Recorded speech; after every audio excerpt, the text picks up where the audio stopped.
Essays on Political Economy by Frédéric Bastiat. Section 1. Capital and Interest.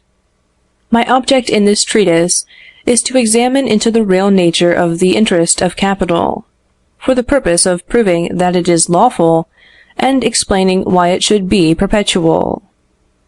This may appear singular, and yet, I confess, I am more afraid of being too plain than too obscure. I am afraid I may weary the reader by a series of mere truisms. But it is no easy matter to avoid this danger, when the facts with which we have to deal are known to every one by personal, familiar, and daily experience.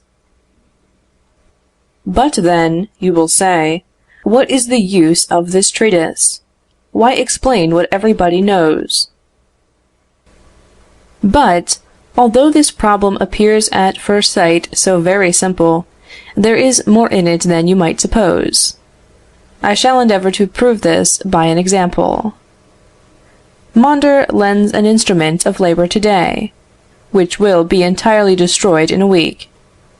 Yet the capital will not produce the less interest to Mondor or his heirs through all eternity. Reader, can you honestly say that you understand the reason of this? It would be a waste of time to seek any satisfactory explanation from the writings of economists. They have not thrown much light upon the reasons of the existence of interest.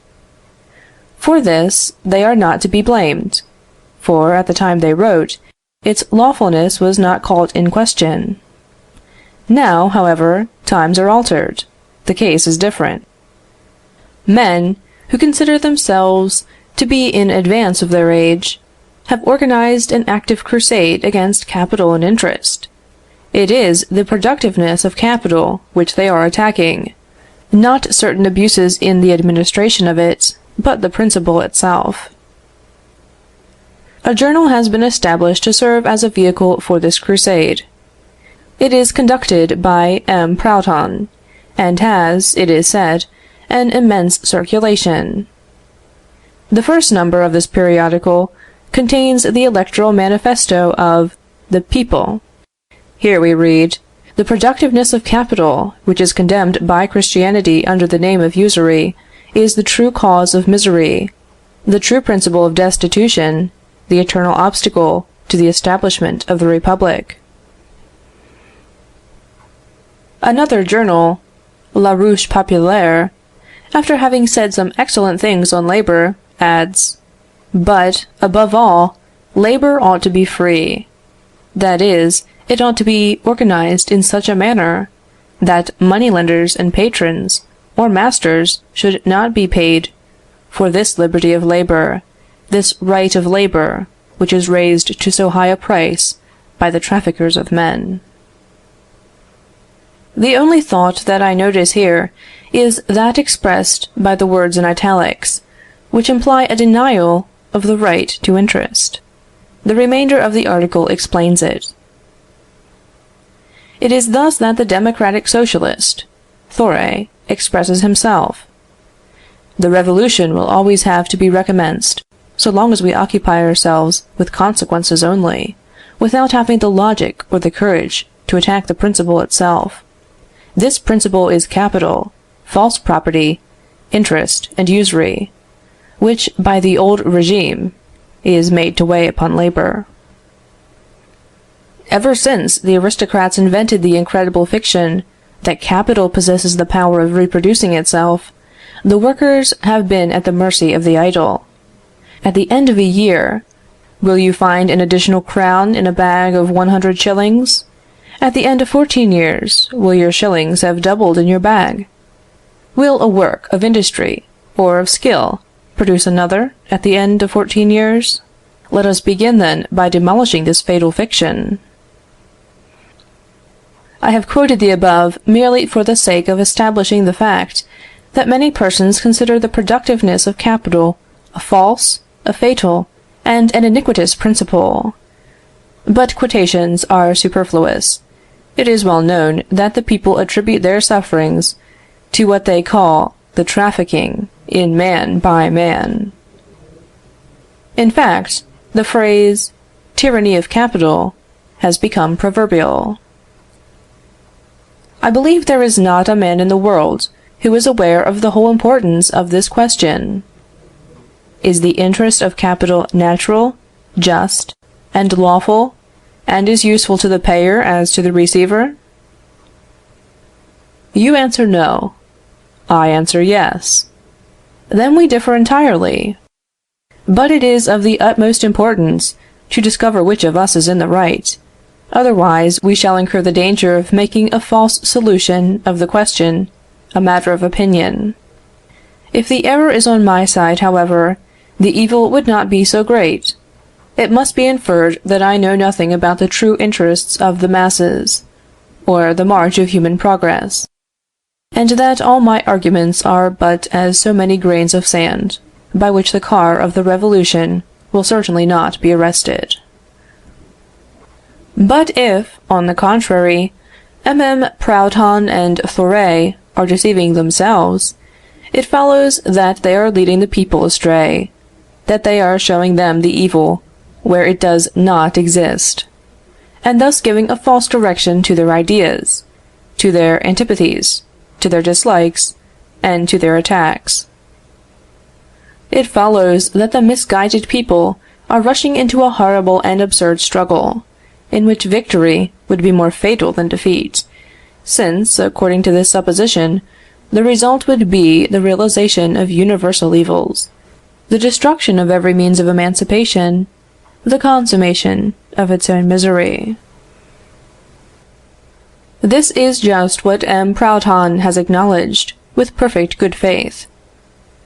The foundation stone, he told me, of my system is the gratuitousness of credit. If I am mistaken in this, socialism is a vain dream. I add, it is a dream, in which the people are tearing themselves to pieces. Will it, therefore, be a cause for surprise, if, when they awake, they find themselves mangled and bleeding? Such a danger as this is enough to justify me fully, if, in the course of the discussion, I allow myself to be led into some trivialities and some prolixity. Capital and interest. I address this treatise to the workmen of Paris, more especially to those who have enrolled themselves under the banner of socialist democracy. I proceed to consider these two questions. First, is it consistent with the nature of things and with justice that capital should produce interest? Second, is it consistent with the nature of things and with justice that the interest of capital should be perpetual? The working men of Paris will certainly acknowledge that a more important subject could not be discussed. Since the world began, it has been allowed, at least in part, that capital ought to produce interest. But latterly it has been affirmed that herein lies the very social error which is the cause of pauperism and inequality. It is therefore very essential to know now on what ground we stand. For if levying interest from capital is a sin, the workers have a right to revolt against social order, as it exists. It is in vain to tell them that they ought to have recourse to legal and pacific means.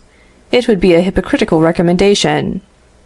When, on the one side, there is a strong man, poor, and a victim of robbery, on the other a weak man, but rich and a robber, it is singular enough that we should say to the former, with a hope of persuading him, wait till your oppressor voluntarily renounces oppression, or till it shall cease of itself.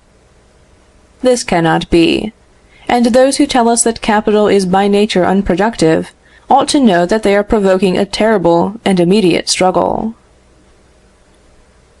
If, on the contrary, the interest of capital is natural, lawful, consistent with the general good, as favorable to the borrower as to the lender, the economists who deny it the tribunes who traffic in this pretended social wound are leading the workmen into a senseless and unjust struggle, which can have no other issue than the misfortune of all.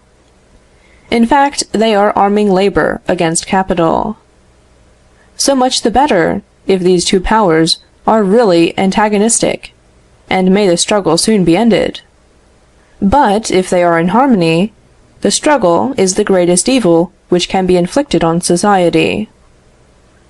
You see, then, workmen, that there is not a more important question than this: is the interest of capital lawful or not? In the former case, you must immediately renounce the struggle to which you are being urged. In the second, you must carry it on bravely, and to the end. Productiveness of capital, perpetuity of interest. These are difficult questions. I must endeavor to make myself clear, and for that purpose I shall have recourse to example rather than to demonstration, or rather, I shall place the demonstration in the example. I begin by acknowledging that, at first sight, it may appear strange that capital should pretend to a remuneration, and above all, to a perpetual remuneration. You will say, here are two men, one of them works from morning till night, from one year's end to another, and if he consumes all which he has gained, even by superior energy, he remains poor. When Christmas comes, he is no forwarder than he was at the beginning of the year, and has no other prospect but to begin again. The other man does nothing, either with his hands or his head, or at least, if he makes use of them at all, it is only for his own pleasure. It is allowable for him to do nothing, for he has an income. He does not work, yet he lives well. He has everything in abundance: delicate dishes, sumptuous furniture, elegant equipages, nay, he even consumes daily things which the workers have been obliged to produce by the sweat of their brow, for these things do not make themselves, and, as far as he is concerned, he has had no hand in their production. It is the workmen who have caused this corn to grow, polished this furniture, woven these carpets. It is our wives and daughters who have spun, cut out, sewed, and embroidered these stuffs. We work, then, for him and for ourselves.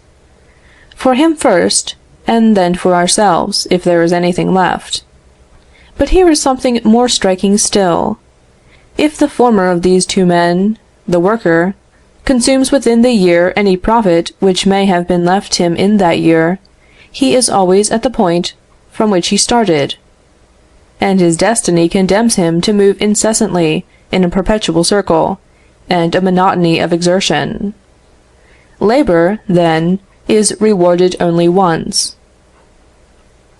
But if the other, the gentleman, consumes his yearly income in the year, he has, the year after, in those which follow, and through all eternity, an income, always equal, inexhaustible, perpetual.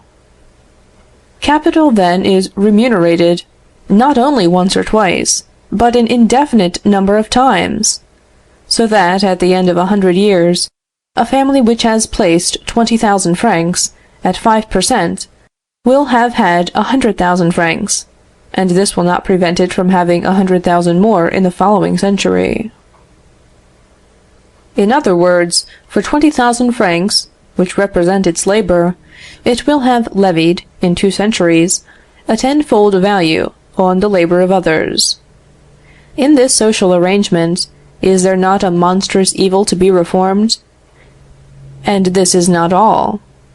If it should please this family to curtail its enjoyments a little, to spend, for example, only 900 francs, instead of 1,000, it may, without any labor, without any other trouble beyond that of investing 100 francs a year, increase its capital and its income in such rapid progression that it will soon be in a position to consume as much as 100 families of industrious workmen.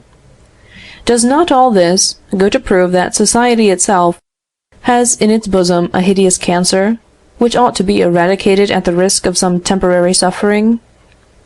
These are, it appears to me, the sad and irritating reflections which must be excited in your minds by the active and superficial crusade which is being carried on against capital and interest. On the other hand, there are moments in which I am convinced doubts are awakened in your minds, and scruples in your conscience. You say to yourself sometimes, but to assert that capital ought not to produce interest is to say that he who has created instruments of labor, or materials, or provisions of any kind, ought to yield them up without compensation. Is that just? And then, if it is so, who would lend these instruments, these materials, these provisions? Who would take care of them? Who even would create them?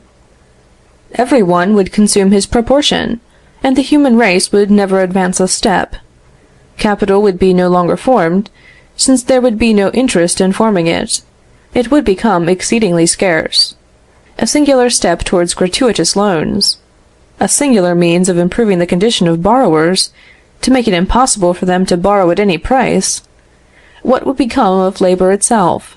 For there will be no money advanced, and not one single kind of labor can be mentioned, not even the chase, which can be pursued without money in hand. And, as for ourselves, what would become of us? What? We are not to be allowed to borrow, in order to work in the prime of life, nor to lend, that we may enjoy repose in its decline. The law will rob us of the prospect of laying by a little property, because it will prevent us from gaining any advantage from it. It will deprive us of all stimulus to save at the present time, and of all hope of repose for the future.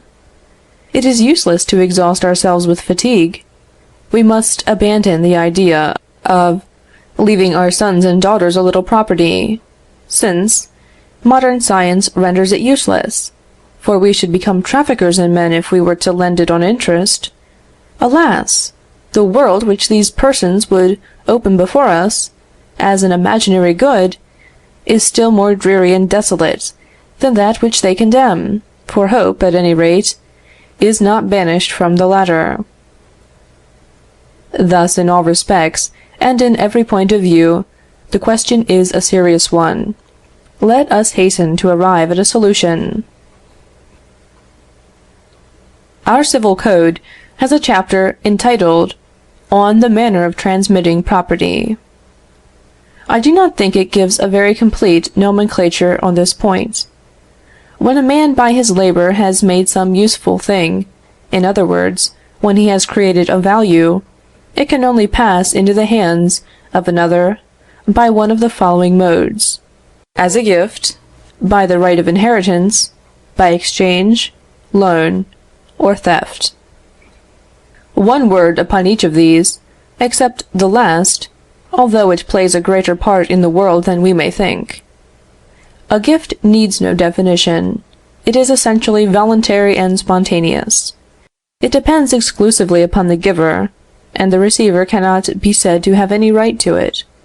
Without a doubt, morality and religion make it a duty for men, especially the rich, to deprive themselves voluntarily of that which they possess in favor of their less fortunate brethren. But this is an entirely moral obligation. If it were to be asserted on principle, admitted in practice, or sanctioned by law, that every man has a right to the property of another, the gift would have no merit. Charity and gratitude would be no longer virtues. Besides, such a doctrine would suddenly and universally arrest labor and production, as severe cold congeals water and suspends animation. For who would work if there was no longer to be any connection between labor and the satisfying of our wants? Political economy has not treated of gifts. It has hence been concluded that it disowns them, and that it is therefore a science devoid of heart. This is a ridiculous accusation. That science which treats of the laws resulting from the reciprocity of services had no business to inquire into the consequences of generosity with respect to him who receives, nor into its effects, perhaps still more precious, on him who gives. Such considerations belong evidently to the science of morals. We must allow the sciences to have limits. Above all, we must not accuse them of denying or undervaluing what they look upon as foreign to their department. The right of inheritance, against which so much has been objected of late, is one of the forms of gift, and assuredly the most natural of all. That which a man has produced, he may consume, exchange, or give. What can be more natural than that he should give it to his children? It is this power, more than any other, which inspires him with courage to labor and to save. Do you know why the principle of right of inheritance is thus called into question? Because it is imagined that the property thus transmitted is plundered from the masses. This is a fatal error. Political economy demonstrates, in the most peremptory manner, that all value produced is a creation which does no harm to any person whatever. For that reason, it may be consumed, and still more, transmitted, without hurting any one. But I shall not pursue these reflections, which do not belong to the subject. Exchange is the principal department of political economy, because it is by far the most frequent method of transmitting property, according to the free and voluntary agreements of the laws and effects of which this science treats. Properly speaking, exchange is the reciprocity of services. The parties say between themselves, "Give me this, and I will give you that," or "Do this for me, and I will do that for you."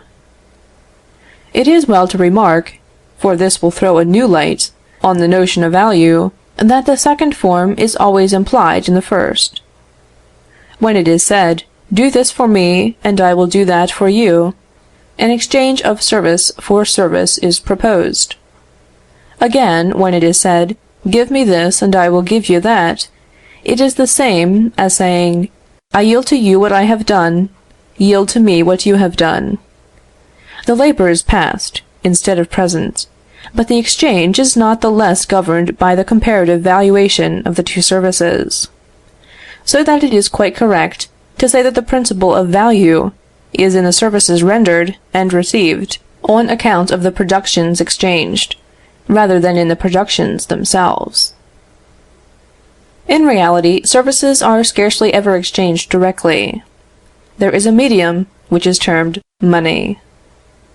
Paul has completed a coat, for which he wishes to receive a little bread, a little wine, a little oil, a visit from a doctor, a ticket for the play, etc. The exchange cannot be effected in kind. So what does Paul do? He first exchanges his coat for some money, which is called sale. Then he exchanges this money again for the things which he wants, which is called purchase. And now, only, has the reciprocity of services completed its circuit.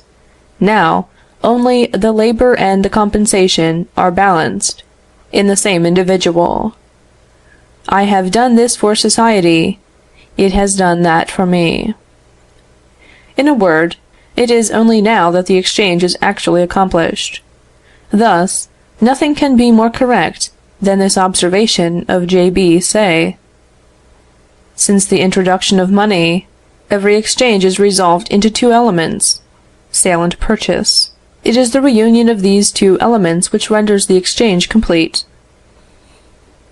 We must remark also that the constant appearance of money in every exchange has overturned and misled all our ideas. Men have ended in thinking that money was true riches, and that to multiply it was to multiply services and products. Hence the prohibitory system, hence paper money, hence the celebrated aphorism, "What one gains the other loses," and all the errors which have ruined the earth and imbrued it with blood. After much research, it has been found that in order to make the two services exchanged of equivalent value, and in order to render the exchange equitable, the best means was to allow it to be free. However plausible, at first sight, the intervention of the state might be, it was soon perceived that it is always oppressive to one or other of the contracting parties. When we look into these subjects, we are always compelled to reason upon this maxim, that equal value results from liberty. We have, in fact, no other means of knowing whether, at a given moment, two services are of the same value, but that of examining whether they can be readily and freely exchanged. Allow the state, which is the same thing as force, to interfere on one side or the other, and from that moment all the means of appreciation will be complicated and entangled, instead of becoming clear. It ought to be the part of the state to prevent, and above all, to repress artifice and fraud. That is, to secure liberty and not to violate it. I have enlarged a little upon exchange, although loan is my principal object. My excuse is, that I conceive that there is in a loan an actual exchange, an actual service rendered by the lender, and which makes the borrower liable to an equivalent service, two services, whose comparative value can only be appreciated, like that of all possible services, by freedom. Now, if it is so, the perfect lawfulness of what is called house rent, farm rent, interest, will be explained and justified. Let us consider the case of loan. Suppose two men exchange two services, or two objects, whose equal value is beyond all dispute. Suppose, for example, Peter says to Paul, "Give me 10 sixpences, and I will give you a 5-shilling piece." We cannot imagine an equal value more unquestionable. When the bargain is made, neither party has any claim upon the other. The exchanged services are equal. Thus it follows that if one of the parties wishes to introduce into the bargain an additional clause, advantageous to himself, but unfavorable to the other party, he must agree to a second clause, which shall re-establish the equilibrium, and the law of justice. It would be absurd to deny the justice of a second clause of compensation. This granted, we will suppose that Peter, after having said to Paul, "Give me 10 sixpences, I will give you a crown," adds, "You shall give me the 10 sixpences now, and I will give you the crown piece in a year." It is very evident that this new proposition alters the claims and advantages of the bargain, that it alters the proportion of the two services. Does it not appear plainly enough, in fact, that Peter asks of Paul a new and an additional service, one of a different kind? Is it not as if he had said, "Render me the service of allowing me to use, for my profit, for a year, 5 shillings which belong to you, and which you might have used for yourself"? And what good reason have you to maintain that Paul is bound to render this especial service gratuitously, that he has no right to demand anything more in consequence of this requisition, and that the state ought to interfere to force him to submit?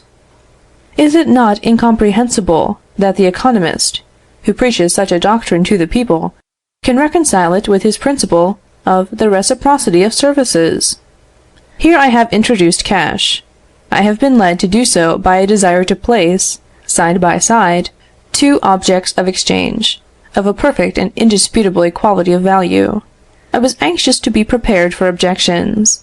But, on the other hand, my demonstration would have been more striking still, if I had illustrated my principle by an agreement for exchanging the services, or the productions themselves.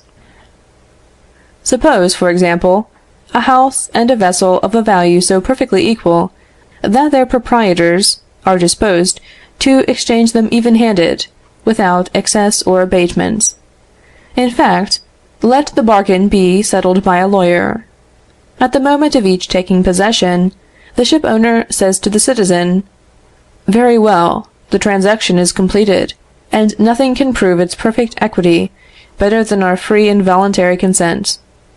Our conditions thus fixed, I shall propose to you a little practical modification. You shall let me have your house today, but I shall not put you in possession of my ship for a year. And the reason I make this demand of you is, that during this year of delay, I wish to use the vessel. That we may not be embarrassed by considerations relative to the deterioration of the thing lent, I will suppose the shipowner to add, I will engage at the end of the year to hand over to you the vessel in the state in which it is today. I ask of every candid man, I ask of M. Proudhon himself, if the citizen has not a right to answer, the new clause which you propose entirely alters the proportion or the equal value of the exchanged services.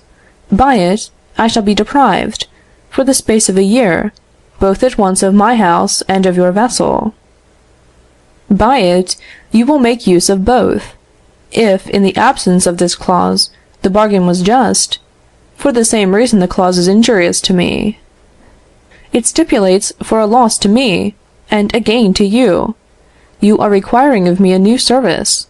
I have a right to refuse, or to require of you, as a compensation, an equivalent service. If the parties are agreed upon this compensation, the principle of which is incontestable, we can easily distinguish two transactions in one, two exchanges of service in one. First there is the exchange of the house for the vessel. After this, there is the delay granted by one of the parties, and the compensation correspondent to this delay yielded by the other. These two new services take the generic and abstract names of credit and interest. But names do not change the nature of things, and I defy any one to dare to maintain that there exists here, when all is done, a service for service, or a reciprocity of services.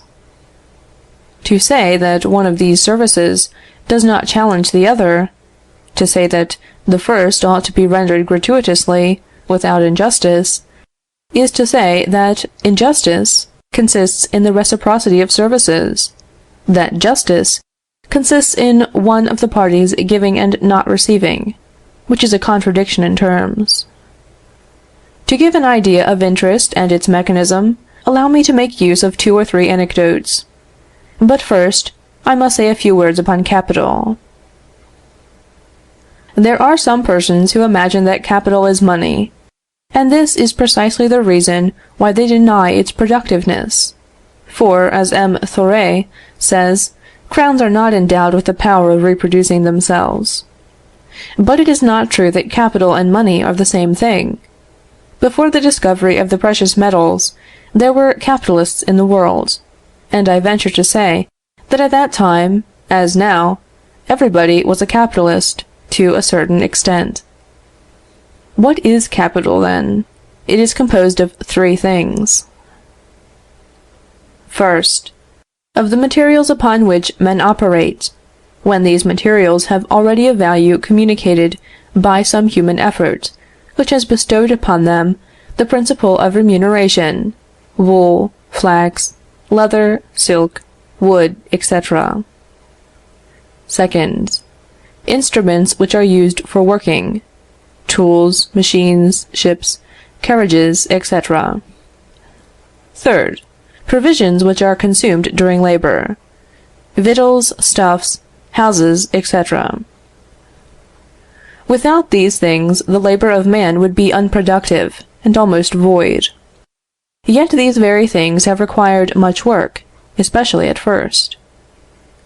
This is the reason that so much value has been attached to the possession of them, and also that it is perfectly lawful to exchange and to sell them, to make a profit of them if used, to gain remuneration from them if lent. Now for my anecdotes. End of section 1. Section 2. The sack of corn. Mathurin, in other respects as poor as Job, and obliged to earn his bread by day labor, became nevertheless, by some inheritance, the owner of a fine piece of uncultivated land. He was exceedingly anxious to cultivate it. Alas! said he, to make ditches, to raise fences, to break the soil, to clear away the brambles and stones, to plow it, to sow it, might bring me a living in a year or two, but certainly not today or tomorrow. It is impossible to set about farming it without previously saving some provisions for my subsistence until the harvest, and I know by experience that preparatory labor is indispensable in order to render present labor productive. The good Mathurin was not content with making these reflections. He resolved to work by the day, and to save something from his wages to buy a spade and a sack of corn, without which things he must give up his fine agricultural projects. He acted so well, and was so active and steady, that he soon saw himself in possession of the wished-for sack of corn. "I shall take it to the mill," said he, "and then I shall have enough to live upon till my field is covered with a rich harvest." Just as he was starting, Jerome came to borrow his treasure of him. "If you will lend me the sack of corn," said Jerome, "you will do me a great service, for I have some very lucrative work in view, which I cannot possibly undertake for want of provisions to live upon until it is finished." "I was in the same case," answered Mathurin, "and if I have now secured bread for several months, it is at the expense of my arms and my stomach. Upon what principle of justice can it be devoted to the realization of your enterprise instead of mine?" You may well believe that the bargain was a long one. However, it was finished at length, and on these conditions. First, Jerome promised to give back, at the end of the year, a sack of corn of the same quality, and of the same weight, without missing a single grain. "This clause is perfectly just," said he, "for without it, Mathurin would give, and not lend." Secondly, he engaged to deliver 5 liters on every hectoliter. "This clause is no less just than the other," thought he, "for without it Mathurin would do me a service without compensation. He would inflict upon himself a privation. He would renounce his cherished enterprise. He would enable me to accomplish mine. He would cause me to enjoy for a year the fruits of his savings, and all this gratuitously. Since he delays the cultivation of his land, since he enables me to realize a lucrative labor, it is quite natural that I should let him partake, in a certain proportion, of the profits which I shall gain by the sacrifice he makes of his own." On his side, Mathurin, who was something of a scholar, made this calculation. "Since, by virtue of the first clause, the sack of corn will return to me at the end of the year," he said to himself, "I shall be able to lend it again, and it will return to me at the end of the second year. I may lend it again, and so on to all eternity. However, I cannot deny that it will have been eaten long ago. It is singular that I should be perpetually the owner of a sack of corn, although the one I have lent has been consumed forever. But this is explained thus. It will be consumed in the service of Jerome. It will be put into the power of Jerome to produce a superior value, and consequently Jerome will be able to restore me a sack of corn, or the value of it, without having suffered the slightest injury, but quite the contrary. And as regards myself, this value ought to be my property, as long as I do not consume it myself. If I had used it to clear my land, I should have received it again in the form of a fine harvest. Instead of that, I lend it, and shall recover it in the form of repayment. From the second clause, I gain another piece of information. At the end of the year I shall be in possession of 5 liters of corn over the 100 that I have just lent. If, then, I were to continue to work by the day, and to save part of my wages, as I have been doing, in the course of time, I should be able to lend 2 sacks of corn, then 3, then 4, and when I should have gained a sufficient number to enable me to live on these additions of 5 liters over and above each, I shall be at liberty to take a little repose in my old age. But how is this? In this case, shall I not be living at the expense of others? No, certainly, for it has been proved that in lending I perform a service. I complete the labor of my borrowers, and only deduct a trifling part of the excess of production due to my lendings and savings. It is a marvelous thing that a man may thus realize a leisure which injures no one, and for which he cannot be envied without injustice. The house. Mondor had a house. In building it, he had extorted nothing from any one whatever. He owed it to his own personal labor, or, which is the same thing, to labor justly rewarded. His first care was to make a bargain with an architect, in virtue of which, by means of 100 crowns a year, the latter engaged to keep the house in constant good repair. Mondor was already congratulating himself on the happy days which he hoped to spend in this retreat declared sacred by our Constitution. But Valerius wished to make it his residence. "How can you think of such a thing?" said Mondor to Valerius. "It is I who have built it. It cost me 10 years of painful labor, and now you would enjoy it." They agreed to refer the matter to judges.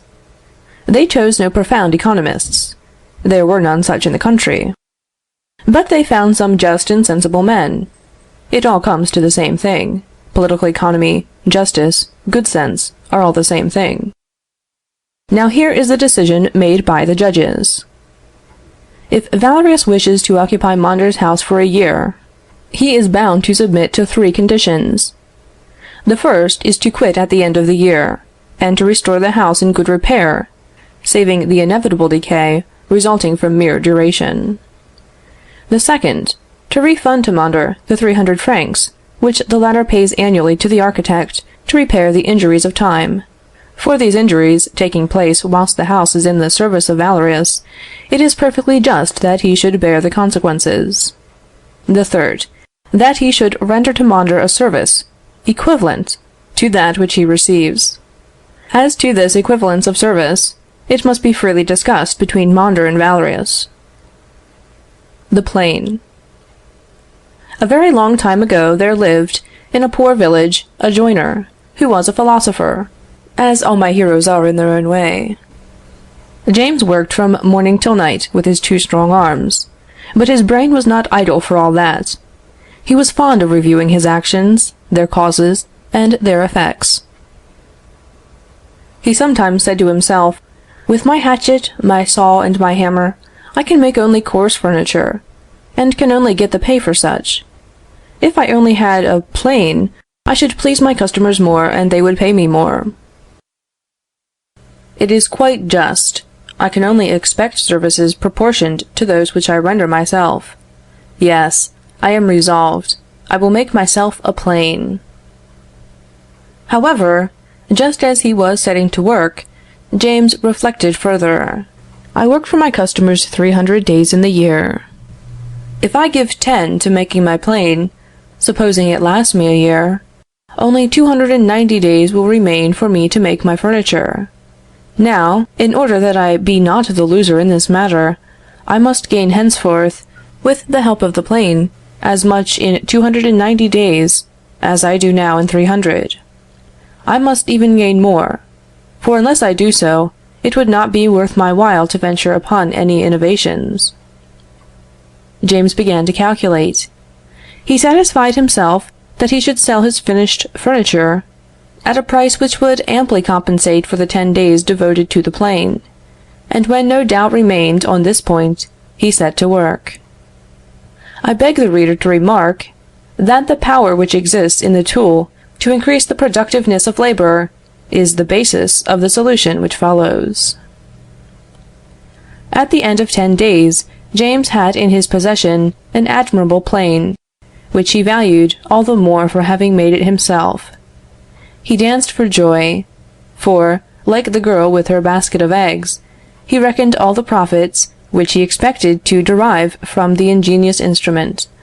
But, more fortunate than she, he was not reduced to the necessity of saying good-bye to the calf, cow, pig, and eggs together.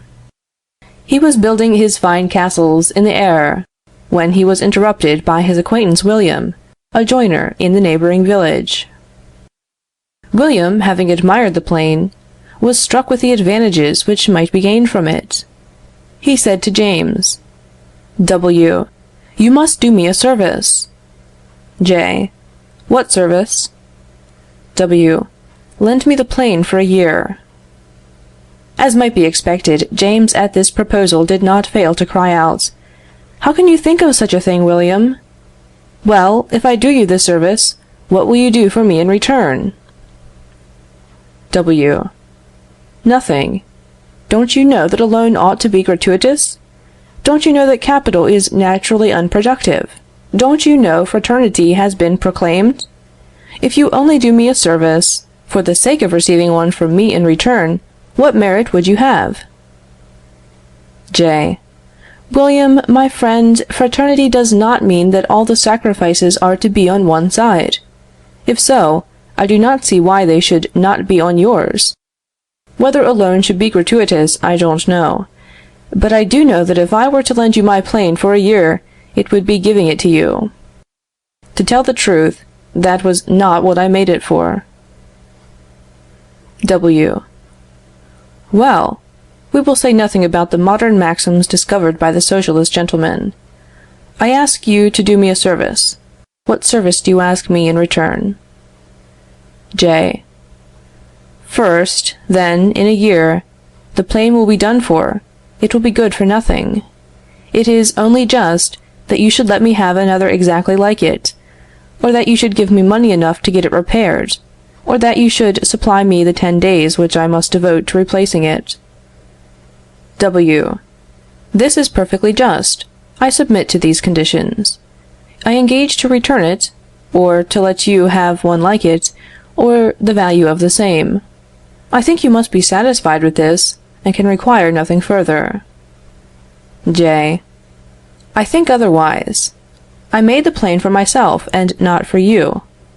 I expected to gain some advantage from it, by my work being better finished and better paid, by an improvement in my condition.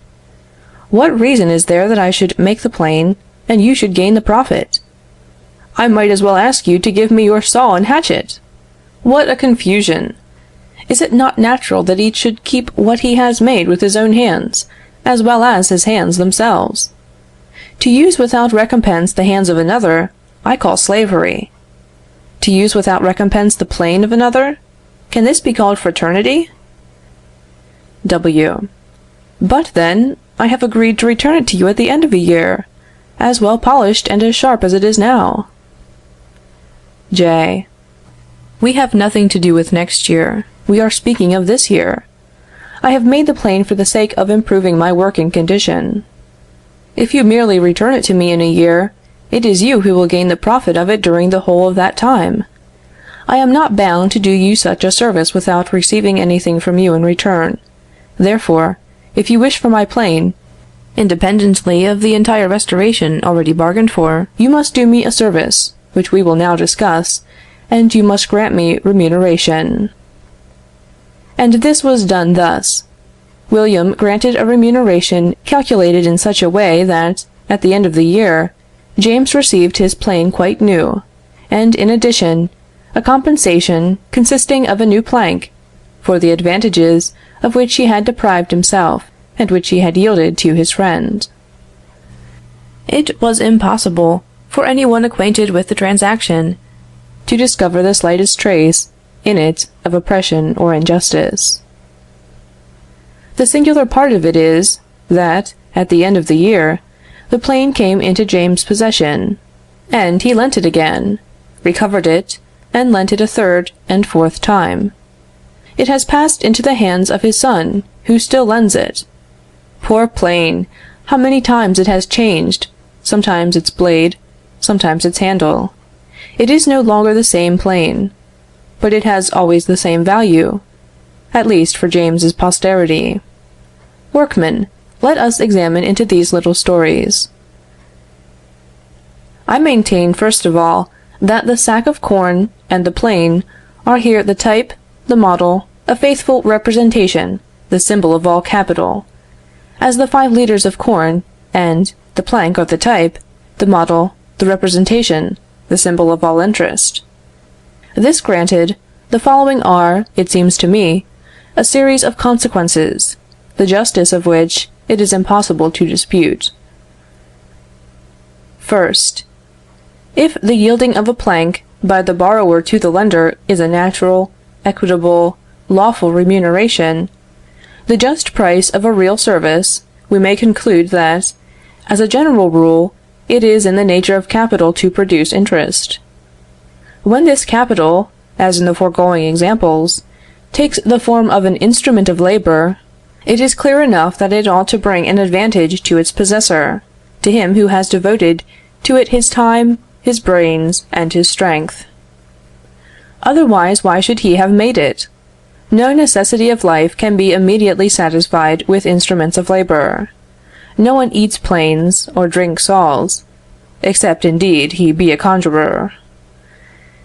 If a man determines to spend his time in the production of such things, he must have been led to it by the consideration of the power which these instruments add to his power, of the time which they save him, of the perfection and rapidity which they give to his labor, in a word, of the advantages which they procure for him. Now, these advantages, which have been prepared by labor, by the sacrifice of time which might have been used in a more immediate manner, are we bound, as soon as they are ready to be enjoyed, to confer them gratuitously upon another? Would it be an advance in social order, if the law decided thus, and citizens should pay officials for causing such a law to be executed by force? I venture to say that there is not one amongst you who would support it. It would be to legalize, to organize, to systematize injustice itself, for it would be proclaiming that there are men born to render, and others born to receive, gratuitous services. Granted, then, that interest is just, natural, and lawful. Second. A second consequence, not less remarkable than the former, and, if possible, still more conclusive, to which I call your attention, is this: interest is not injurious to the borrower. I mean to say, the obligation in which the borrower finds himself, to pay a remuneration for the use of capital, cannot do any harm to his condition. Observe, in fact, that James and William are perfectly free, as regards the transaction to which the plane gave occasion. The transaction cannot be accomplished without the consent of the one as well as of the other. The worst which can happen is, that James may be too exacting, and in this case, William, refusing the loan, remains as he was before. By the fact of his agreeing to borrow, he proves that he considers it an advantage to himself. He proves that after every calculation, including the remuneration, whatever it may be, required of him, he still finds it more profitable to borrow than not to borrow. He only determines to do so because he has compared the inconveniences with the advantages. He has calculated that the day on which he returns the plane, accompanied by the remuneration agreed upon, he will have effected more work, with the same labor, thanks to this tool. A profit will remain to him, otherwise he would not have borrowed. The two services of which we are speaking are exchanged according to the law which governs all exchanges, the law of supply and demand. The claims of James have a natural and impassable limit. This is the point in which the remuneration demanded by him would absorb all the advantage which William might find in making use of a plane. In this case, the borrowing would not take place. William would be bound either to make a plane for himself, or to do without one, which would leave him in his original condition. He borrows because he gains by borrowing. I know very well what will be told me.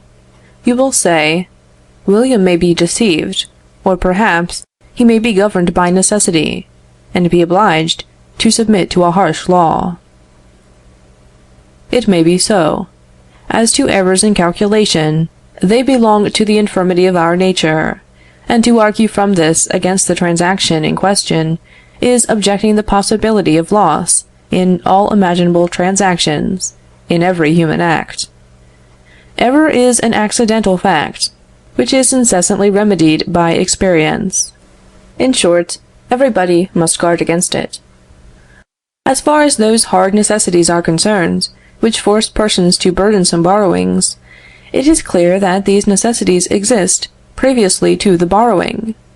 If William is in a situation in which he cannot possibly do without a plane, and must borrow one at any price, does this situation result from James having taken the trouble to make the tool? Does it not exist independently of this circumstance? However harsh, however severe James may be, he will never render the supposed condition of William worse than it is. Morally, it is true, the lender will be to blame. But, in an economical point of view, the loan itself can never be considered responsible for previous necessities, which it has not created, and which it relieves to a certain extent. But this proves something to which I shall return. The evident interests of William, representing here the borrowers, there are many Jameses and Planes, in other words, lenders and capitals. It is very evident that if William can say to James, "Your demands are exorbitant," there is no lack of Planes in the world. He will be in a better situation than if James's plane was the only one to be borrowed. Assuredly, there is no maxim more true than this: service for service. But let us not forget that no service has a fixed and absolute value compared with others. The contracting parties are free. Each carries his requisitions to the farthest possible point, and the most favorable circumstance for these requisitions is the absence of rivalship. Hence it follows that if there is a class of men more interested than any other in the formation, multiplication, and abundance of capitals, it is mainly that of the borrowers. Now, since capitals can only be formed and increased by the stimulus and the prospect of remuneration, let this class understand the injury they are inflicting on themselves when they deny the lawfulness of interest, when they proclaim that credit should be gratuitous, when they declaim against the pretended tyranny of capital, when they discourage saving, thus forcing capitals to become scarce, and consequently interests to rise. Third, the anecdote I have just related enables you to explain this apparently singular phenomenon, which is termed the duration or perpetuity of interest. Since, in lending his plane, James has been able, very lawfully, to make it a condition that it should be returned to him at the end of a year in the same state in which it was when he lent it, is it not evident that he may, at the expiration of the term, lend it again on the same conditions? If he resolves upon the latter plan, the plane will return to him at the end of every year, and that without end. James will then be in a condition to lend it without end, that is, he may derive from it a perpetual interest. It will be said that the plane will be worn out. That is true, but it will be worn out by the hand and for the profit of the borrower. The latter has taken into account this gradual wear, and taken upon himself, as he ought, the consequences. He has reckoned that he shall derive from this tool an advantage, which will allow him to restore it to its original condition, after having realized a profit from it.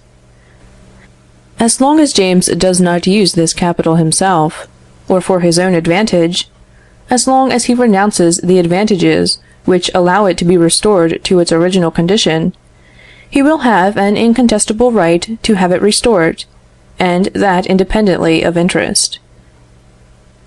Observe, besides, that if, as I believe I have shown, James, far from doing any harm to William, has done him a service in lending him his plane for a year, for the same reason he will do no harm to a second, a third, a fourth borrower in the subsequent periods. Hence you may understand that the interest of a capital is as natural, as lawful, as useful in the 1000th year as in the first. We may go still further. It may happen that James lends more than a single plane. It is possible that by means of working, of saving, of privations, of order, of activity, he may come to lend a multitude of planes and saws, that is to say, to do a multitude of services. I insist upon this point, that if the first loan has been a social good, it will be the same with all the others, for they are all similar, and based upon the same principle. It may happen, then, that the amount of all the remunerations received by our honest operative in exchange for services rendered by him may suffice to maintain him. In this case, there will be a man in the world who has a right to live without working. I do not say that he would be doing it right to give himself up to idleness, but I say that he has a right to do so, and if he does so, it will be at nobody's expense, but quite the contrary. If society at all understands the nature of things, it will acknowledge that this man subsists on services which he receives, certainly, as we all do, but which he lawfully receives in exchange for other services, which he himself has rendered, that he continues to render, and which are quite real, inasmuch as they are freely and voluntarily accepted. End of section 2. Section 3. And here we have a glimpse of one of the finest harmonies in the social world. I allude to leisure. Not that leisure that the warlike and tyrannical classes arrange for themselves by the plunder of the workers, but that leisure which is the lawful and innocent fruit of past activity and economy. In expressing myself thus, I know that I shall shock many received ideas. But see, is not leisure an essential spring in the social machine? Without it, the world would never have had a Newton, a Pascal, a Fenelon. Mankind would have been ignorant of all arts, sciences, and of those wonderful inventions, prepared originally by investigations of mere curiosity. Thought would have been inert. Man would have made no progress. On the other hand, if leisure could only be explained by plunder and oppression, if it were a benefit which could only be enjoyed unjustly, and at the expense of others, there would be no middle path between these two evils. Either mankind would be reduced to the necessity of stagnating in a vegetable and stationary life, in eternal ignorance from the absence of wheels to its machines, or else it would have to acquire these wheels at the price of inevitable injustice, and would necessarily present the sad spectacle, in one form or another, of the anti-classification of human beings into masters and slaves. I defy any one to show me, in this case, any other alternative. We should be compelled to contemplate the divine plan which governs society, with the regret of thinking that it presents a deplorable chasm. The stimulus of progress would be forgotten, or, which is worse, this stimulus would be no other than injustice itself.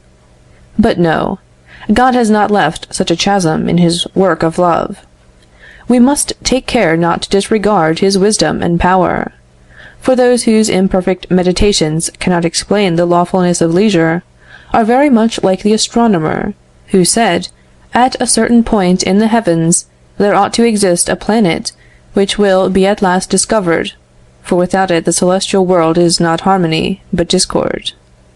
Well, I say, that, if well understood, the history of my humble plane, although very modest, is sufficient to raise us to the contemplation of one of the most consoling, but least understood, of the social harmonies. Is it not true that we must choose between the denial or the lawfulness of leisure? Thanks to rent and its natural duration, leisure may arise from labor and saving. It is a pleasing prospect, which every one may have in view, a noble recompense, to which each may aspire. It makes its appearance in the world. It distributes itself proportionately to the exercise of certain virtues. It opens all the avenues of intelligence. It ennobles. It raises the morals. It spiritualizes the soul of humanity, not only without laying any weight on those of our brethren whose lot in life devotes them to severe labor, but relieving them gradually from the heaviest and most repugnant part of this labor. It is enough that capitals should be formed, accumulated, multiplied, should be lent on conditions less and less burdensome, that they should descend, penetrate into every social circle, and that by an admirable progression, after having liberated the lenders, they should hasten the liberation of the borrowers themselves. For that end, the laws and customs ought to be favorable to economy, the source of capital. It is enough to say that the first of all these conditions is, not to alarm, to attack, to deny that which is the stimulus of saving, and the reason of its existence, interest. As long as we see nothing passing from hand to hand, in the character of loan, but provisions, materials, instruments, things indispensable to the productiveness of labor itself, the idea thus far exhibited will not find many opponents. Who knows, even, that I may not be reproached for having made a great effort to burst what may be said to be an open door. But as soon as cash makes its appearance as the subject of the transaction, and it is this which appears most always, immediately a crowd of objections are raised. Money, it will be said, will not reproduce itself, like your sack of corn. It does not assist labor, like your plane. It does not afford an immediate satisfaction, like your house. It is incapable by its nature of producing interest, of multiplying itself, and the remuneration it demands is a positive extortion.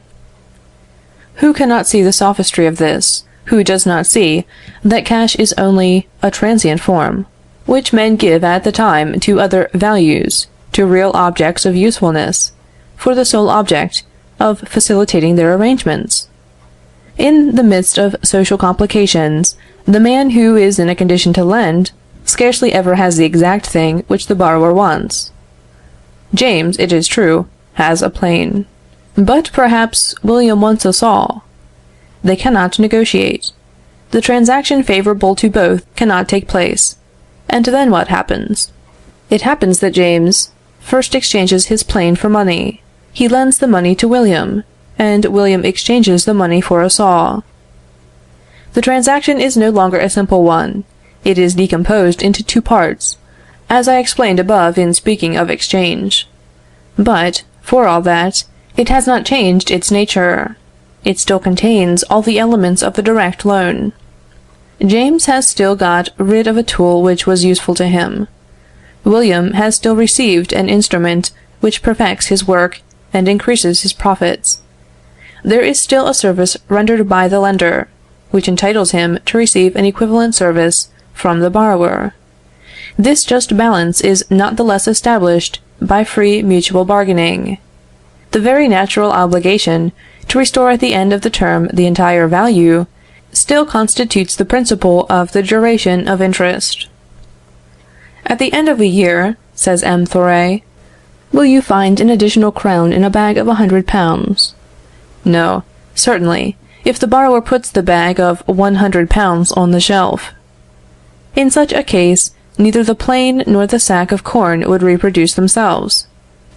But it is not for the sake of leaving the money in the bag, nor the plane on the hook, that they are borrowed.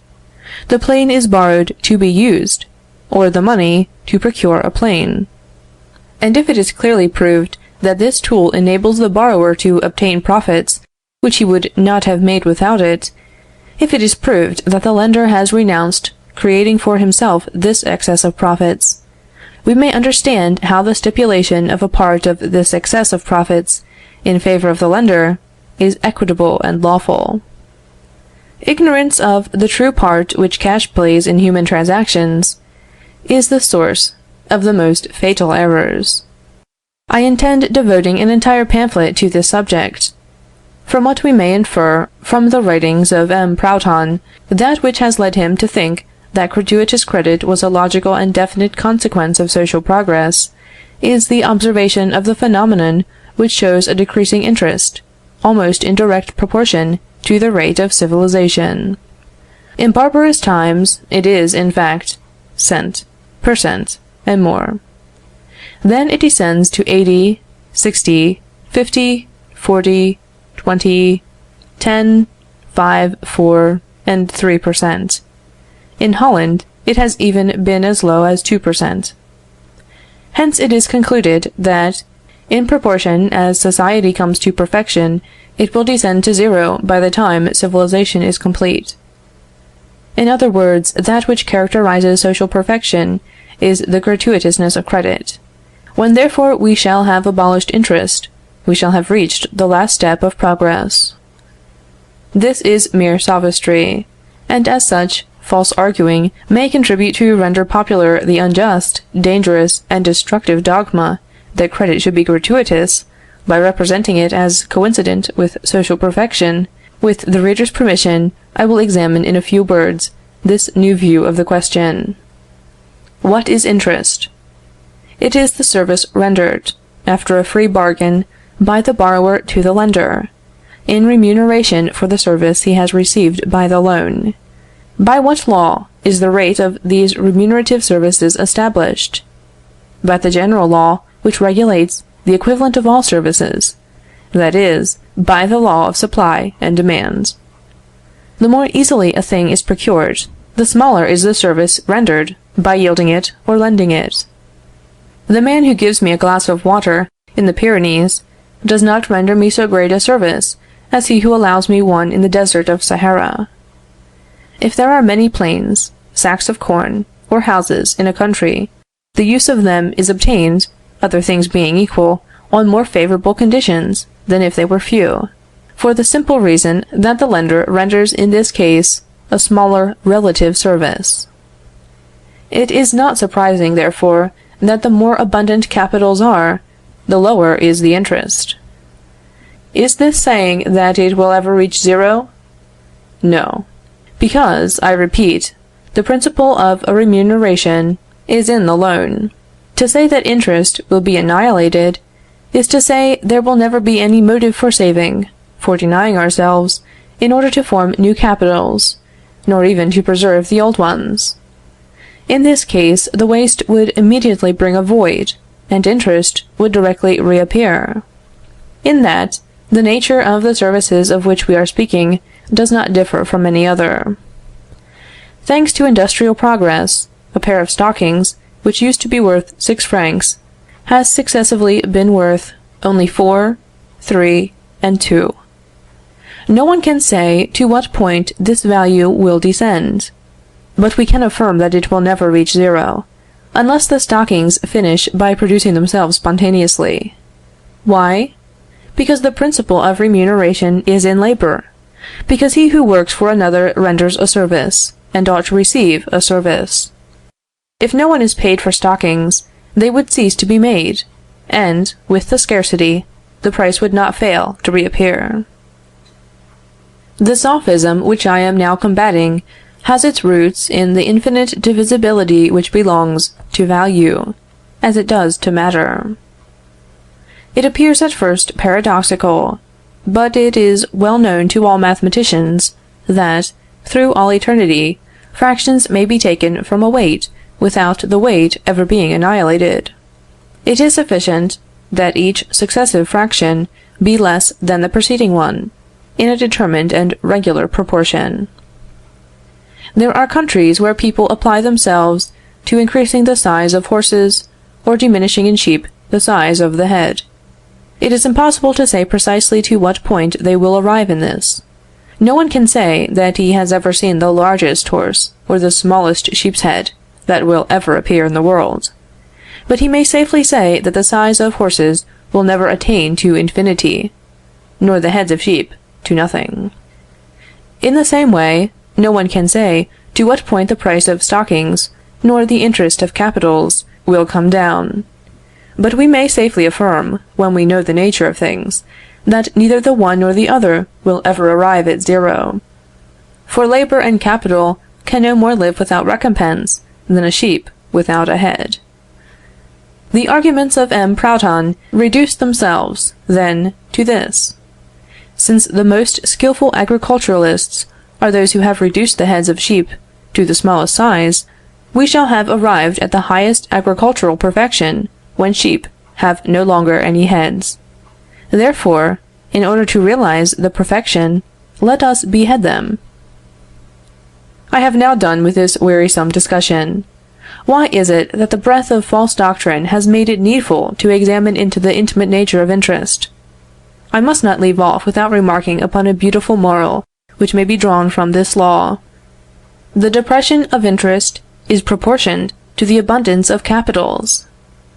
This law being granted, if there is a class of men to whom it is more important than any other that capitals be formed, accumulate, multiply, abound, and superabound, it is certainly the class which borrows them directly or indirectly. It is those men who operate upon materials, who gain assistance by instruments, who live upon provisions, produced and economized by other men. Imagine, in a vast and fertile valley, a population of 1,000 inhabitants, destitute of all capital thus defined. It will assuredly perish by the pangs of hunger. Let us suppose a case hardly less cruel. Let us suppose that 10 of these savages are provided with instruments and provisions sufficient to work and to live themselves until harvest time, as well as to remunerate the services of 80 laborers.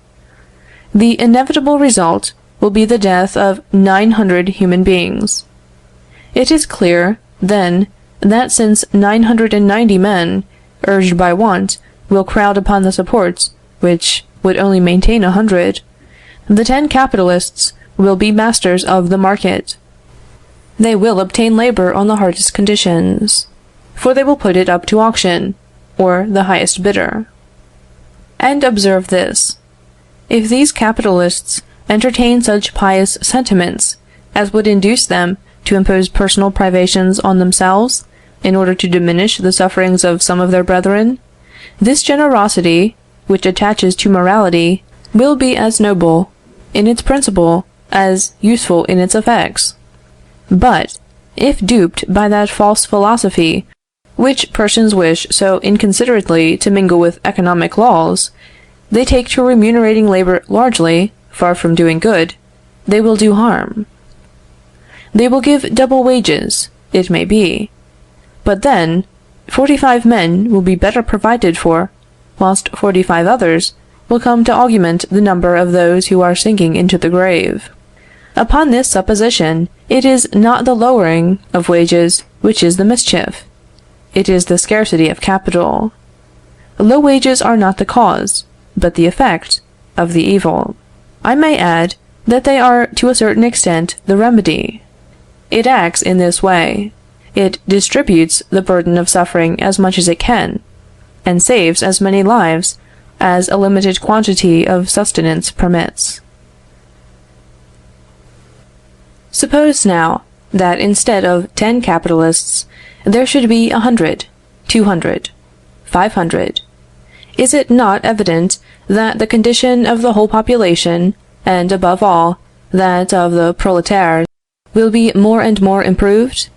Is it not evident that, apart from every consideration of generosity, they would obtain more work and better pay for it? That they themselves will be in a better condition to form capitals, without being able to fix the limits of this ever-increasing facility of realizing equality and well-being? Would it not be madness in them to admit such doctrines, and to act in a way which would drain the source of wages, and paralyze the activity and stimulus of saving? Let them learn this lesson, then. Doubtless, capitals are good for those who possess them. Who denies it? But they are also useful to those who have not yet been able to form them, and it is important to those who have them not, that others should have them. Yes, if the proletaire knew their true interests, they would seek, with the greatest care, what circumstances are, and what are not, favorable to saying, in order to favor the former and to discourage the latter. They would sympathize with every measure which tends to the rapid formation of capitals. They would be enthusiastic promoters of peace, liberty, order, security, the union of classes and peoples, economy, moderation in public expenses, simplicity in the machinery of government, for it is under the sway of all these circumstances that saving does its work, brings plenty within the reach of the masses, invites those persons to become the formers of capital who were formerly under the necessity of borrowing upon hard conditions. They would repel with energy the warlike spirit which diverts from its true course so large a part of human labor, the monopolizing spirit, which deranges the equitable distribution of riches, in the way by which liberty alone can realize it. The multitude of public services, which attack our purses only to check our liberty, and in short, those subversive, hateful, thoughtless doctrines which alarm capital, prevent its formation, oblige it to flee, and finally to raise its price, to the especial disadvantage of the workers, who bring it into operation. Well, and in this respect, is not the revolution of February a hard lesson? Is it not evident that the insecurity it has thrown into the world of business on the one hand, and on the other the advancement of the fatal theories to which I have alluded, and which, from the clubs, have almost penetrated into the regions of the legislature, have everywhere raised the rate of interest? Is it not evident that from that time the prolétaires have found greater difficulty in procuring those materials, instruments, and provisions without which labor is impossible? Is it not that which has caused stoppages, and do not stoppages, in their turn, lower wages? Thus there is a deficiency of labor to the prolétaire from the same cause which loads the objects they consume with an increase of price, in consequence of the rise of interest. High interest, low wages, means, in other words, that the same article preserves its price, but that the part of the capitalist has invaded, without profiting himself, that of the workman. A friend of mine, commissioned to make inquiry into Parisian industry, has assured me that the manufacturers have revealed to him a very striking fact, which proves, better than any reasoning can, how much insecurity and uncertainty injure the formation of capital. It was remarked that during the most distressing period, the popular expenses of mere fancy had not diminished. The small theatres, the fighting lists, the public houses, and tobacco depots were as much frequented as in prosperous times. In the inquiry, the operatives themselves explained this phenomenon thus: What is the use of pinching? Who knows what will happen to us? Who knows that interest will not be abolished?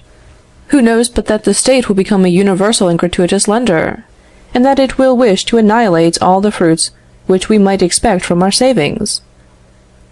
Well, I say that if such ideas could prevail during 2 single years, it would be enough to turn our beautiful France into a Turkey. Misery would become general and endemic, and, most assuredly, the poor would be the first upon whom it would fall.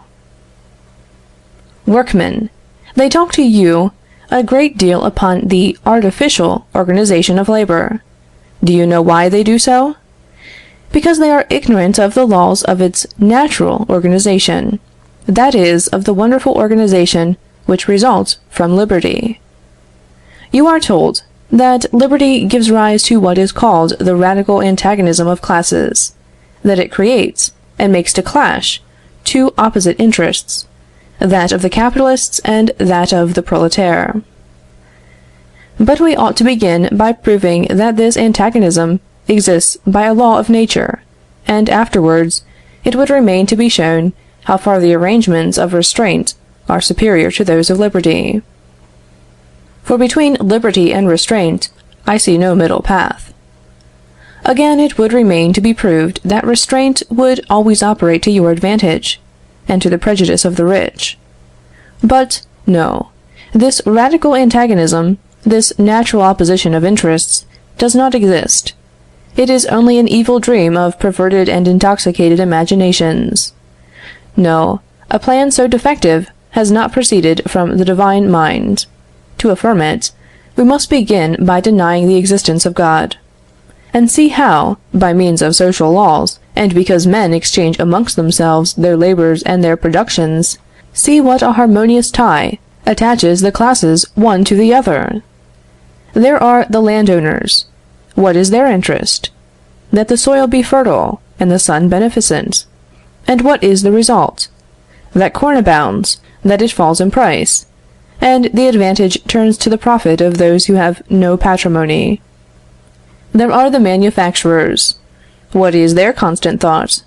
To perfect their labor, to increase the power of their machines, to procure for themselves, upon the best terms, the raw material. And to what does all this tend? To the abundance and the low price of produce. That is, that all the efforts of the manufacturers, and without their suspecting it, result in a profit to the public consumer, of which each of you is one. It is the same with every profession. Well, the capitalists are not exempt from this law. They are very busy making schemes, economizing, and turning them to their advantage. This is all very well, but the more they succeed, the more do they promote the abundance of capital, and, as a necessary consequence, the reduction of interest. Now, who is it that profits by the reduction of interest? Is it not the borrower first, and finally, the consumers of the things which the capitalists contribute to produce? It is therefore certain that the final result of the efforts of each class is the common good of all. You are told that capital tyrannizes over labor. I do not deny that each one endeavors to draw the greatest possible advantage from his situation, but, in this sense, he realizes only that which is possible. Now, it is never more possible for capitalists to tyrannize over labor than when they are scarce, for then it is they who make the law, it is they who regulate the rate of sale. Never is this tyranny more impossible to them than when they are abundant. For, in that case, it is the labor which has the command. Away, then, with the jealousies of classes, ill will, unfounded hatreds, unjust suspicions. These depraved passions injure those who nourish them in their hearts. This is no declamatory morality. It is a chain of causes and effects, which is capable of being rigorously, mathematically demonstrated. It is not the less sublime in that it satisfies the intellect as well as the feelings. I shall sum up this whole dissertation with these words: workmen, laborers, proletaire, destitute and suffering classes, will you improve your condition? You will not succeed by strife, insurrection, hatred, and error. But there are three things which cannot perfect the entire community without extending these benefits to yourselves. These things are peace, liberty, and security. End of section 3. Section 4. That which is seen and that which is not seen. In the department of economy, an act, a habit, an institution, a law, gives birth not only to an effect, but to a series of effects. Of these effects, the first only is immediate. It manifests itself simultaneously with its cause. It is seen. The others unfold in succession. They are not seen. It is well for us if they are foreseen. Between a good and a bad economist, this constitutes the whole difference. The one takes account of the visible effect. The other takes account both of the effects which are seen, and also of those which it is necessary to foresee. Now, this difference is enormous, for it almost always happens that when the immediate consequence is favorable, the ultimate consequences are fatal, and the converse. Hence it follows that the bad economist pursues a present good, which will be followed by a great evil to come, while the true economist pursues a great good to come at the risk of a small present evil. In fact, it is the same in the science of health, arts, and in that of morals. It often happens that the sweeter the first fruit of a habit is, the more bitter are the consequences. Take, for example, debauchery, idleness, prodigality. When, therefore, a man absorbed in the effect which is seen, has not yet learned to discern those which are not seen, he gives way to fatal habits, not only by inclination, but by calculation. This explains the fatally grievous condition of mankind. Ignorance surrounds its cradle. Then its actions are determined by the first consequences, the only ones which, in its first stage, it can see. It is only in the long run that it learns to take account of the others. It has to learn this lesson from two very different masters, experience and foresight. Experience teaches effectually, but brutally. It makes us acquainted with all the effects of an action, by causing us to feel them, and we cannot fail to finish by knowing that fire burns, if we have burned ourselves. For this rough teacher, I should like, if possible, to substitute a more gentle one.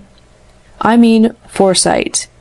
For this purpose I shall examine the consequences of certain economical phenomena, by placing in opposition to each other those which are seen and those which are not seen. 1. The broken window. Have you ever witnessed the anger of a good shopkeeper, James B., when his careless son happened to break a pane of glass? If you have been present at such a scene, you will most assuredly bear witness to the fact, that every one of the spectators, were there even 30 of them, by common consent apparently, offered the unfortunate owner this invariable consolation: "It is an ill wind that blows nobody good. Everybody must live, and what would become of the glaziers if panes of glass were never broken?" Now, this form of condolence contains an entire theory, which it will be well to show up in this simple case, seeing that it is precisely the same as that which, unhappily, regulates the greater part of our economical institutions. Suppose it costs 6 francs to repair the damage, and you say that the accident brings 6 francs to the glazier's trade, that it encourages that trade to the amount of 6 francs. I grant it. I have not a word to say against it. You reason justly. The glazier comes, performs his task, receives his 6 francs, rubs his hand, and in his heart blesses the careless child. All this is that which is seen.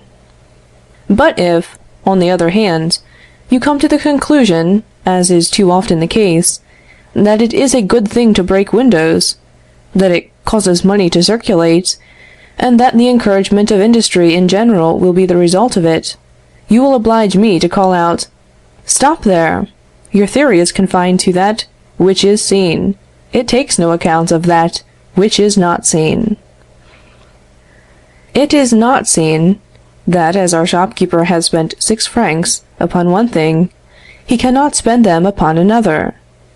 It is not seen, that if he had not had a window to replace, he would, perhaps, have replaced his old shoes, or added another book to his library. In short, he would have employed his 6 francs in some way this accident has prevented. Let us take a view of industry in general, as affected by this circumstance.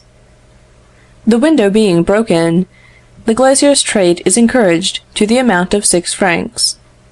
This is that which is seen. If the window had not been broken, the shoemaker's trade, or some other, would have been encouraged to the amount of 6 francs. This is that which is not seen. And if that which is not seen is taken into consideration because it is a negative fact, as well as that which is seen because it is a positive fact, it will be understood that neither industry in general, nor the sum total of national labor, is affected whether windows are broken or not. Now let us consider James B. himself. In the former supposition, that of the window being broken, he spends 6 francs, and has neither more nor less than he had before, the enjoyment of a window. In the second, where we suppose the window not to have been broken, he would have spent 6 francs in shoes, and would have had at the same time the enjoyment of a pair of shoes and of a window. Now, as James B. forms a part of society, we must come to the conclusion that, taking it all together, and making an estimate of its enjoyments and its labors, it has lost the value of a broken window. Whence we arrive at this unexpected conclusion: society loses the value of things which are uselessly destroyed, and we must assent to a maxim which will make the hair of protectionists stand on end: to break, to spoil, to waste, is not to encourage national labor, or, more briefly, destruction is not profit. What will you say, moniteur industriel? What will you say, disciples of good M.F. Chamans, who has calculated with so much precision how much trade would gain by the burning of Paris, from the number of houses it would be necessary to rebuild? I am sorry to disturb these ingenious calculations, as far as their spirit has been introduced into our legislation, but I beg him to begin them again, by taking into account that which is not seen, and placing it alongside of that which is seen. The reader must take care to remember that there are not 2 persons only, but 3, concerned in the little scene which I have submitted to his attention. One of them, James B., represents the consumer, reduced, by an act of destruction, to 1 enjoyment instead of 2. Another, under the title of the glazier, shows us the producer, whose trade is encouraged by the accident. The third is the shoemaker, or some other tradesman, whose labor suffers proportionably by the same cause. It is this third person who is always kept in the shade, and who, personating that which is not seen, is a necessary element of the problem. It is he who shows us how absurd it is to think we see a profit in an act of destruction. It is he who will soon teach us that it is not less absurd to see a profit in a restriction, which is, after all, nothing else than a partial destruction. Therefore, if you will only go to the root of all the arguments which are adduced in its favor, all you will find will be the paraphrase of this vulgar saying: What would become of the glaziers if nobody ever broke windows? 2. The disbanding of troops. It is the same with a people as it is with a man. If it wishes to give itself some gratification, it naturally considers whether it is worth what it costs. To a nation, security is the greatest of advantages. If, in order to obtain it, it is necessary to have an army of 100,000 men, I have nothing to say against it. It is an enjoyment bought by a sacrifice. Let me not be misunderstood upon the extent of my position. A member of the Assembly proposes to disband 100,000 men, for the sake of relieving the taxpayers of 100 millions. If we confine ourselves to this answer, the 100 millions of men and these 100 millions of money are indispensable to the national security. It is a sacrifice, but without this sacrifice France would be torn by factions or invaded by some foreign power. I have nothing to object to this argument, which may be true or false in fact, but which, theoretically, contains nothing which militates against economy. The error begins when the sacrifice itself is said to be an advantage because it profits somebody. Now, I am very much mistaken if, the moment the author of the proposal has taken his seat, some orator will not rise and say, "Disband 100,000 men! Do you know what you are saying? What will become of them? Where will they get a living? Don't you know that work is scarce everywhere, that every field is overstocked? Would you turn them out of doors to increase competition, and to weigh upon the rate of wages? Just now, when it is a hard matter to live at all, it would be a pretty thing if the state must find bread for 100,000 individuals. Consider, besides, that the army consumes wine, arms, clothing, that it promotes the activity of manufacturers in garrison towns, that it is, in short, the godsend of innumerable purveyors. Why any one must tremble at the bare idea of doing away with this immense industrial movement. This discourse, it is evident, concludes by voting the maintenance of 100,000 soldiers, for reasons drawn from the necessity of the service, and from economical considerations. It is these considerations only that I have to refute. 100,000 men, costing the taxpayers 100 millions of money, live and bring to the purveyors as much as 100 millions can supply. This is that which is seen. But 100 million taken from the pockets of the taxpayers cease to maintain these taxpayers and the purveyors as far as 100 millions reach. This is that which is not seen. Now make your calculations. Cast up, and tell me what profit there is for the masses. I will tell you where the loss lies, and to simplify it, instead of speaking of 100,000 men and 1,000,000 of money, it shall be of 1 man and 1,000 francs. We will suppose that we are in the village of A. The recruiting sergeants go their round, and take off a man. The tax gatherers go their round, and take off 1,000 francs.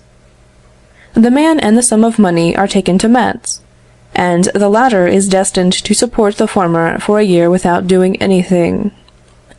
If you consider Metz only, you are quite right. The measure is a very advantageous one.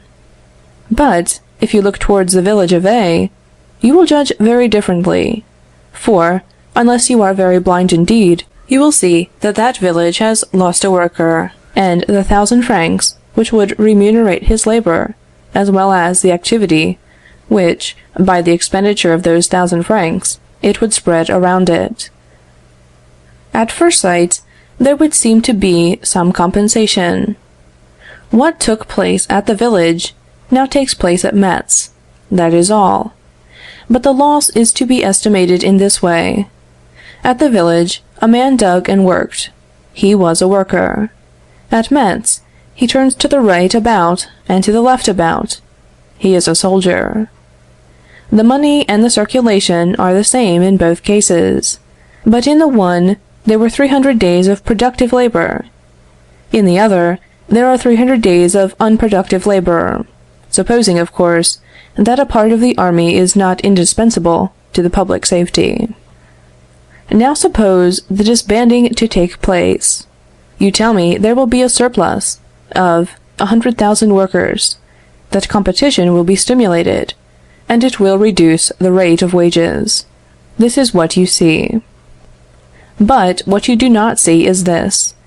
You do not see that to dismiss 100,000 soldiers is not to do away with 1,000,000 of money, but to return it to the taxpayers. You do not see that to throw 100,000 workers on the market is to throw into it, at the same moment, the 100 millions of money needed to pay for their labor, that, consequently, the same act which increases the supply of hands increases also the demand, from which it follows that your fear of a reduction of wages is unfounded. You do not see that, before the disbanding, as well as after it, there are in the country 100 millions of money corresponding with the 100,000 men. That the whole difference consists in this. Before the disbanding, the country gave the 100 millions to the 100,000 men for doing nothing, and that after it, it pays them the same sum for working. You do not see, in short, that when a taxpayer gives his money, either to a soldier in exchange for nothing, or to a worker in exchange for something, all the ultimate consequences of the circulation of this money are the same in these two cases. Only, in the second case, the taxpayer receives something, in the former he receives nothing. The result is a dead loss to the nation. The sophism which I am here combating will not stand the test of progression, which is the touchstone of principles. If, when every compensation is made, and all interests satisfied, there is a national profit in increasing the army, why not enroll under its banners the entire male population of the country? 3. Taxes. Have you never chanced to hear it said, "There is no better investment than taxes. Only see what a number of families it maintains, and consider how it reacts upon industry. It is an inexhaustible stream. It is life itself." In order to combat this doctrine, I must refer to my preceding refutation. Political economy knew well enough that its arguments were not so amusing that it could be said of them, "Repetitions, please." It has therefore turned the proverb to its own use, well convinced that, in its mouth, repetitions teach. The advantages which officials advocate are those which are seen. The benefit which accrues to the providers is still that which is seen. This blinds all eyes. But the disadvantages which the taxpayers have to get rid of are those which are not seen, and the injury which results from it to the providers is still that which is not seen, although this ought to be self-evident. When an official spends for his own profit an extra 100 sous, it implies that a taxpayer spends for his profit 100 sous less.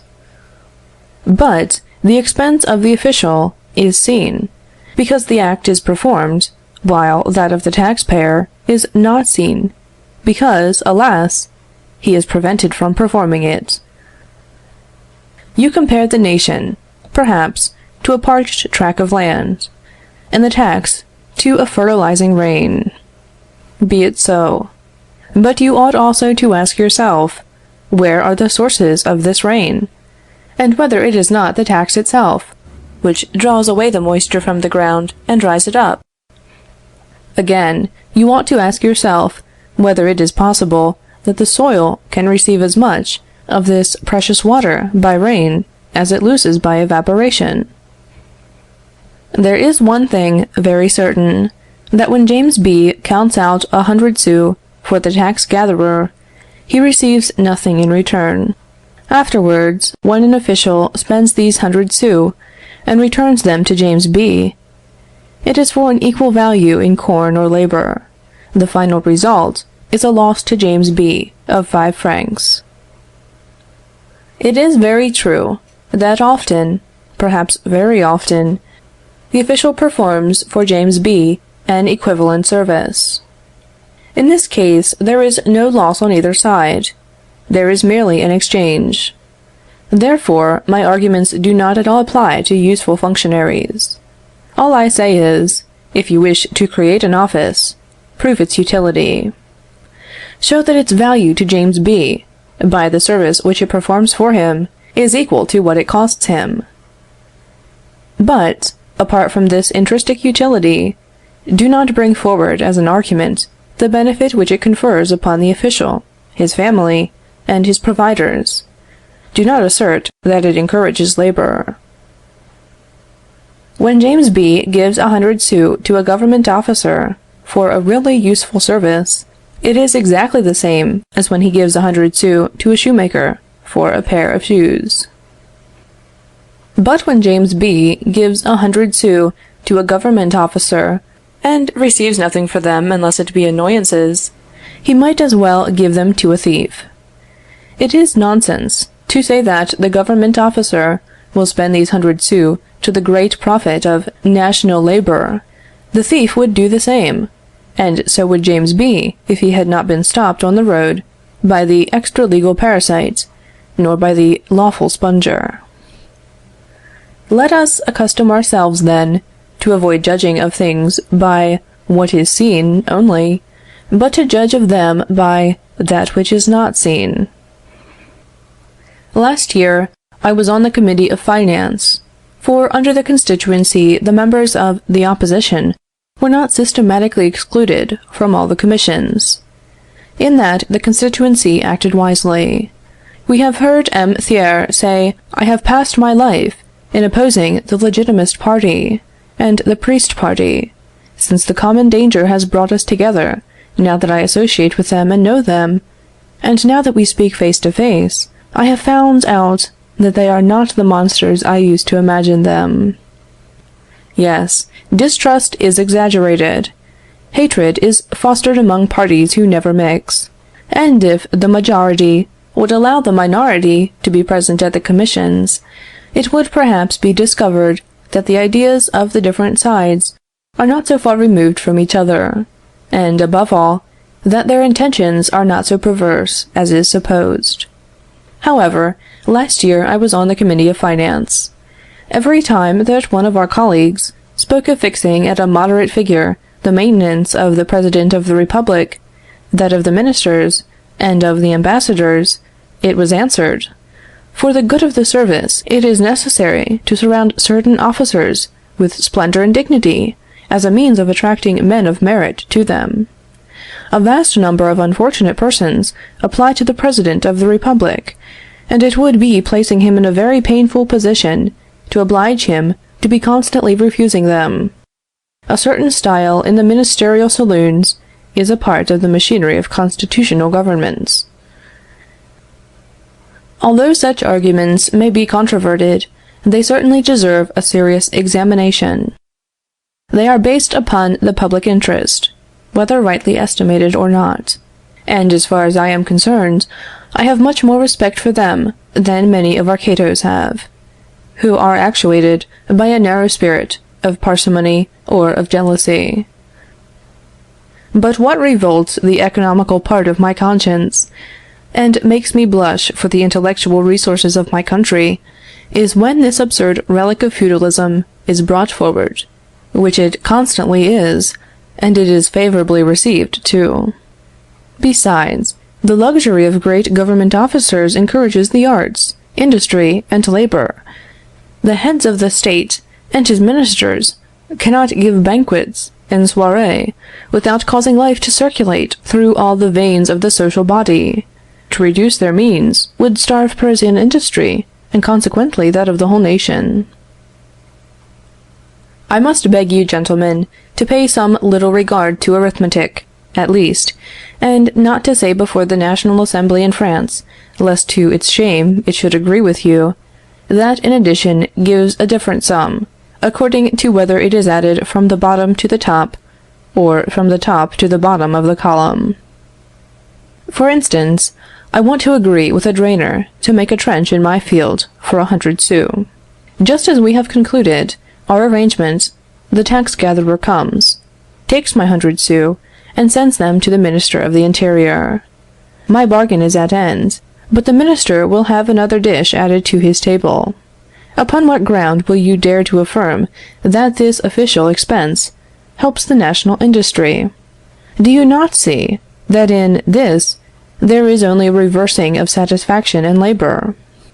A minister has his table better covered, it is true, but it is just as true that an agriculturalist has his field worse drained.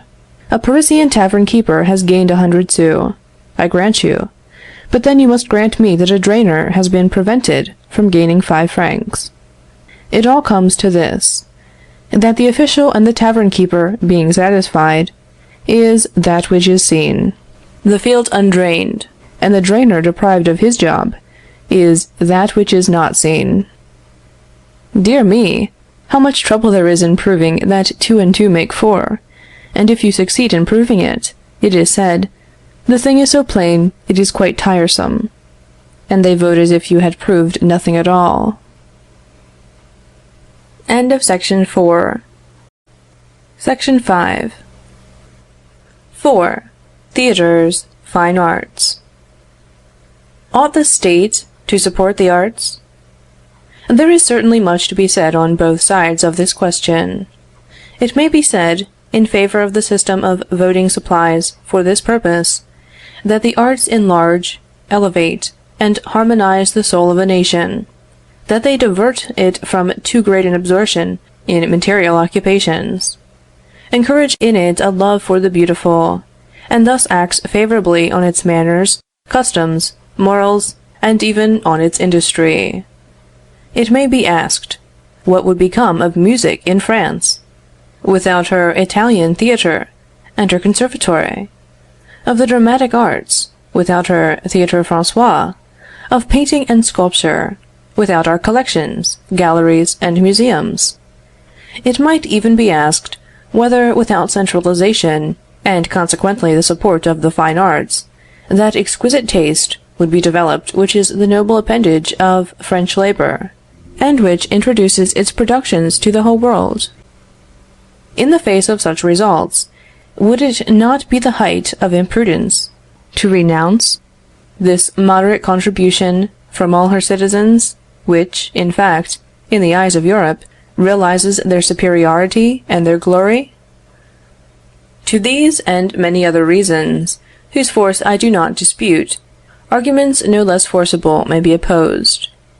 It might first of all be said, that there is a question of distributive justice in it.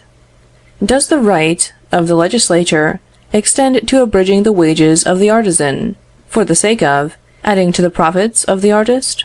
M. Lamartine said, if you cease to support the theatre, where will you stop? Will you not necessarily be led to withdraw your support from your colleges, your museums, your institutes, and your libraries? It might be answered, if you desire to support everything which is good and useful, where will you stop? Will you not necessarily be led to form a civil list for agriculture, industry, commerce, benevolence, education? Then, is it certain that government aid favors the progress of art? This question is far from being settled, and we see very well that the theatres which prosper are those which depend upon their own resources. Moreover, if we come to higher considerations, we may observe that wants and desires arise the one from the other, and originate in regions which are more and more refined in proportion as the public wealth allows of their being satisfied. That government ought not to take part in this correspondence, because in a certain condition of present fortune, it could not by taxation stimulate the arts of necessity without checking those of luxury, and thus interrupting the natural course of civilization. I may observe that these artificial transpositions of wants, tastes, labor, and population place the people in a precarious and dangerous position, without any solid basis. These are some of the reasons alleged by the adversaries of state intervention in what concerns the order in which citizens think their wants and desires should be satisfied, and to which, consequently, their activity should be directed.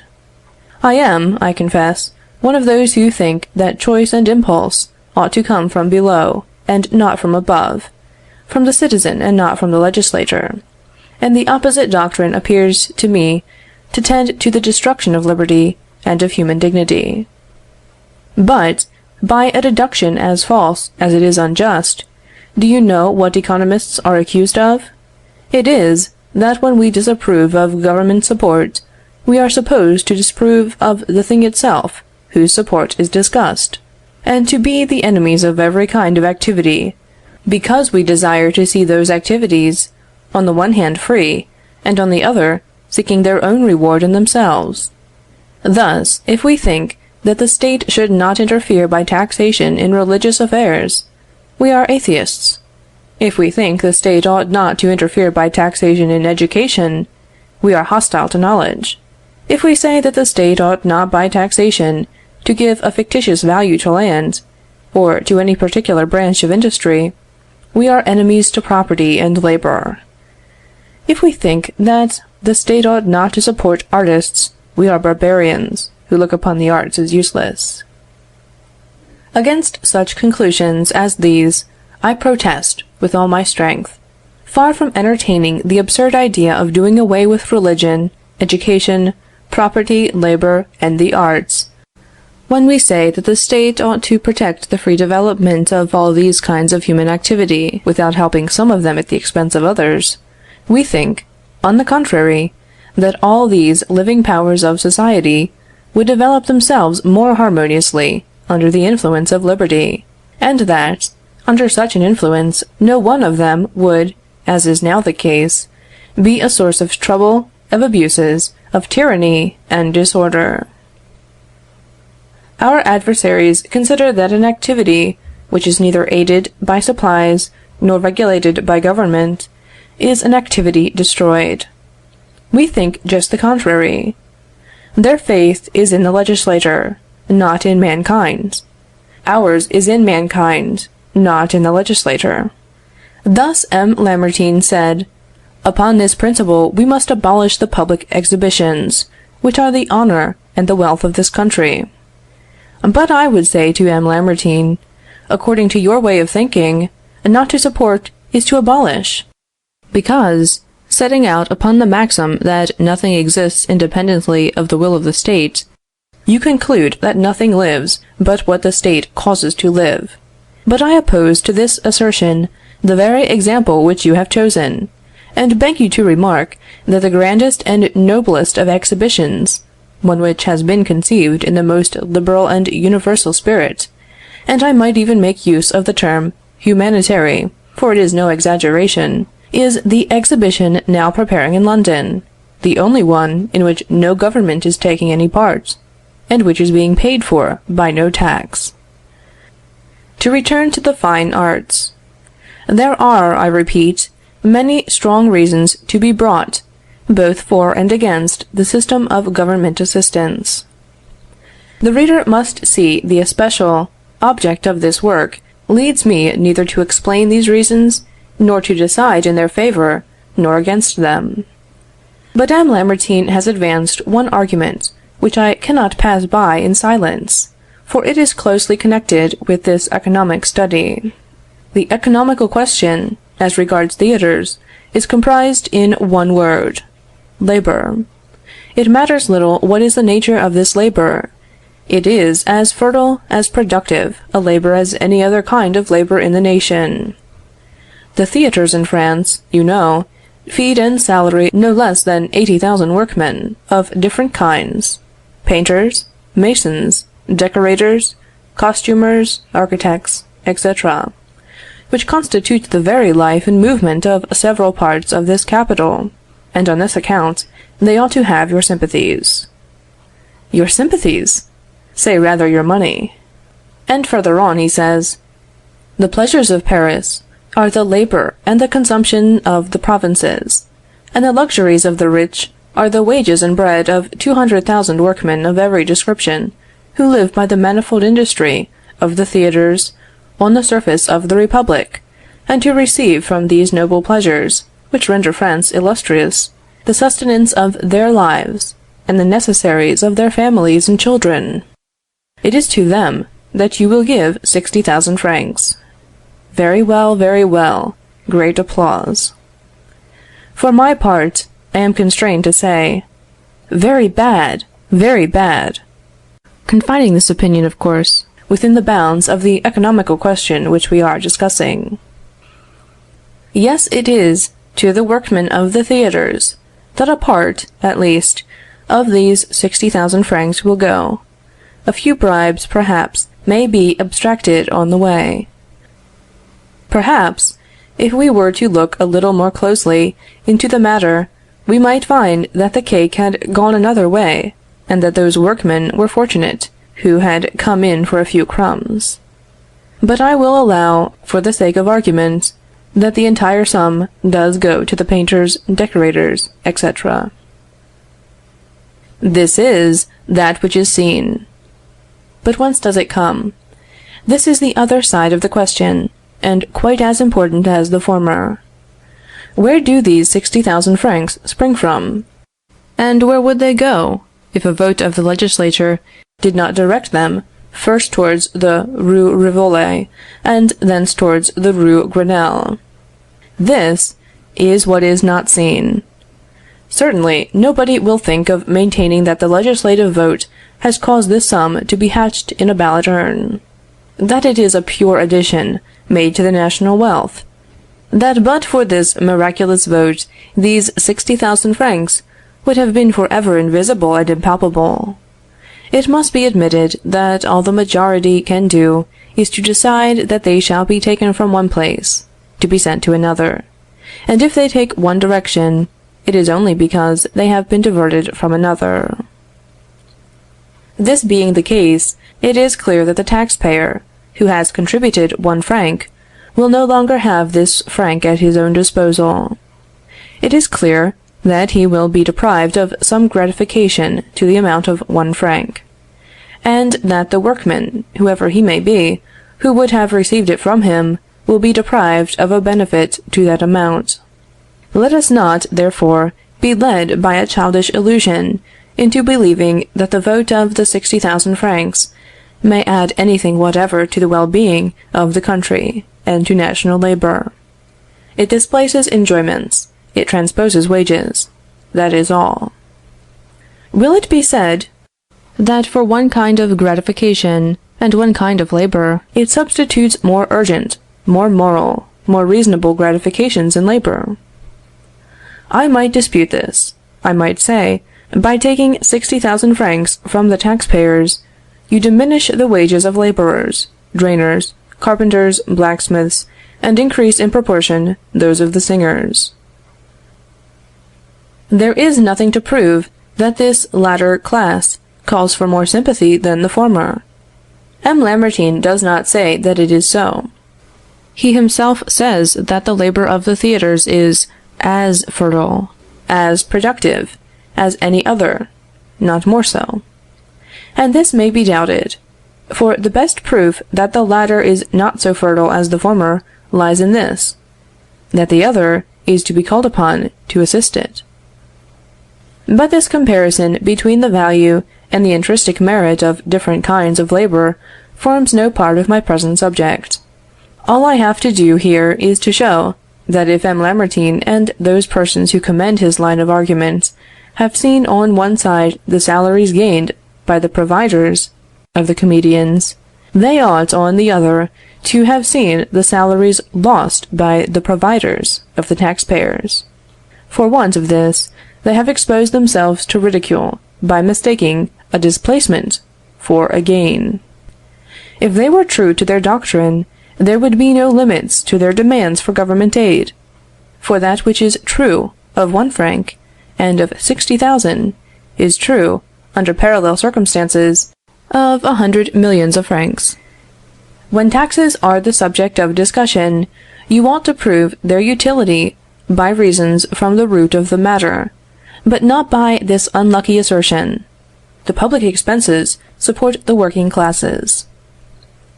This assertion disguises the important fact that public expenses always supersede private expenses, and that, therefore, we bring a livelihood to one workman instead of another, but add nothing to the share of the working class as a whole.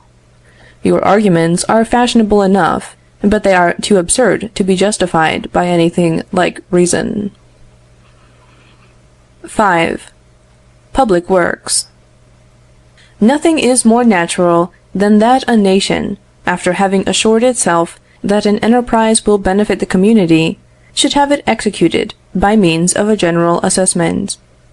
But I lose patience, I confess, when I hear this economic blunder advanced in support of such a project. Besides, it will be a means of creating labor for the workmen.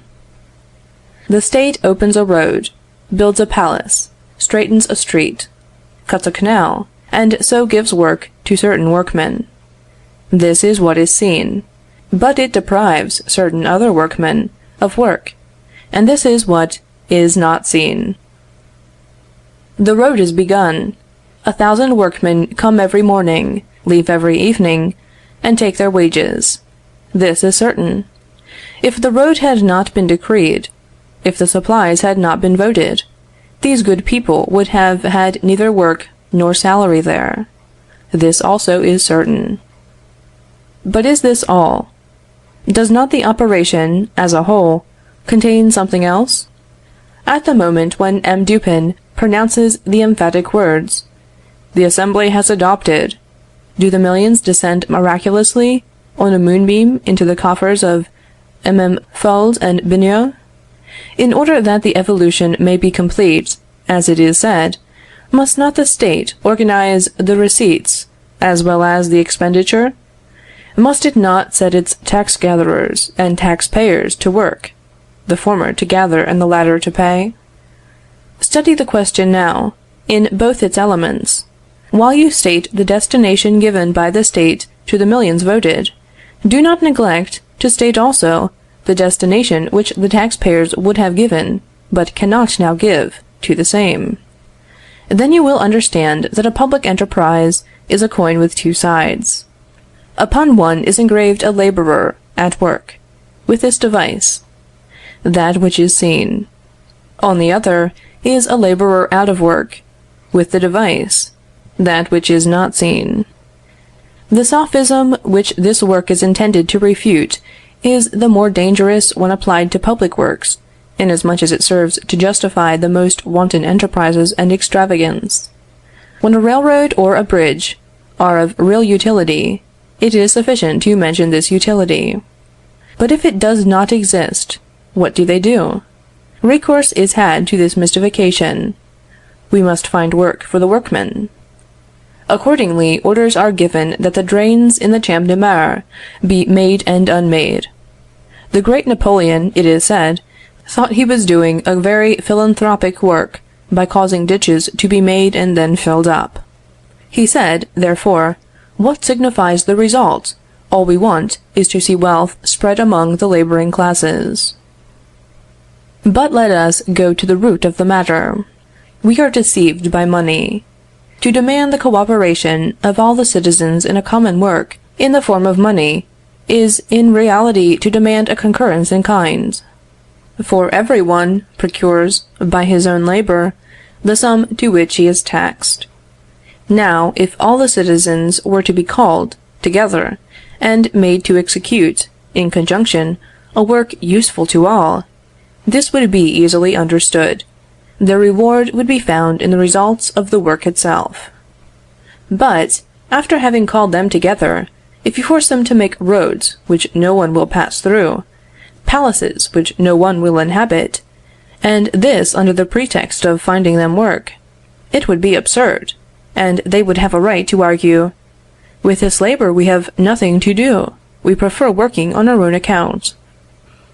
A proceeding which consists in making the citizens co-operate in giving money but not labor, does not in any way alter the general results. The only thing is, that the loss would react upon all parties. By the former, those whom the State employs, escape their part of the loss, by adding to it that which their fellow citizens have already suffered. There is an article in our Constitution which says, Society favors and encourages the development of labor, by the establishment of public works, by the State, the departments, and the parishes, as a means of employing persons who are in want of work.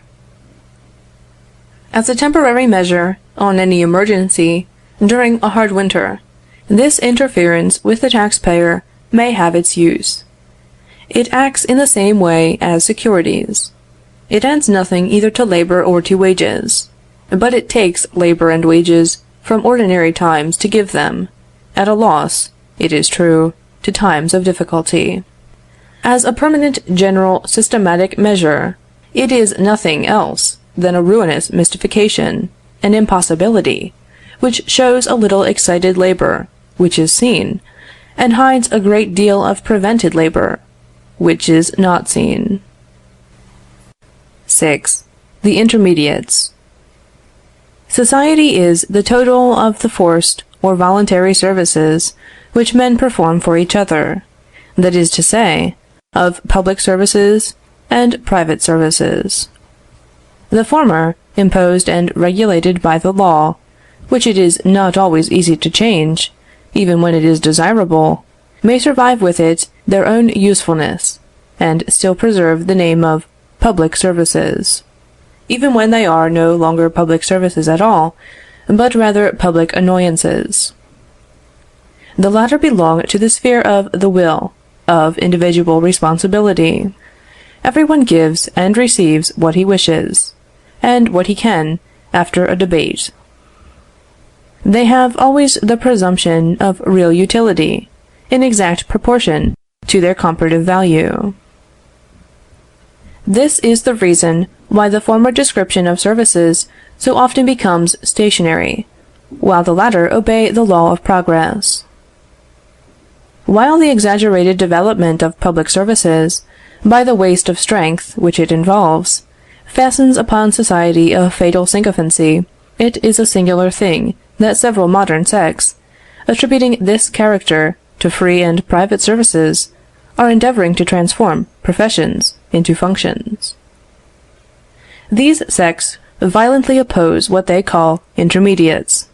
They would gladly suppress the capitalist, the banker, the speculator, the projector, the merchant, and the trader, accusing them of interposing between production and consumption, to extort from both, without giving either anything in return. Or rather, they would transfer to the state the work which they accomplish, for this work cannot be suppressed. The sophism of the Socialists on this point is showing to the public what it pays to the intermediates in exchange for their services, and concealing from it what is necessary to be paid to the state. Here is the usual conflict between what is before our eyes and what is perceptible to the mind only, between what is seen and what is not seen. It was at the time of the scarcity, in 1847, that the Socialist schools attempted and succeeded in popularizing their fatal theory. They knew very well that the most absurd notions have always a chance with people who are suffering, malisunda fame. Therefore, by the help of the fine words, trafficking in men by men, speculation on hunger, monopoly, they began to blacken commerce, and to cast a veil over its benefits. What can be the use, they say, of leaving to the merchants the care of importing food from the United States and the Crimea? Why do not the state, the departments, and the towns organize a service for provisions and a magazine for stores? They would sell at a return price, and the people, poor things, would be exempted from the tribute which they pay to free, that is, to egotistical individuals, and anarchical commerce. The tribute paid by the people to commerce is that which is seen. The tribute which the people would pay to the state, or to its agents, in the socialist system, is what is not seen. In what does this pretended tribute, which the people pay to commerce, consist? In this, that two men render each other a mutual service, in all freedom, and under the pressure of competition and reduced prices. When the hungry stomach is at Paris, and corn which can satisfy is at Odessa, the suffering cannot cease till the corn is brought into contact with the stomach. There are three means by which this contact may be effected. First, the famished men may go themselves and fetch the corn. Second, they may leave this task to those to whose trade it belongs. Third, they may club together and give the office in charge to public functionaries. Which of these three methods possesses the greatest advantages? In every time, in all countries, and the more free, enlightened, and experienced they are, men have voluntarily chosen the second. I confess that this is sufficient, in my opinion, to justify this choice. I cannot believe that mankind, as a whole, is deceiving itself upon a point which touches it so nearly. But let us now consider the subject. For 36 millions of citizens to go and fetch the corn they want from Odessa is a manifest impossibility. The first means, then, goes for nothing. The consumers cannot act for themselves. They must, of necessity, have recourse to intermediates, officials or agents. But observe that the first of these three means would be the most natural. In reality, the hungry man has to fetch his corn. It is a task which concerns himself, a service due to himself. If another person, on whatever ground, performs this service for him, takes the task upon himself, this latter has a claim upon him for a compensation. I mean by this to say that intermediates contain in themselves the principle of remuneration. However that may be, since we must refer to what the Socialists call a parasite, I would ask, which of the two is the most exacting parasite, the merchant or the official? Commerce, free of course, otherwise I could not reason upon it, commerce, I say, is led by its own interests to study the seasons, to give daily statements of the state of the crops, to receive information from every part of the globe, to foresee wants, to take precautions beforehand. It has vessels always ready, correspondents everywhere, and it is its immediate interest to buy at the lowest possible price, to economize in all the details of its operations, and to attain the greatest results by the smallest efforts. It is not the French merchants only who are occupied in procuring provisions for France in time of need, and if their interest leads them irresistibly to accomplish their task at the smallest possible cost, the competition which they create amongst each other leads them no less irresistibly to cause the consumers to partake of the profits of those realized savings. The corn arrives. It is to the interest of commerce to sell it as soon as possible, so as to avoid risks, to realize its funds, and begin again the first opportunity.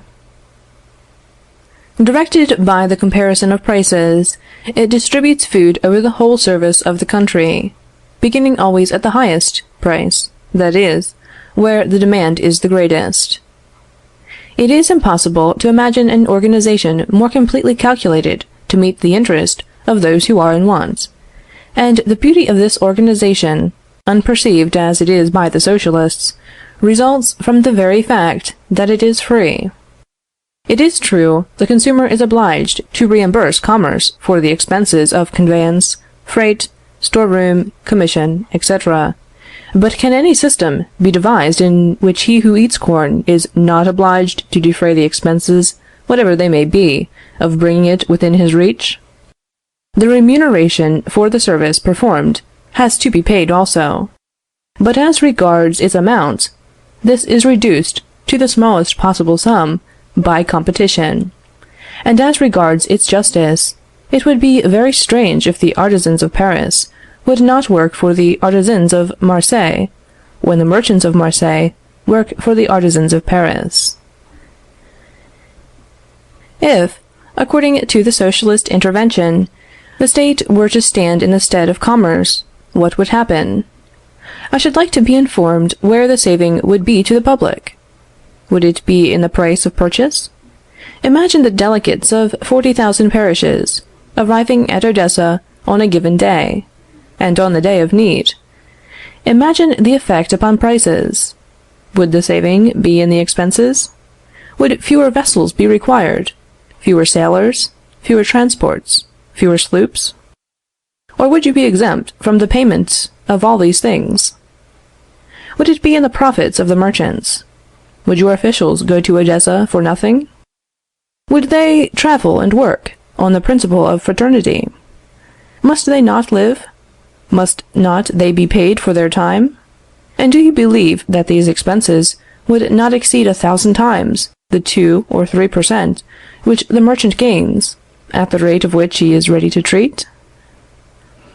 And then consider the difficulty of levying so many taxes, and of dividing so much food. Think of the injustice, of the abuses inseparable from such an enterprise. Think of the responsibility which would weigh upon the government. The Socialists who have invented these follies, and who, in the days of distress, have introduced them into the minds of the masses, take to themselves literally the title of advanced men. And it is not without some danger that custom, that tyrant of tongues, authorizes the term and the sentiment which it involves. Advanced!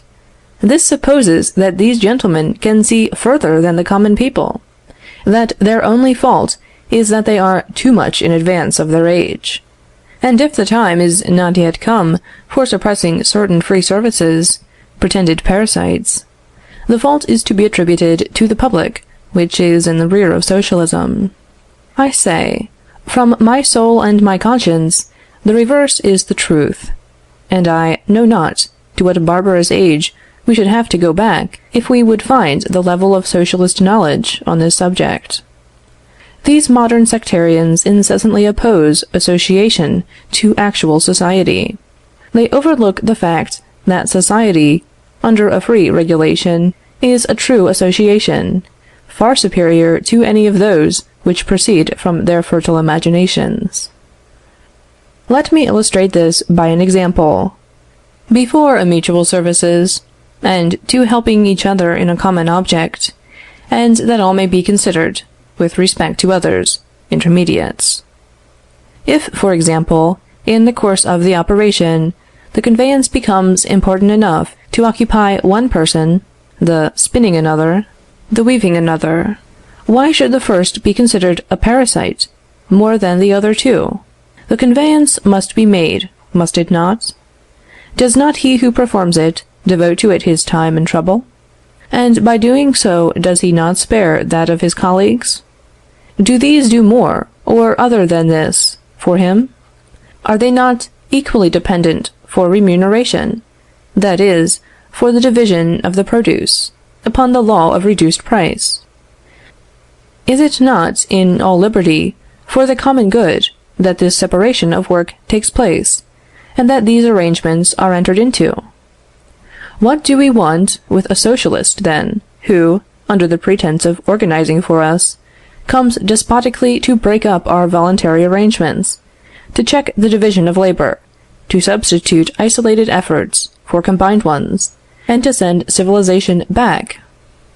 Is association, as I describe it here, in itself less association, because every one enters and leaves it freely, chooses his place in it, judges and bargains for himself on his own responsibility, and brings with him the spring and warrant of personal interest? That it may deserve this name, is it necessary that a pretended reformer should come and impose upon us his plan and his will, and, as it were, to concentrate mankind in himself? The more we examine these advanced schools, the more do we become convinced that there is but one thing at the root of them: ignorance proclaiming itself infallible, and claiming despotism in the name of this infallibility. I hope the reader will excuse this digression.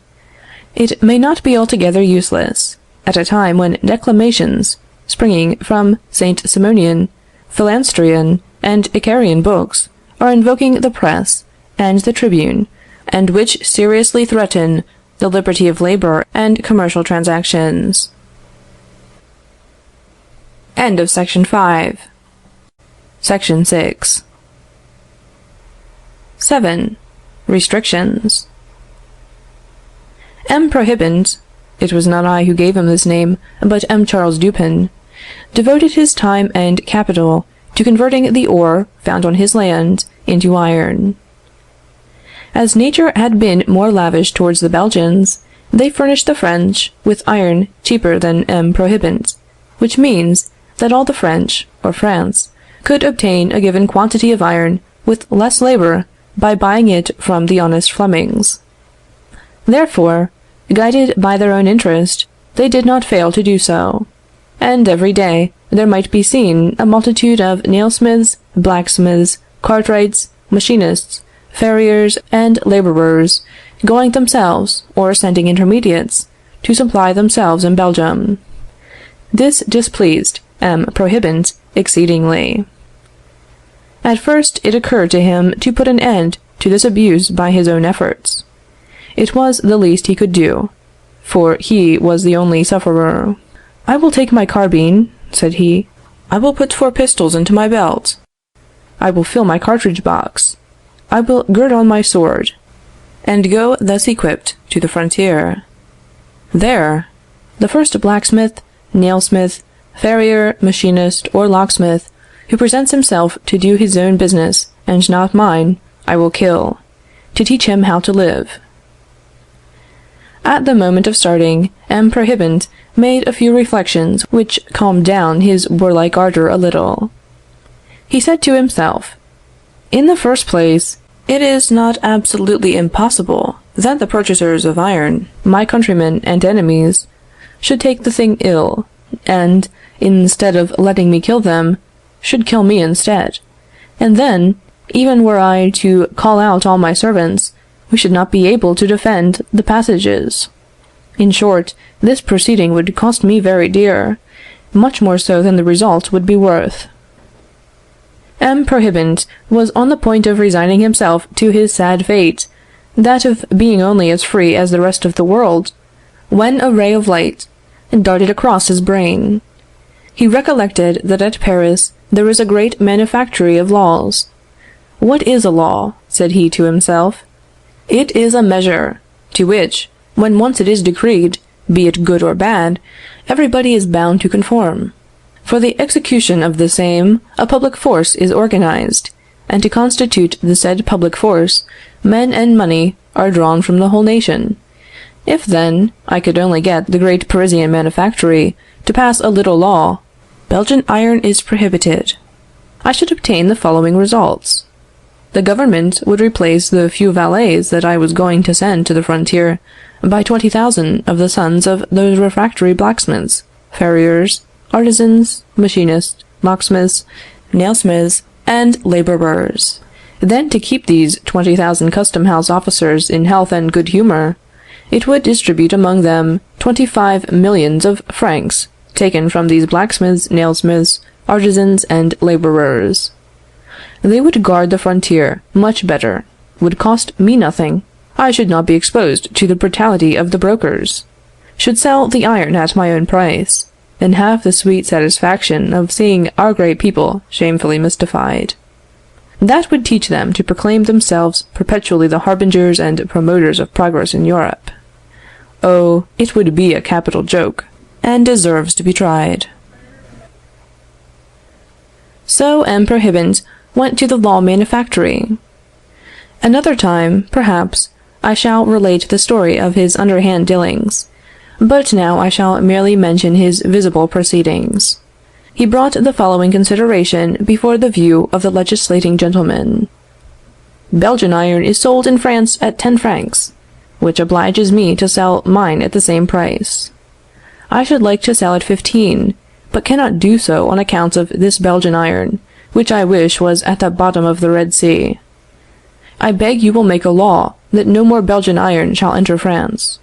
Immediately I raise my price 5 francs, and these are the consequences. For every 100 weight of iron that I shall deliver to the public, I shall receive 15 francs instead of 10. I shall grow rich more rapidly, extend my traffic, and employ more workmen. My workmen and I shall spend much more freely, to the great advantage of our tradesmen for miles around. These latter, having more custom, will furnish more employment to trade, and activity on both sides will increase in the country. This fortunate piece of money, which you will drop into my strong box, will, like a stone thrown into a lake, give birth to an infinite number of concentric circles. Charmed with his discourse, delighted to learn that it is so easy to promote, by legislating, the prosperity of a people, the lawmakers voted the restriction. Talk of labor and economy, they said. What is the use of these painful means of increasing the national wealth, when all that is wanted for this object is a decree? And, in fact, the law produced all the consequences announced by M. Prohibant. The only thing was, it produced others, which he had not foreseen. To do him justice, his reasoning was not false, but only incomplete. In endeavoring to obtain a privilege, he had taken cognizance of the effects which are seen, leaving in the background those which are not seen. He had pointed out only 2 personages, whereas there are 3 concerned in the affair. It is for us to supply this involuntary or premeditated omission. It is true, the crown piece, thus directed by law into M. Prohibant's strong box, is advantageous to him and to those whose labor it would encourage. And if the act had caused the crown piece to descend from the moon, these good effects would not have been counterbalanced by any corresponding evils. Unfortunately, the mysterious piece of money does not come from the moon, but from the pocket of a blacksmith, or a nailsmith, or a cartwright, or a farrier, or a laborer, or a shipwright; in a word, from James B., who gives it now without receiving a grain more of iron than when he was paying 10 francs. Thus we can see at a glance that this very much alters the state of the case, for it is very evident that M. Prohibant's profit is compensated by James B.'s loss, and all that M. Prohibant can do with the crown piece for the encouragement of national labor, James B. might have done himself. The stone has only been thrown upon one part of the lake, because the law has prevented it from being thrown upon another. Therefore, that which is not seen supersedes that which is seen, and at this point there remains, as the residue of the operation, a piece of injustice, and, sad to say, a piece of injustice perpetrated by the law. This is not all. I have said that there is always a third person left in the background. I must now bring him forward, that he may reveal to us a second loss of 5 francs. Then we shall have the entire results of the transaction. James B. is the possessor of 15 francs, the fruit of his labor. He is now free. What does he do with his 15 francs? He purchases some article of fashion for 10 francs, and with it he pays, or the intermediate pay for him, for the 100-weight of Belgian iron. After this he has 5 francs left. He does not throw them into the river, but, and this is what is not seen, he gives them to some tradesman in exchange for some enjoyment, to a bookseller, for instance, for Bossuet's Discourse on Universal History. Thus, as far as national labor is concerned, it is encouraged to the amount of 15 francs, viz., 10 francs for the Paris article, 5 francs to the bookselling trade. As to James B., he obtains for his 15 francs 2 gratifications, viz., first, 100 weight of iron; second, a book. The decree is put in force. How does it affect the condition of James B.? How does it affect national labor? James B. pays every centime of his 5 francs to M. Prohibant, and therefore is deprived of the pleasure of a book, or of some other thing of equal value. He loses 5 francs. This must be admitted. It cannot fail to be admitted that when the restriction raises the price of things, the consumer loses the difference. But, then, it is said, national labor is the gainer. No, it is not the gainer, for since the act, it is no more encouraged than it was before, to the amount of 15 francs. The only thing is, that, since the act, the 15 francs of James B. go to the metal trade, while before it was put in force, they were divided between the milliner and the bookseller. The violence used by M. Prohibant on the frontier, or that which he causes to be used by the law, may be judged very differently in a moral point of view. Some persons consider that plunder is perfectly justifiable, if only sanctioned by law. But, for myself, I cannot imagine anything more aggravating. However it may be, the economical results are the same in both cases. Look at the thing as you will, but if you are impartial, you will see that no good can come of legal or illegal plunder. We do not deny that it affords M. Prohibant, or his trade, or, if you will, national industry, a profit of 5 francs. But we affirm that it causes 2 losses, one to James B., who pays 15 francs, where he otherwise would have paid 10; the other to national industry, which does not receive the difference. Take your choice of these 2 losses, and compensate with it the profit which we allow. The other will prove not the less a dead loss. Here is the moral. To take by violence is not to produce, but to destroy. Truly, if taking by violence was producing, this country of ours would be a little richer than she is. 8. Machinery. A curse on machines. Every year, their increasing power devotes millions of workmen to pauperism, by depriving them of work, and therefore of wages and bread. A curse on machines. This is the cry which is raised by vulgar prejudice, and echoed in the journals. But to curse machines is to curse the spirit of humanity. It puzzles me to conceive how any man can feel any satisfaction in such a doctrine. For, if true, what is its inevitable consequence? That there is no activity, prosperity, wealth, or happiness possible for any people, except for those who are stupid and inert, and to whom God has not granted the fatal gift of knowing how to think, to observe, to combine, to invent, and to obtain the greatest results with the smallest means. On the contrary, rags, mean huts, poverty, and inanition are the inevitable lot of every nation which seeks and finds in iron, fire, wind, electricity, magnetism, the laws of chemistry and mechanics, in a word, in the powers of nature, an assistance to its natural powers. We might as well say with Rousseau, every man that thinks is a depraved animal. This is not all.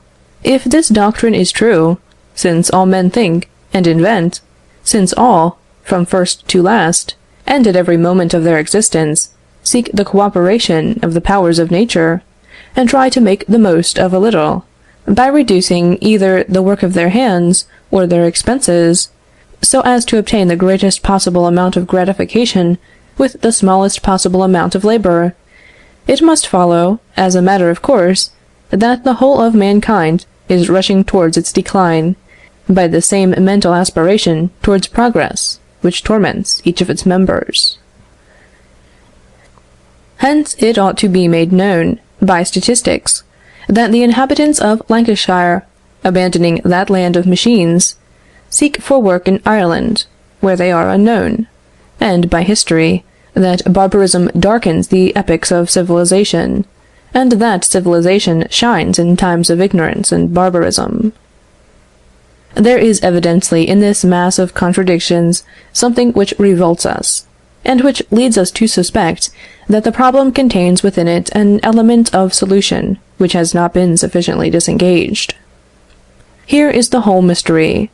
Behind that which is seen lies something which is not seen. I will endeavor to bring it to light. The demonstration I shall give will only be a repetition of the preceding one, for the problems are one and the same.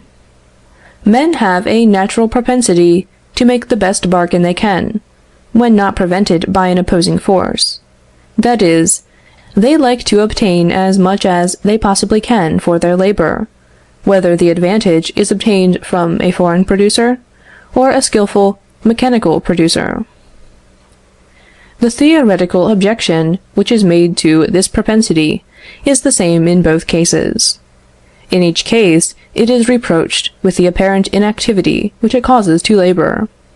Now, labor rendered available, not inactive, is the very thing which determines it, and therefore, in both cases, the same practical obstacle, force, is opposed to it also. The legislator prohibits foreign competition, and forbids mechanical competition. For what other means can exist for arresting a propensity which is natural to all men, but that of depriving them of their liberty? In many countries, it is true, the legislator strikes at only one of these competitions, and confines himself to grumbling at the other. This only proves one thing, that is, that the legislator is inconsistent. We need not be surprised at this. On a wrong road, inconsistency is inevitable. If it were not so, mankind would be sacrificed. A false principle never has been, and never will be, carried out to the end. Now for our demonstration, which shall not be a long one. James B. had 2 francs, which he had gained by 2 workmen. But it occurs to him that an arrangement of ropes and weights might be made which would diminish the labor by half. Therefore he obtains the same advantage, saves a franc, and discharges a workman. He discharges a workman. This is that which is seen. And seeing this only, it is said, see how misery attends civilization. This is the way that liberty is fatal to equality. The human mind has made a conquest, and immediately a workman is cast into the gulf of pauperism.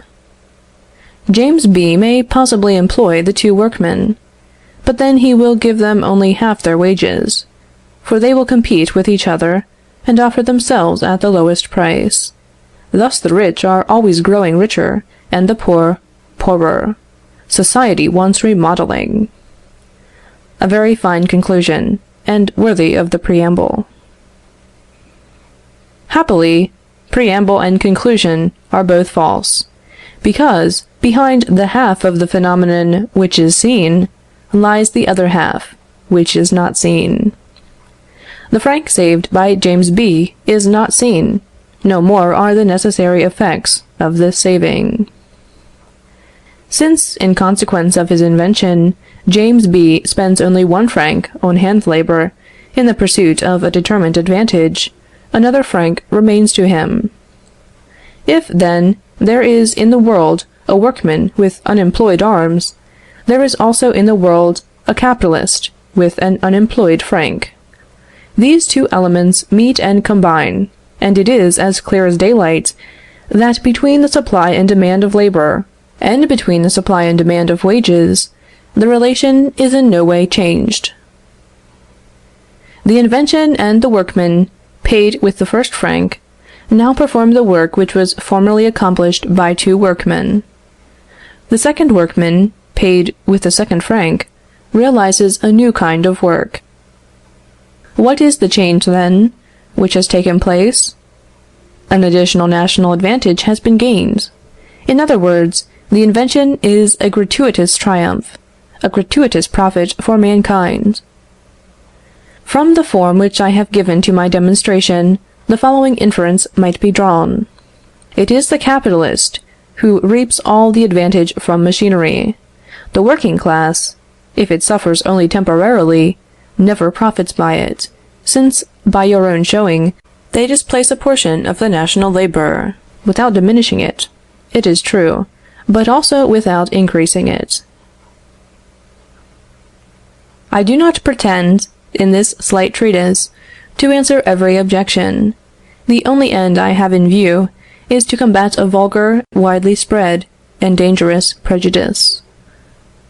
I want to prove that a new machine only causes the discharge of a certain number of hands, when the remuneration which pays them is abstracted by force. These hands and this remuneration would combine to produce what it was impossible to produce before the invention, whence it follows that the final result is an increase of advantages for equal labor. Who is the gainer by these additional advantages? First, it is true, the capitalist, the inventor, the first who succeeds in using the machine. And this is the reward of his genius and courage. In this case, as we have just seen, he effects a saving upon the expense of production, which, in whatever way it may be spent, and it always is spent, employs exactly as many hands as the machine caused to be dismissed. But soon competition obliges him to lower his prices in proportion to the saving itself. And then it is no longer the inventor who reaps the benefit of the invention. It is the purchaser of what is produced, the consumer, the public, including the workman, in a word, mankind. And that which is not seen is, that the saving thus procured for all consumers creates a fund whence wages may be supplied, and which replaces that which the machine has exhausted. Thus, To recur to the forementioned example, James B. obtains a profit by spending 2 francs in wages. Thanks to his invention, the hand labor costs him only 1 franc. So long as he sells the thing produced at the same price, he employs 1 workman less in producing this particular thing, and that is what is seen.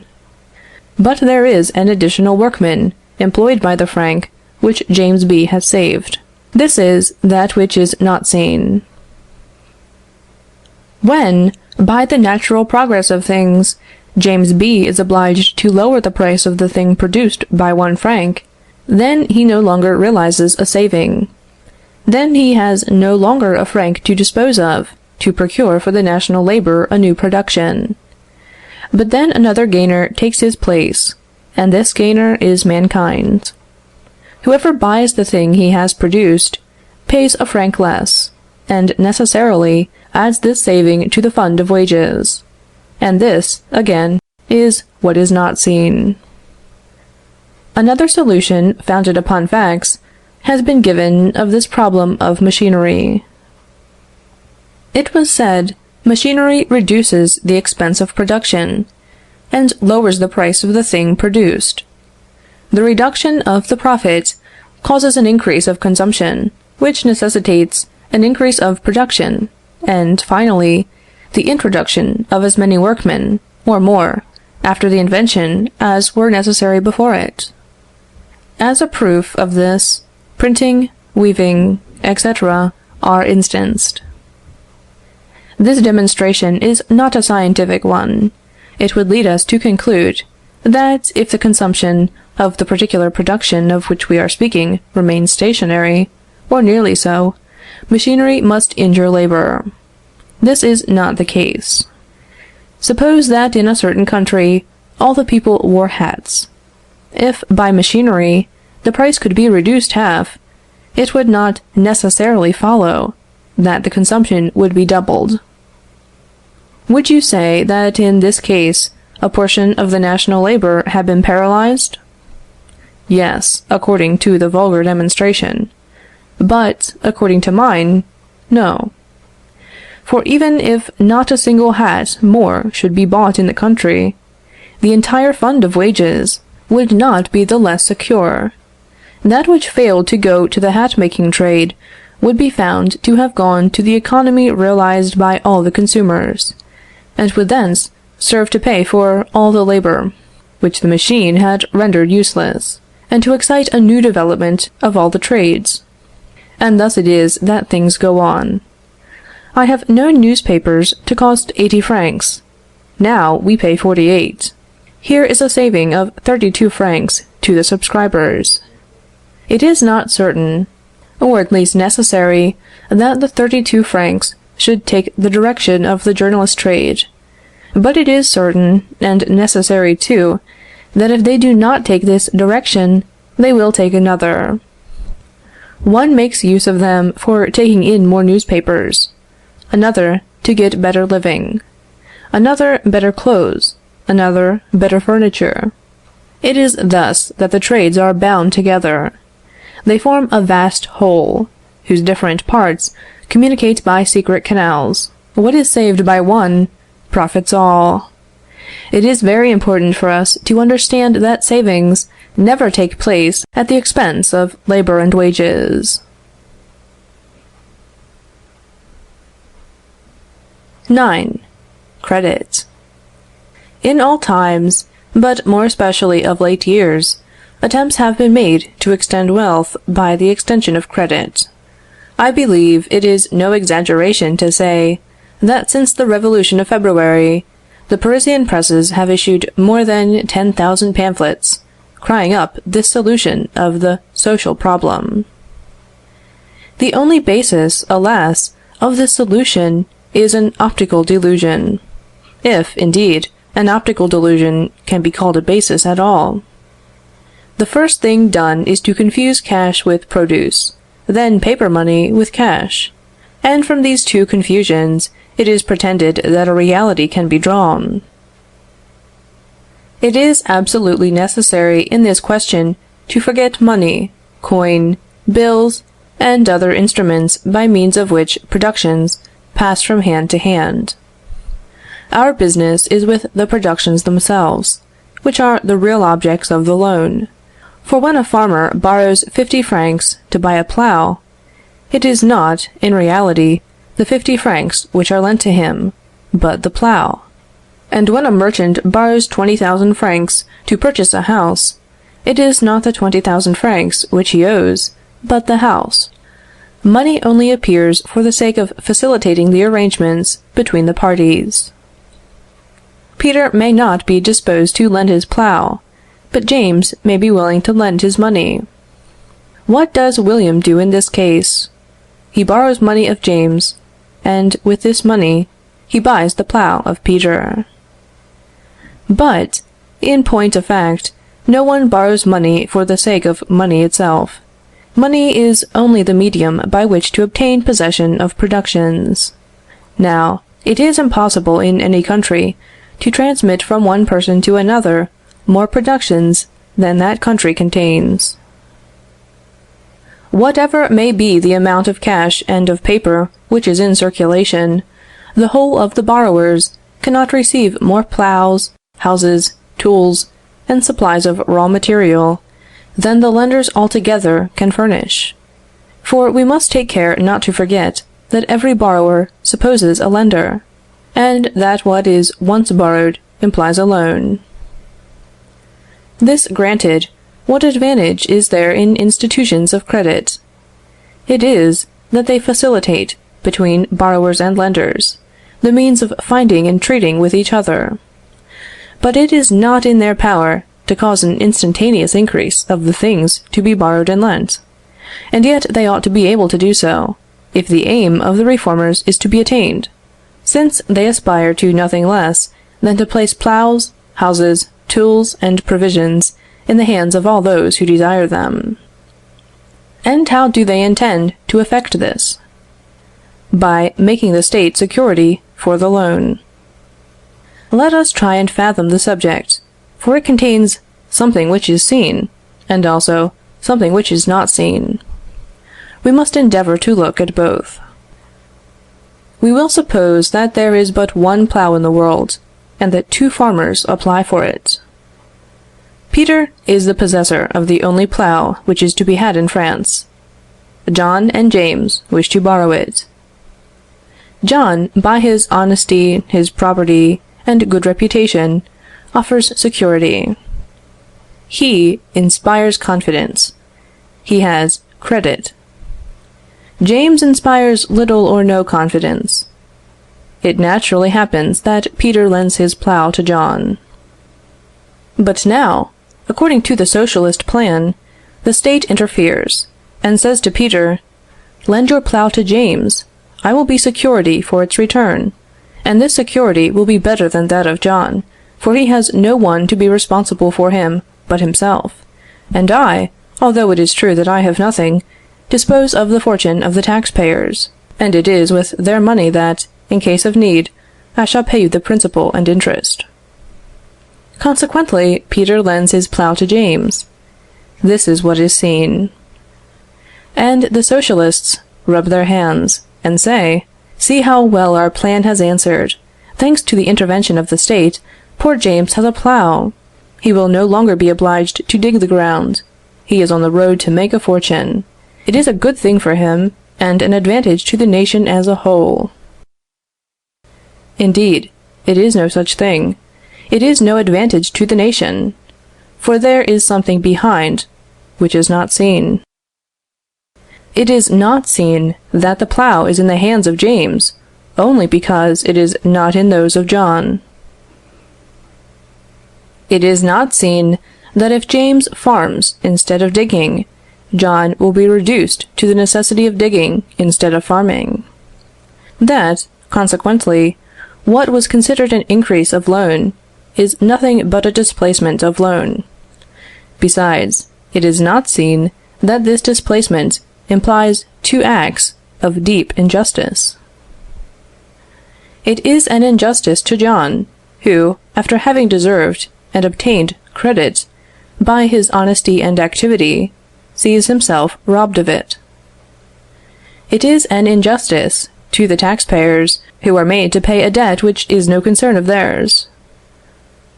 Will any one say that government offers the same facilities to John as it does to James? But as there is only one plough to be had, two cannot be lent. The argument always maintains that, thanks to the intervention of the State, more will be borrowed than there are things to be lent, for the plough represents here the bulk of available capitals. It is true, I have reduced the operation to the most simple expression of it, but if you submit the most complicated government institutions of credit to the same test, you will be convinced that they can have but one result, viz., to displace credit, not to augment it. In one country, and in a given time, there is only a certain amount of capital available, and all are employed.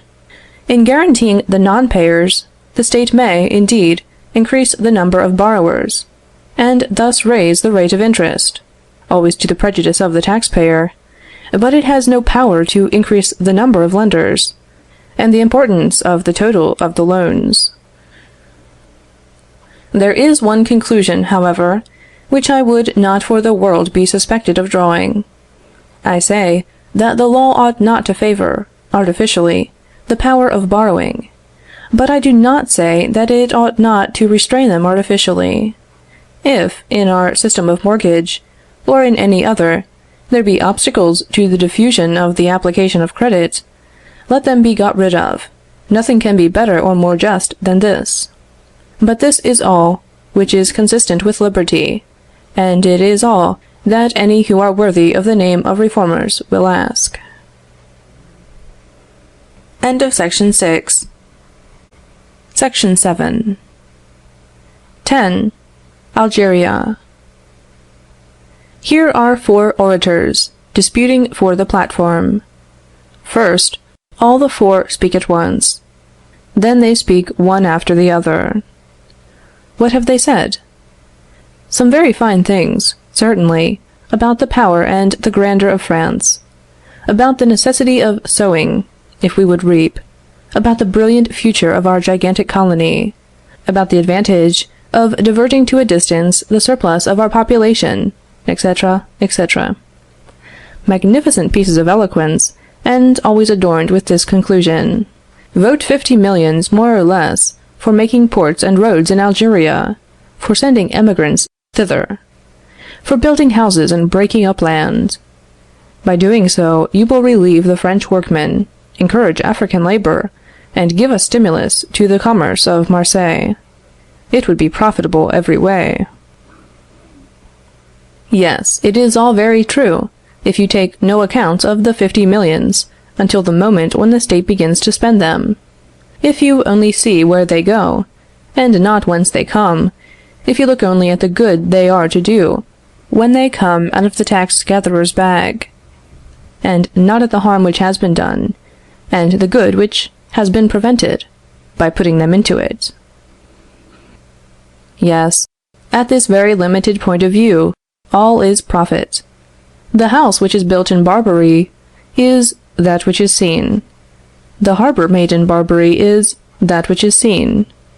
The work caused in Barbary is what is seen. A few less hands in France is what is seen. A great stir with goods at Marseilles is still that which is seen.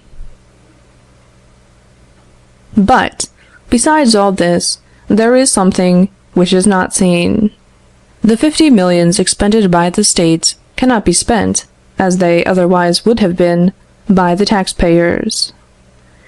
It is necessary to deduct from all the good attributed to the public expenditure which has been effected, all the harm caused by the prevention of private expense, unless we say that James B. would have done nothing with the crown that he had gained, and of which the tax had deprived him.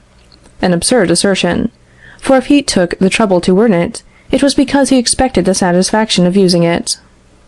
He would have repaired the palings in his garden, which he cannot now do, and this is that which is not seen. He would have manured his field, which now he cannot do, and this is what is not seen. He would have added another story to his cottage, which he cannot do now, and this is what is not seen. He might have increased the number of his tools, which he cannot do now, and this is what is not seen. He would have been better fed, better clothed, have given a better education to his children, and increased his daughter's marriage portion. This is what is not seen. He would have become a member of the Mutual Assistance Society, but now he cannot. This is what is not seen. On one hand are the enjoyments of which he has been deprived, and the means of action which have been destroyed in his hands.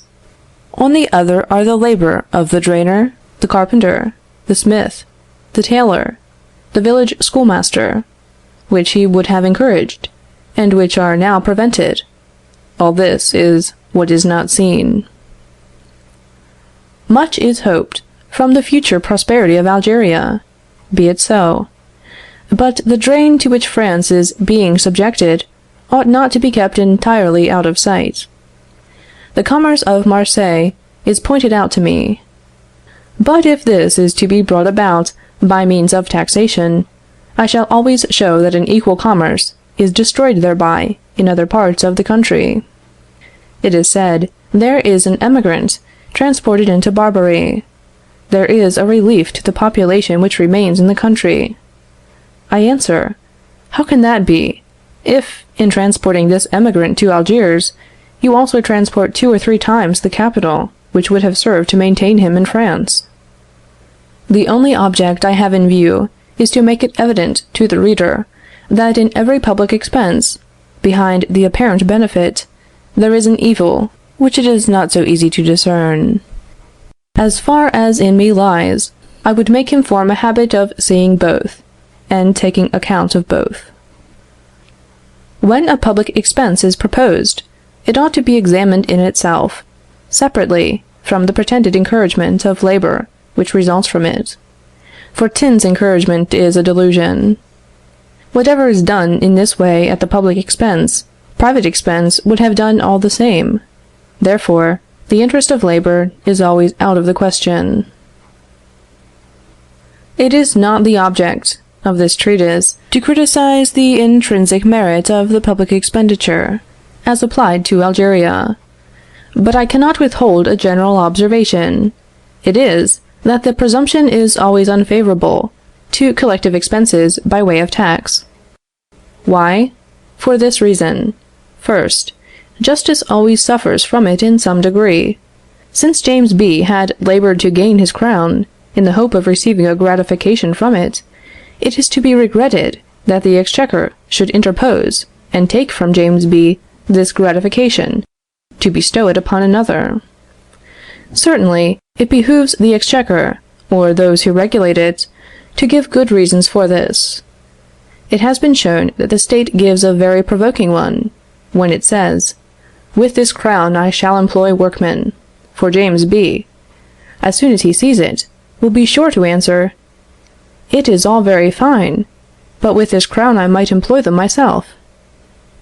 Apart from this reason, others present themselves without disguise, by which the debate between the Exchequer and poor James becomes much simplified.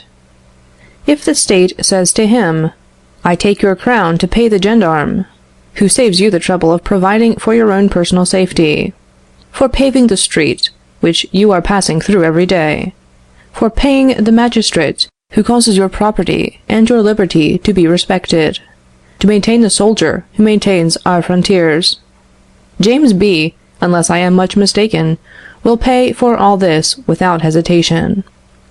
But if the state were to say to him, "I take this crown that I may give you a little prize in case you cultivate your field well, or that I may teach your son something that you have no wish that he should learn, or that the minister may add another to his score of dishes at dinner. I take it to build a cottage in Algeria, in which case I must take another crown every year to keep an immigrant at it, and another 100 to maintain a soldier to guard this emigrant, and another crown to maintain a general to guard this soldier," etc., etc. I think I hear poor James exclaim, This system of law is very much like a system of cheat. The state foresees the objection, and what does it do? It jumbles all things together, and brings forward just that provoking reason which ought to have nothing whatever to do with the question. It talks of the effect of this crown upon labor. It points to the cook and purveyor of the minister. It shows an emigrant, a soldier, and a general living upon the crown. It shows, in fact, what is seen. And if James B. has not learned to take into the account what is not seen, James B. will be duped. And this is why I want to do all I can to impress it upon his mind, by repeating it over and over again. As the public expenses displace labor without increasing it, a second serious presumption presents itself against them. To displace labor is to displace laborers, and to disturb the natural laws which regulate the distribution of the population over the country. If 50 million francs are allowed to remain in the possession of the taxpayers, since the taxpayers are everywhere, they encourage labor in the 40,000 parishes in France. They act like a natural tie, which keeps every one upon his native soil. They distribute themselves amongst all imaginable laborers and trades. If the state, by drawing off these 60 million francs from the citizens, accumulates them and expends them on some given point, it attracts to this point a proportional quantity of displaced labor, a corresponding number of laborers, belonging to other parts, a fluctuating population which is out of its place, and I venture to say, dangerous when the fund is exhausted. Now here is the consequence, and this confirms all I have said. This feverish activity is, as it were, forced into a narrow space. It attracts the attention of all. It is what is seen. The people applaud. They are astonished at the beauty and facility of the plan, and expect to have it continued and extended. That which they do not see is, that an equal quantity of labor, which would probably be more valuable, has been paralyzed over the rest of France. 11. Frugality and luxury. It is not only in the public expenditure that what is seen eclipses what is not seen. Setting aside what relates to political economy, this phenomenon leads to false reasoning. It causes nations to consider their moral and their material interests as contradictory to each other. What can be more discouraging or more dismal? For instance, there is not a father of a family who does not think it his duty to teach his children order, system, the habits of carefulness, of economy, and of moderation in spending money. There is no religion which does not thunder against pomp and luxury. This is as it should be. But, on the other hand, how frequently do we hear the following remarks: To hoard is to drain the veins of the people. The luxury of the great is the comfort of the little. Prodigals ruin themselves, but they enrich the state. It is the superfluity of the rich which makes bread for the poor. Here, certainly, is a striking contradiction between the moral and the social idea. How many eminent spirits, after having made the assertion, repose in peace? It is a thing I never could understand, for it seems to me that nothing can be more distressing than to discover two opposite tendencies in mankind. Why, it comes to degradation at each of the extremes. Economy brings it to misery. Prodigality plunges it into moral degradation. Happily, these vulgar maxims exhibit economy and luxury in a false light, taking account, as they do, of those immediate consequences which are seen, and not of the remote ones which are not seen. Let us see if we can rectify this incomplete view of the case. Mondor and his brother Aristus, after dividing the parental inheritance, have each an income of 50,000 francs. Mondor practices the fashionable philanthropy. He is what is called a squanderer of money. He renews his furniture several times a year, changes his equipages every month. People talk of his ingenious contrivances to bring them sooner to an end. In short, he surpasses the fast livers of Balzac and Alexander Dumas. Thus everybody is singing his praises. It is, "Tell us about Mondor, Mondor forever." He is the benefactor of the workmen, a blessing to the people. It is true, he revels in dissipation, he splashes the passers-by. His own dignity and that of human nature are lowered a little, but what of that? He does good with his fortune, if not with himself. He causes money to circulate. He always sends the tradespeople away satisfied. Is not money made round that it may roll? Aristus has adopted a very different plan of life. If he is not an egotist, he is, at any rate, an individualist, for he considers expense, seeks only moderate and reasonable enjoyments, thinks of his children's prospects, and, in fact, he economizes. And what do people say of him? What is the good of a rich fellow like him? He is a skinflint. There is something imposing, perhaps, in the simplicity of his life, and he is humane, too, and benevolent, and generous, but he calculates. He does not spend his income. His house is neither brilliant nor bustling. What good does he do to the paper hangers, the carriage makers, the horse dealers, and the confectioners? These opinions, which are fatal to morality, are founded upon what strikes the eye, the expenditure of the prodigal, and another, which is out of sight, the equal and even superior expenditure of the economist. But things have been so admirably arranged by the divine inventor of social order, that in this, as in everything else, political economy and morality, far from clashing, agree, and the wisdom of Aristus is not only more dignified, but still more profitable, than the folly of Mondor. And when I say profitable, I do not mean only profitable to Aristus, or even to society in general, but more profitable to the workmen themselves, to the trade of the time. To prove it, it is only necessary to turn the mind's eye to those hidden consequences of human actions, which the bodily eye does not see. Yes, the prodigality of Mondor has visible effects in every point of view. Everybody can see his landaus, his phaetons, his berlins, his delicate paintings on his ceilings, his rich carpets, the brilliant effects of his house. Every one knows that his horses run upon the turf. The dinners which he gives at the Hôtel de Paris attract the attention of the crowds on the boulevards, and it is said, "That is a generous man. Far from saving his income, he is very likely breaking into his capital." That is what is seen.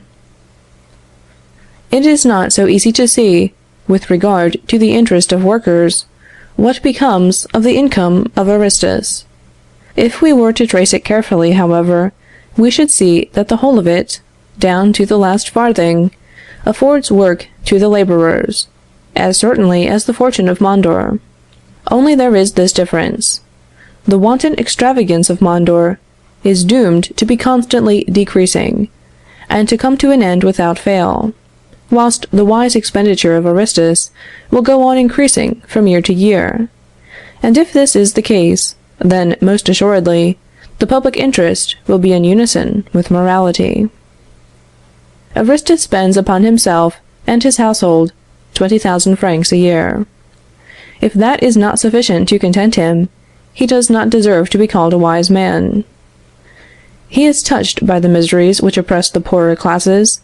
He thinks he is bound in conscience to afford them some relief, and therefore he devotes 10,000 francs to acts of benevolence. Amongst the merchants, the manufacturers, and the agriculturists, he has friends who are suffering under temporary difficulties. He makes himself acquainted with their situation, that he may assist them with prudence and efficiency, and to this work he devotes 10,000 francs more. Then he does not forget that he has daughters to portion, and sons for whose prospects it is his duty to provide, and therefore he considers it a duty to lay by and put out to interest 10,000 francs every year. The following is a list of his expenses. First, personal expenses, 20,000 francs. Second, benevolent objects, 10,000 francs. Third, offices of friendship, 10,000 francs. Fourth, saving, 10,000 francs. Let us examine each of these items, and we shall see that not a single farthing escapes the national labor. First, personal expenses. These, as far as workpeople and tradesmen are concerned, have precisely the same effect as an equal sum spent by Mondor. This is self-evident, therefore we shall say no more about it. Second, benevolent objects.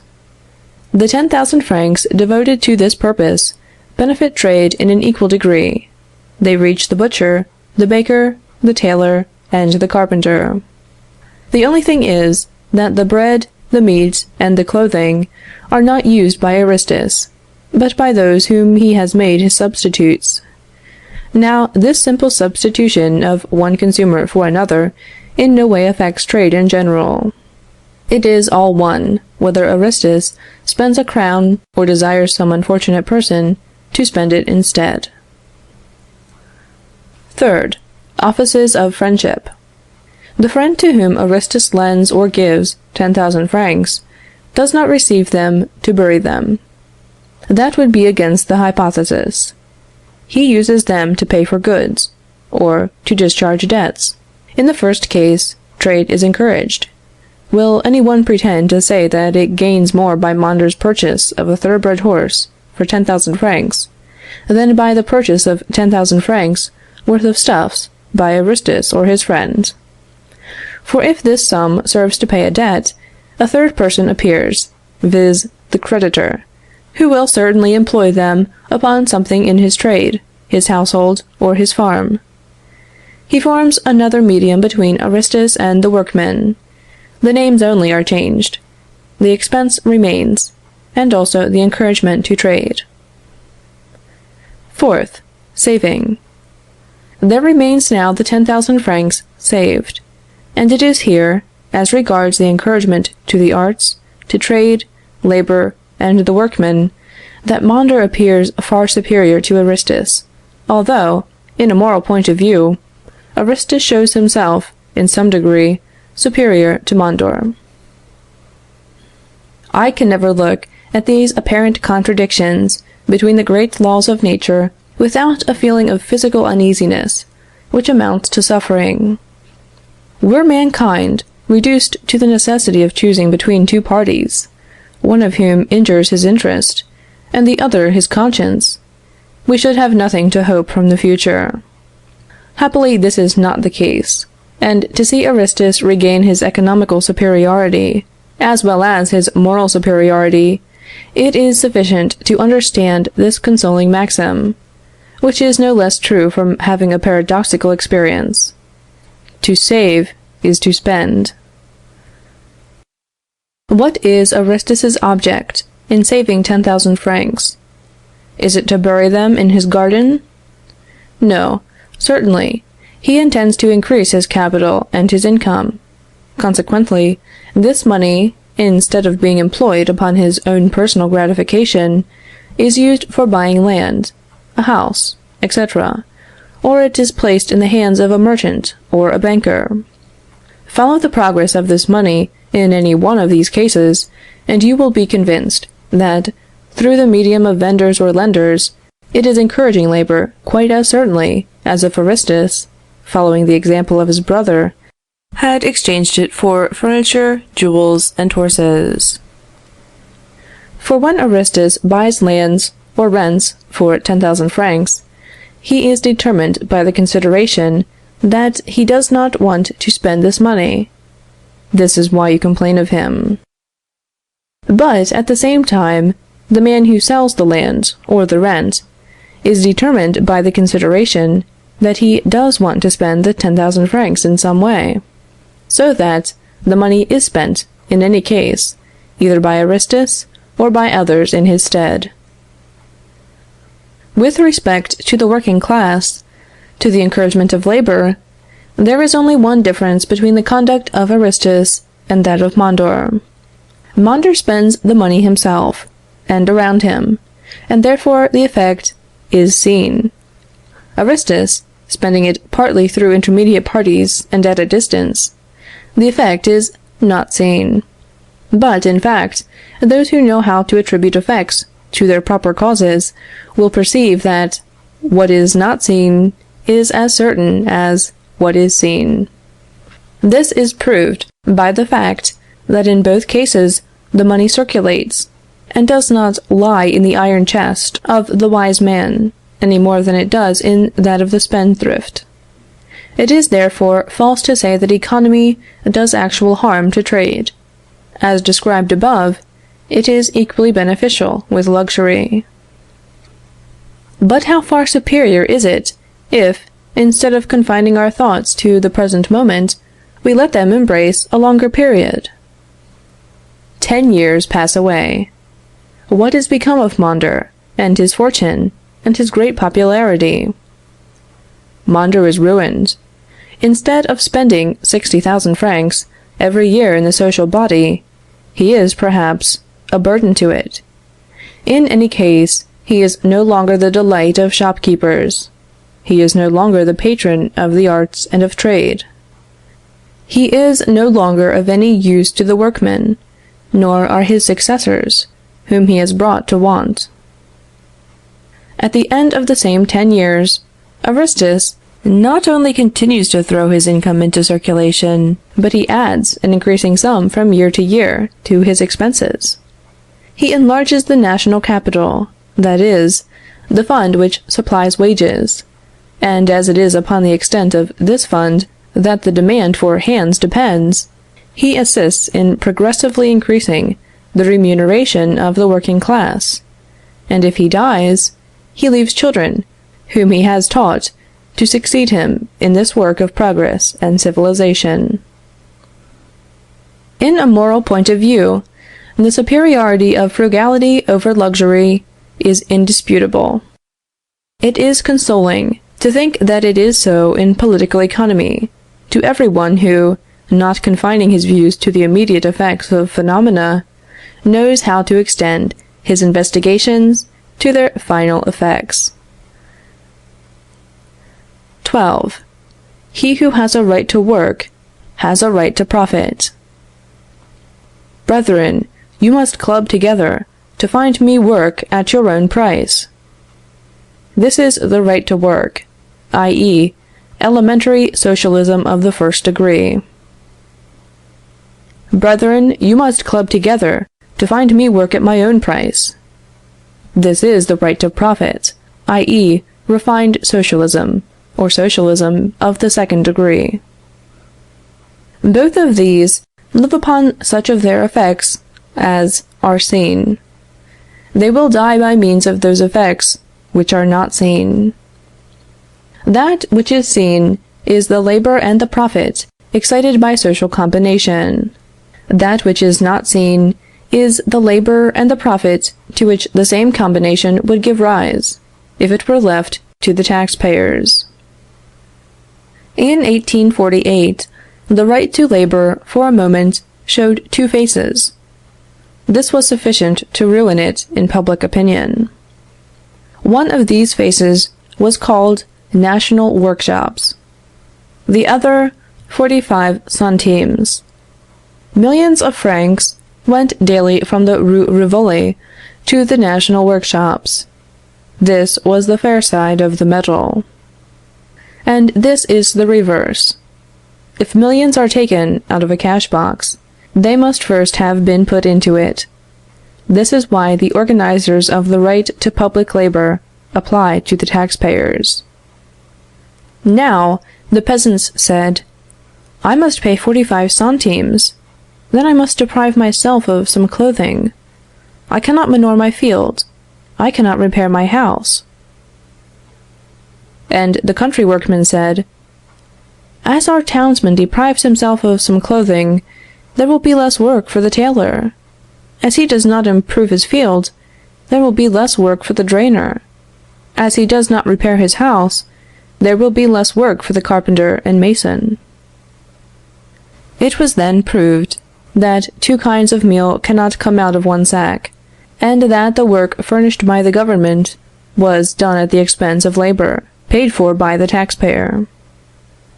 This was the death of the right to labor, which showed itself as much a chimera as an injustice, and yet the right to profit, which is only an exaggeration of the right to labor, is still alive and flourishing. Ought not the protectionist to blush at the part he would make society play? He says to it, "You must give me work, and, more than that, lucrative work. I have foolishly fixed upon a trade by which I lose 10%. If you impose a tax of 20 francs upon my countrymen, and give it to me, I shall be a gainer instead of a loser. Now, profit is my right. You owe it to me." Now, any society which would listen to this sophist, burden itself with taxes to satisfy him, and not perceive that the loss to which any trade is exposed is no less a loss when others are forced to make up for it, such a society, I say, would deserve the burden inflicted upon it. Thus we learn by the numerous subjects which I have treated, that to be ignorant of political economy is to allow ourselves to be dazzled by the immediate effect of a phenomenon. To be acquainted with it is to embrace in thought and in forethought the whole compass of effects. I might subject a host of other questions to the same test, but I shrink from the monotony of a constantly uniform demonstration, and I conclude by applying to political economy what Chateaubriand says of history. "There are," he says, "two consequences in history, an immediate one, which is instantly recognized, and one in the distance, which is not at first perceived. These two consequences often contradict each other. The former are the results of our own limited wisdom, the latter, those of that wisdom which endures. The providential effect appears after the human event. God rises up behind men. Deny, if you will, the Supreme Council, disown its action, dispute about words, designate by the term force of circumstances or reason, what the vulgar call providence, but look to the end of an accomplished fact, and you will see that it has always produced the contrary of what was expected from it, if it was not established at first upon morality and justice." Chateaubriand's Posthumous Memoirs. End of Section 7. Section 8. Government. I wish someone would offer a prize, not of 100 francs, but of 1,000,000, with crowns, medals, and ribbons, for a good, simple, and intelligible definition of the word government. What an immense service it would confer on society! The government, what is it? Where is it? What does it do? What ought it to do? All we know is, that it is a mysterious personage, and assuredly it is the most solicited, the most tormented, the most overwhelmed, the most admired, the most accused, the most invoked, and the most provoked of any personage in the world. I have not the pleasure of knowing my reader, but I would stake 10 to 1 that for 6 months he has been making utopias, and if so, that he is looking to government for the realization of them. And should the reader happen to be a lady, I have no doubt that she is sincerely desirous of seeing all the evils of suffering humanity remedied, and that she thinks this might easily be done, if government would only undertake it. But alas! that poor unfortunate personage, like Figaro, knows not to whom to listen, nor where to turn. The 100,000 mouths of the press and of the platform cry out all at once, "Organize labor and workmen!" Do away with egotism. Repress insolence and the tyranny of capital. Make experiments upon manure and eggs. Cover the country with railways. Irrigate the plains. Plant the hills. Make model farms. Found social workshops. Colonize Algeria. Suckle children. Instruct the youth. Assist the aged. Send the inhabitants of towns into the country. Equalize the profits of all trades. Lend money without interest to all who wish to borrow. Emancipate Italy, Poland, and Hungary. Rear and perfect the saddle horse. Encourage the arts and provide us with musicians and dancers. Restrict commerce and at the same time create a merchant navy. Discover truth and put a grain of reason into our heads. The mission of government is to enlighten, to develop, to extend, to fortify, to spiritualize, and to sanctify the soul of the people. Do have a little patience, gentlemen, says government in a beseeching tone. I will do what I can to satisfy you, but for this I must have resources. I have been preparing plans for 5 or 6 taxes, which are quite new and not at all oppressive. You will see how willingly people will pay them. Then comes a great exclamation. No, indeed! Where is the merit of doing a thing with resources? Why, it does not deserve the name of a government. So far from loading us with fresh taxes, we would have you withdraw the old ones. You ought to suppress the salt tax, the tax on liquors, the tax on letters, custom house duties, patents. In the midst of this tumult, and now that the country has 2 or 3 times changed its government, for not having satisfied all its demands, I wanted to show that they were contradictory. But what could I have been thinking about? Could I not keep this unfortunate observation to myself? I have lost my character forever. I am looked upon as a man without heart, and without feeling, a dry philosopher, an individualist, a plebeian. In a word, an economist of the English or American school. But, pardon me, sublime writers, who stop at nothing, not even at contradictions. I am wrong, without a doubt, and I would willingly retract.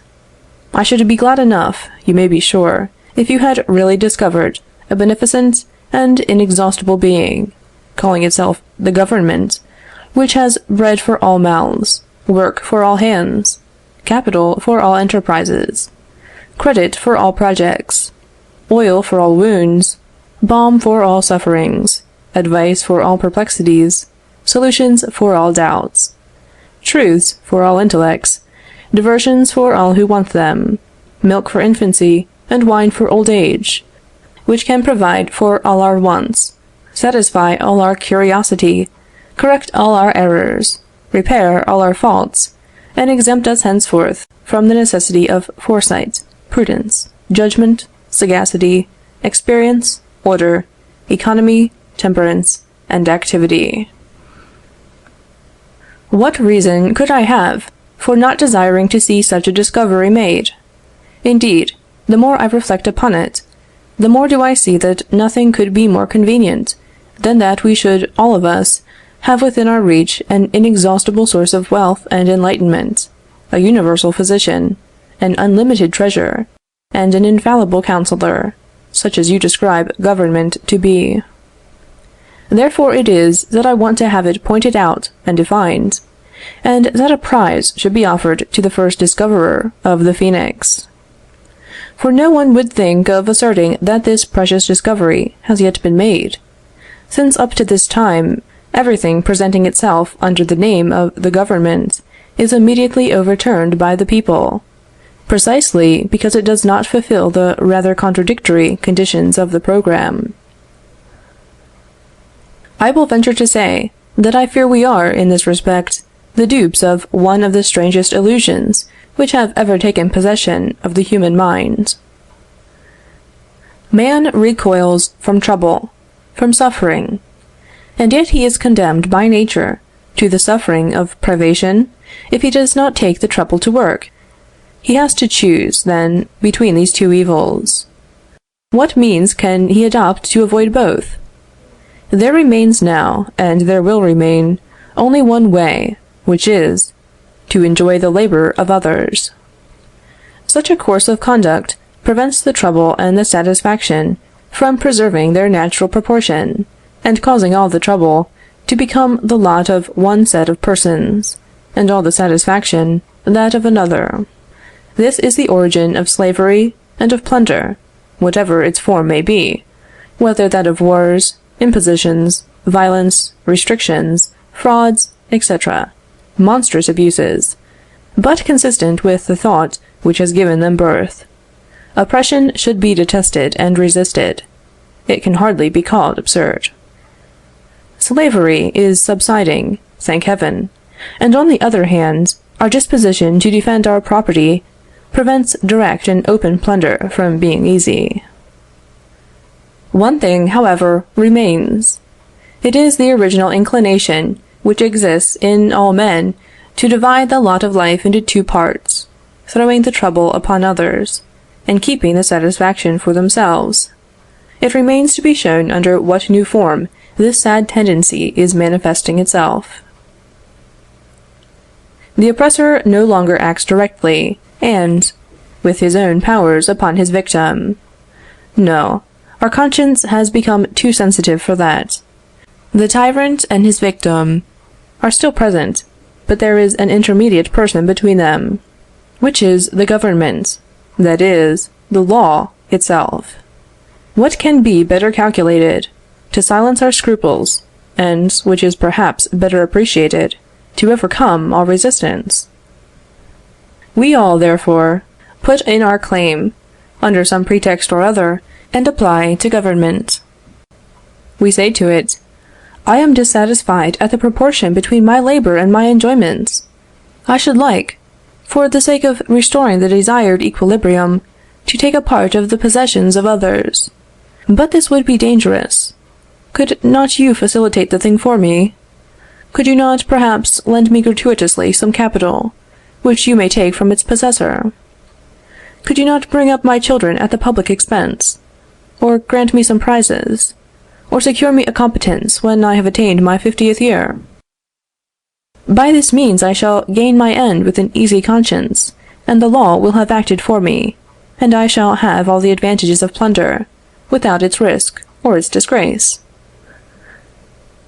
As it is certain, on the one hand, that we are all making some similar requests to the government, and as, on the other, it is proved that government cannot satisfy one party without adding to the labor of the others, until I can obtain another definition of the word government, I feel authorized to give my own. Who knows but it may obtain the prize? Here it is.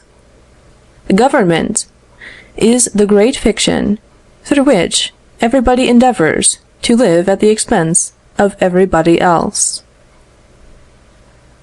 For now, as formerly, everyone is, more or less, for profiting by the labors of others.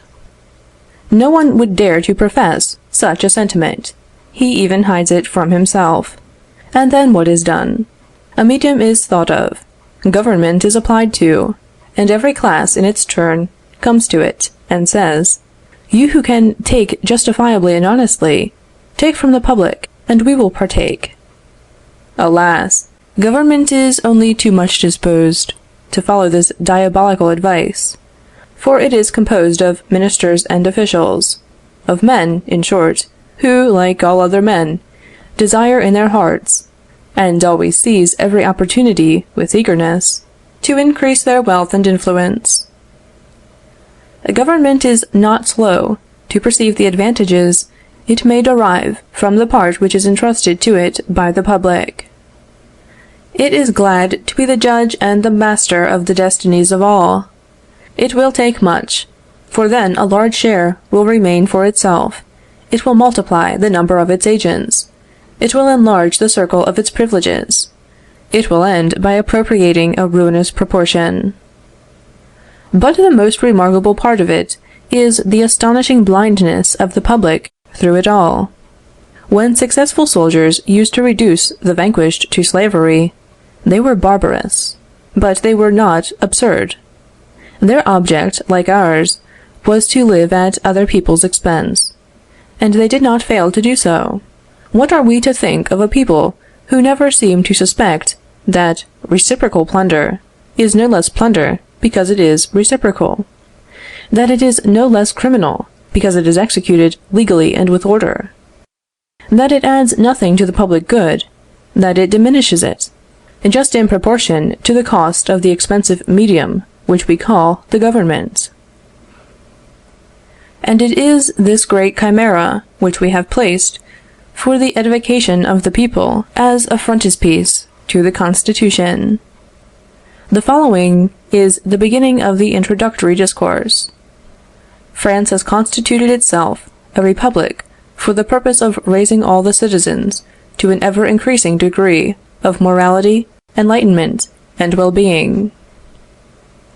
Thus it is, France, or an abstraction which is to raise the French, or realities, to morality, well-being, etc. Is it not by yielding to this strange delusion that we are led to expect everything from an energy not our own? Is it not giving out that there is, independently of the French, a virtuous, enlightened, and rich being who can and will bestow upon them its benefits? Is not this supposing, and certainly very gratuitously, that there are between France and the French, between the simple, abridged, and abstract denomination of all the individualities, and these individualities themselves, relations as of father to son, tutor to his pupil, professor to his scholar? I know it is often said, metaphorically, the country is a tender mother. But, to show the inanity of the constitutional proposition, it is only needed to show that it may be reversed, not only without inconvenience, but even with advantage.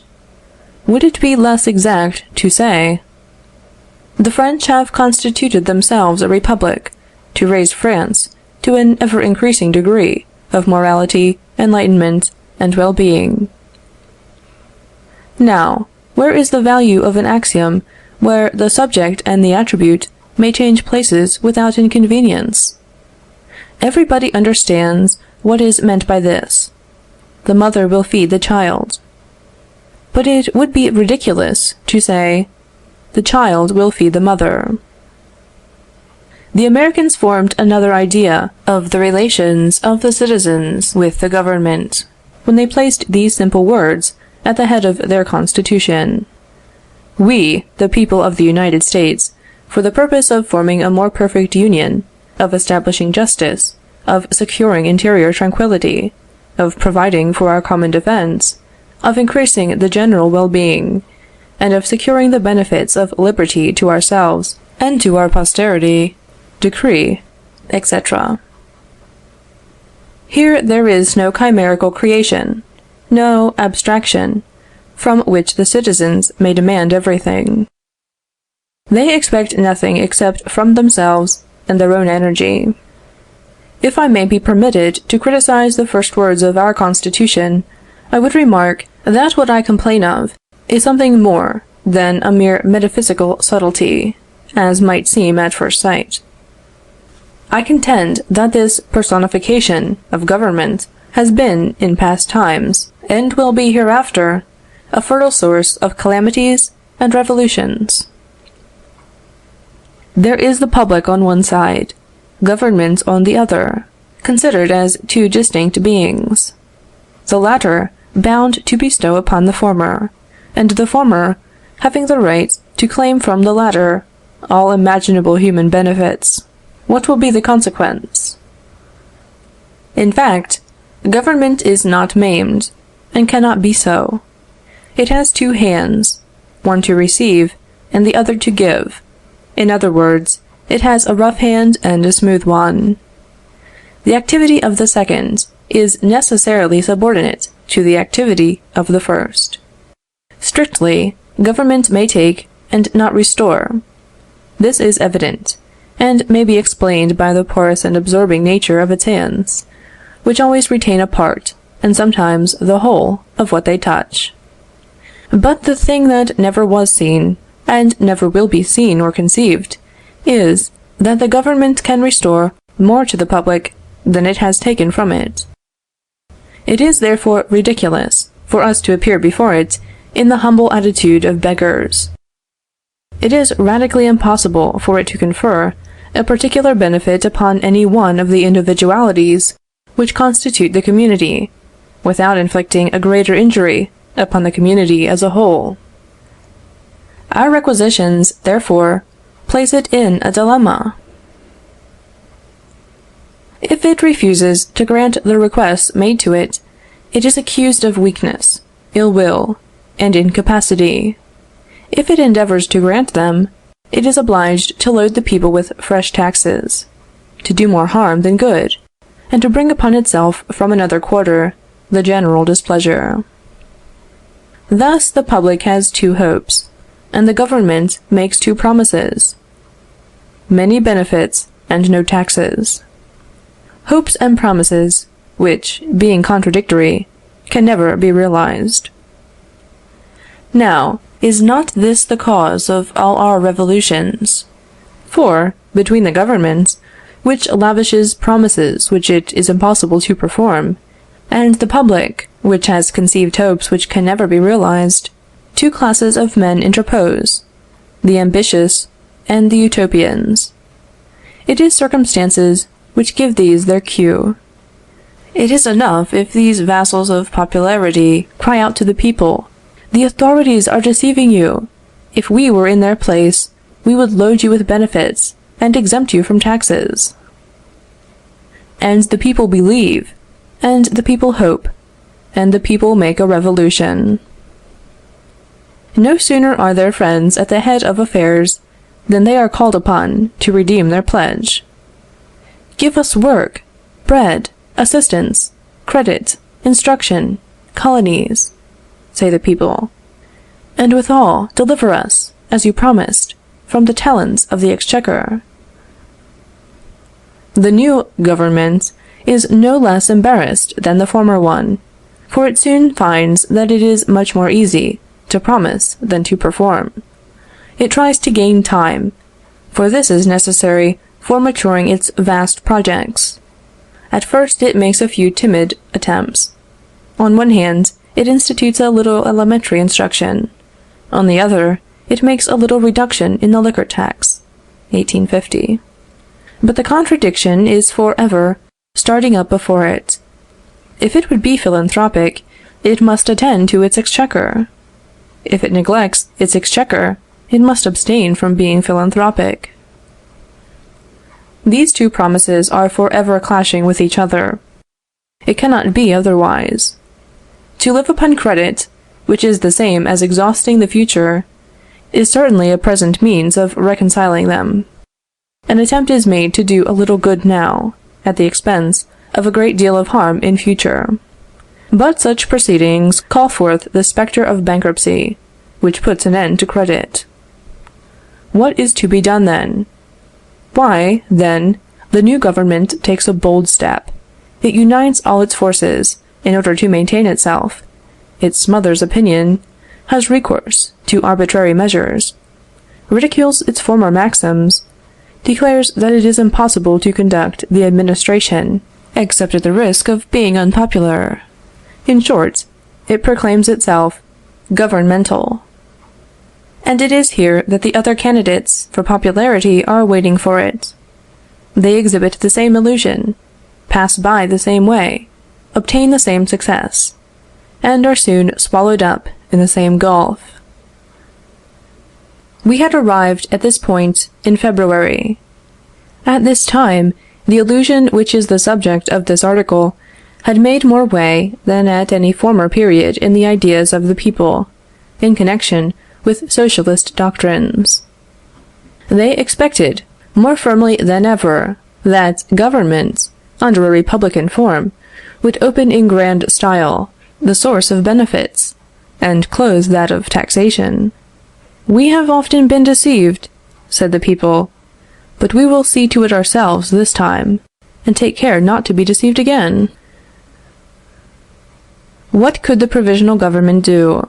Alas, just that which always is done in similar circumstances: make promises and gain time. It did so, of course, and to give its promises more weight, it announced them publicly thus: increase of prosperity, diminution of labor, assistance, credit, gratuitous instruction, agricultural colonies, cultivation of wasteland, and at the same time, reduction of the tax on salt, liquor, letters, meat. All this shall be granted when the National Assembly meets. The National Assembly meets, and as it is impossible to realize two contradictory things, its task, its sad task, is to withdraw, as gently as possible, one after the other, all the decrees of the provisional government. However, in order somewhat to mitigate the cruelty of the deception, it is found necessary to negotiate a little. Certain engagements are fulfilled, others are, in a measure, begun, and therefore the new administration is compelled to contrive some new taxes. Now I transport myself, in thought, to a period a few months hence, and ask myself, with sorrowful forebodings, what will come to pass when the agents of the new government go into the country to collect new taxes upon legacies, revenues, and the profits of agricultural traffic. It is to be hoped that my presentiments may not be verified, but I foresee a difficult part for the candidates for popularity to play. Read the last manifesto of the Montagnards, that which they issued on the occasion of the election of the President. It is rather long, but at length it concludes with these words: Government ought to give a great deal to the people, and take little from them. It is always the same tactics, or rather, the same mistake. Government is bound to give gratuitous instruction and education to all the citizens. It is bound to give a general and appropriate professional education, as much as possible adapted to the wants, the callings, and the capacities of each citizen. It is bound to teach every citizen his duty to God, to man, and to himself, to develop his sentiments, his tendencies, and his faculties, to teach him, in short, the scientific part of his labor, to make him understand his own interests, and to give him a knowledge of his rights. It is bound to place within the reach of all literature and the arts, the patrimony of thought, the treasures of the mind, and all those intellectual enjoyments which elevate and strengthen the soul. It is bound to give compensation for every accident, from fire, inundation, etc., experienced by a citizen. The etc. means more than it says. It is bound to attend to the relations of capital with labor, and to become the regulator of credit. It is bound to afford important encouragement and efficient protection to agriculture. It is bound to purchase railroads, canals, and mines, and, doubtless, to transact affairs with that industrial capacity which characterizes it. It is bound to encourage useful experiments, to promote and assist them by every means likely to make them successful. As a regulator of credit, it will exercise such extensive influence over industrial and agricultural associations as shall ensure them success. Government is bound to do all this, in addition to the services to which it is already pledged, and further, it is always to maintain a menacing attitude towards foreigners, for, according to those who sign the program, bound together by this holy union, and by the precedents of the French Republic, we carry our wishes and hopes beyond the boundaries which despotism has placed between nations.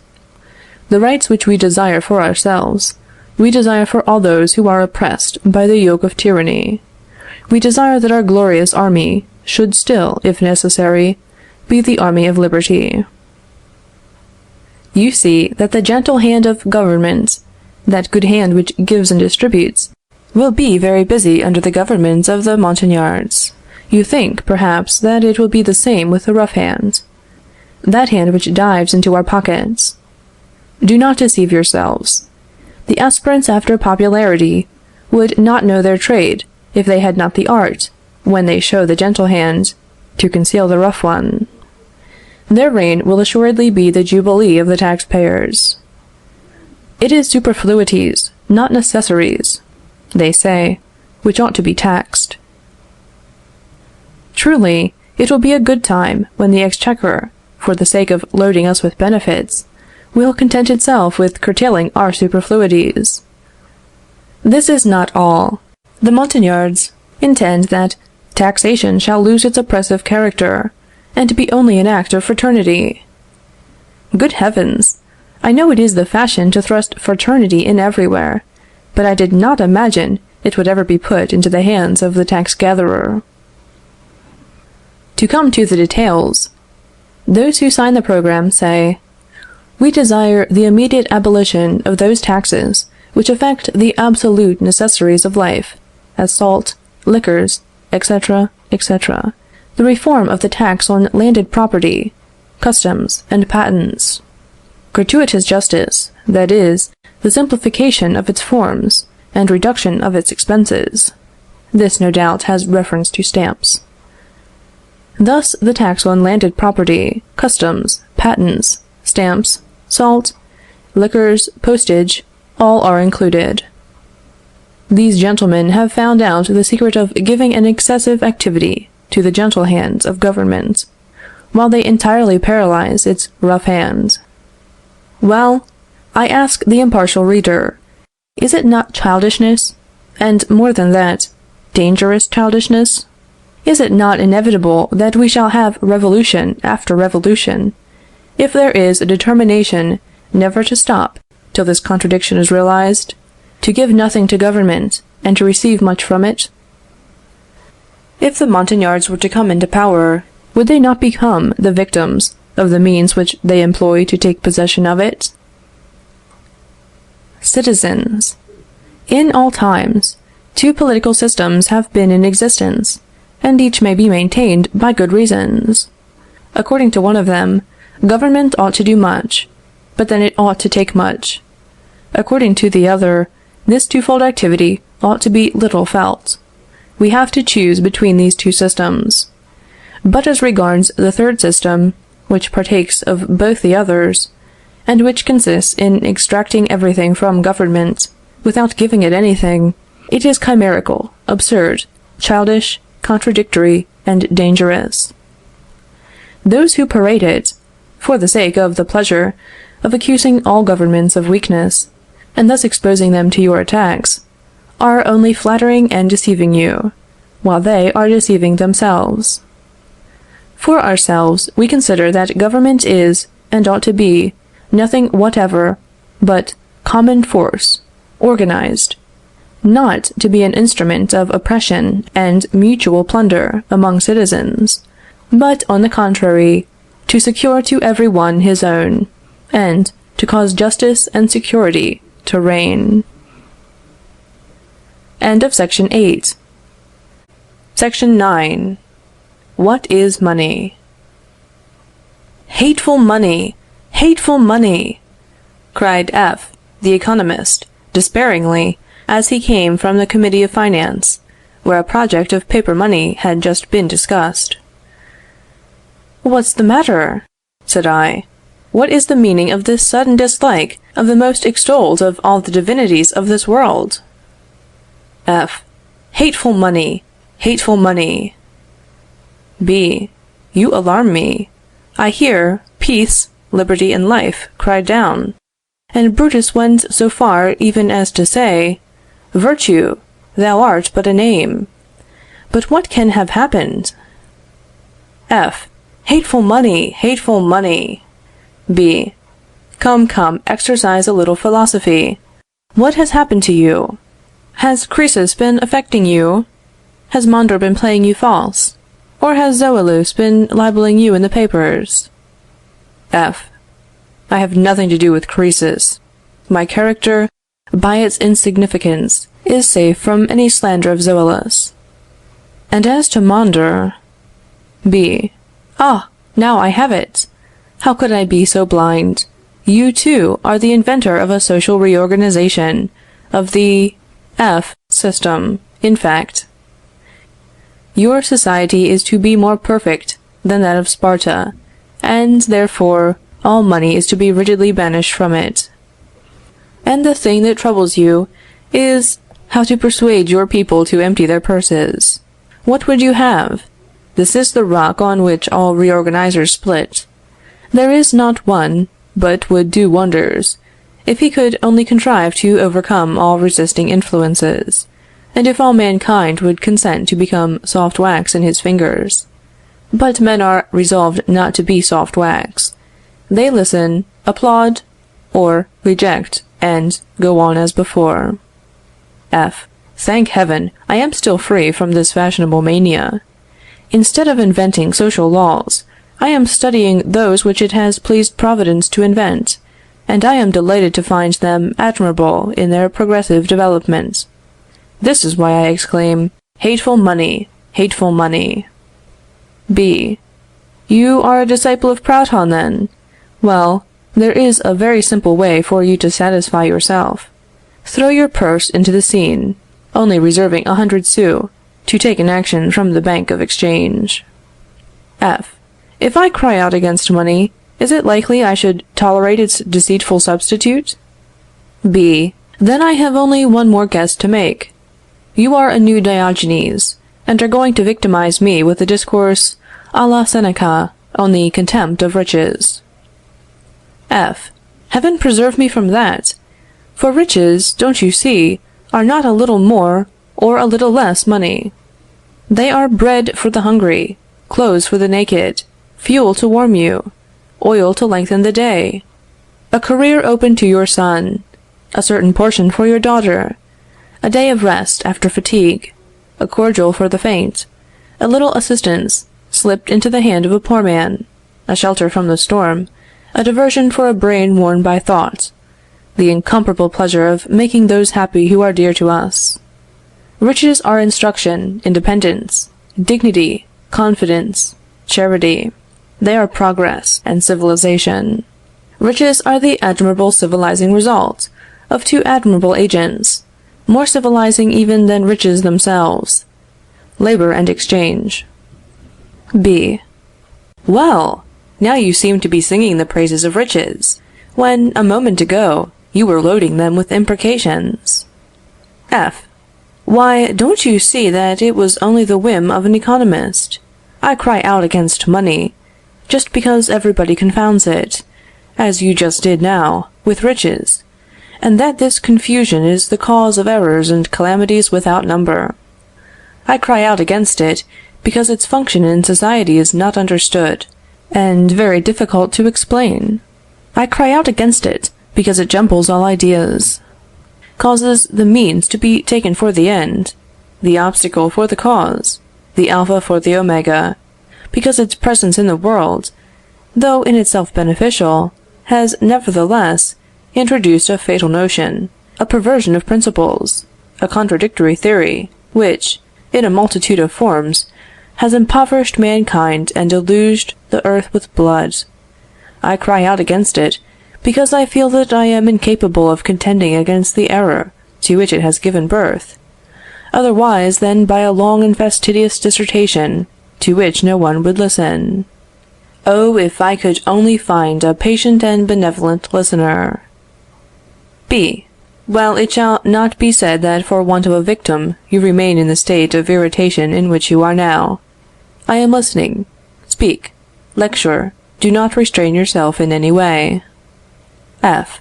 You promise to take an interest. B. I promise to have patience. F. That is not much. B. It is all that I can give.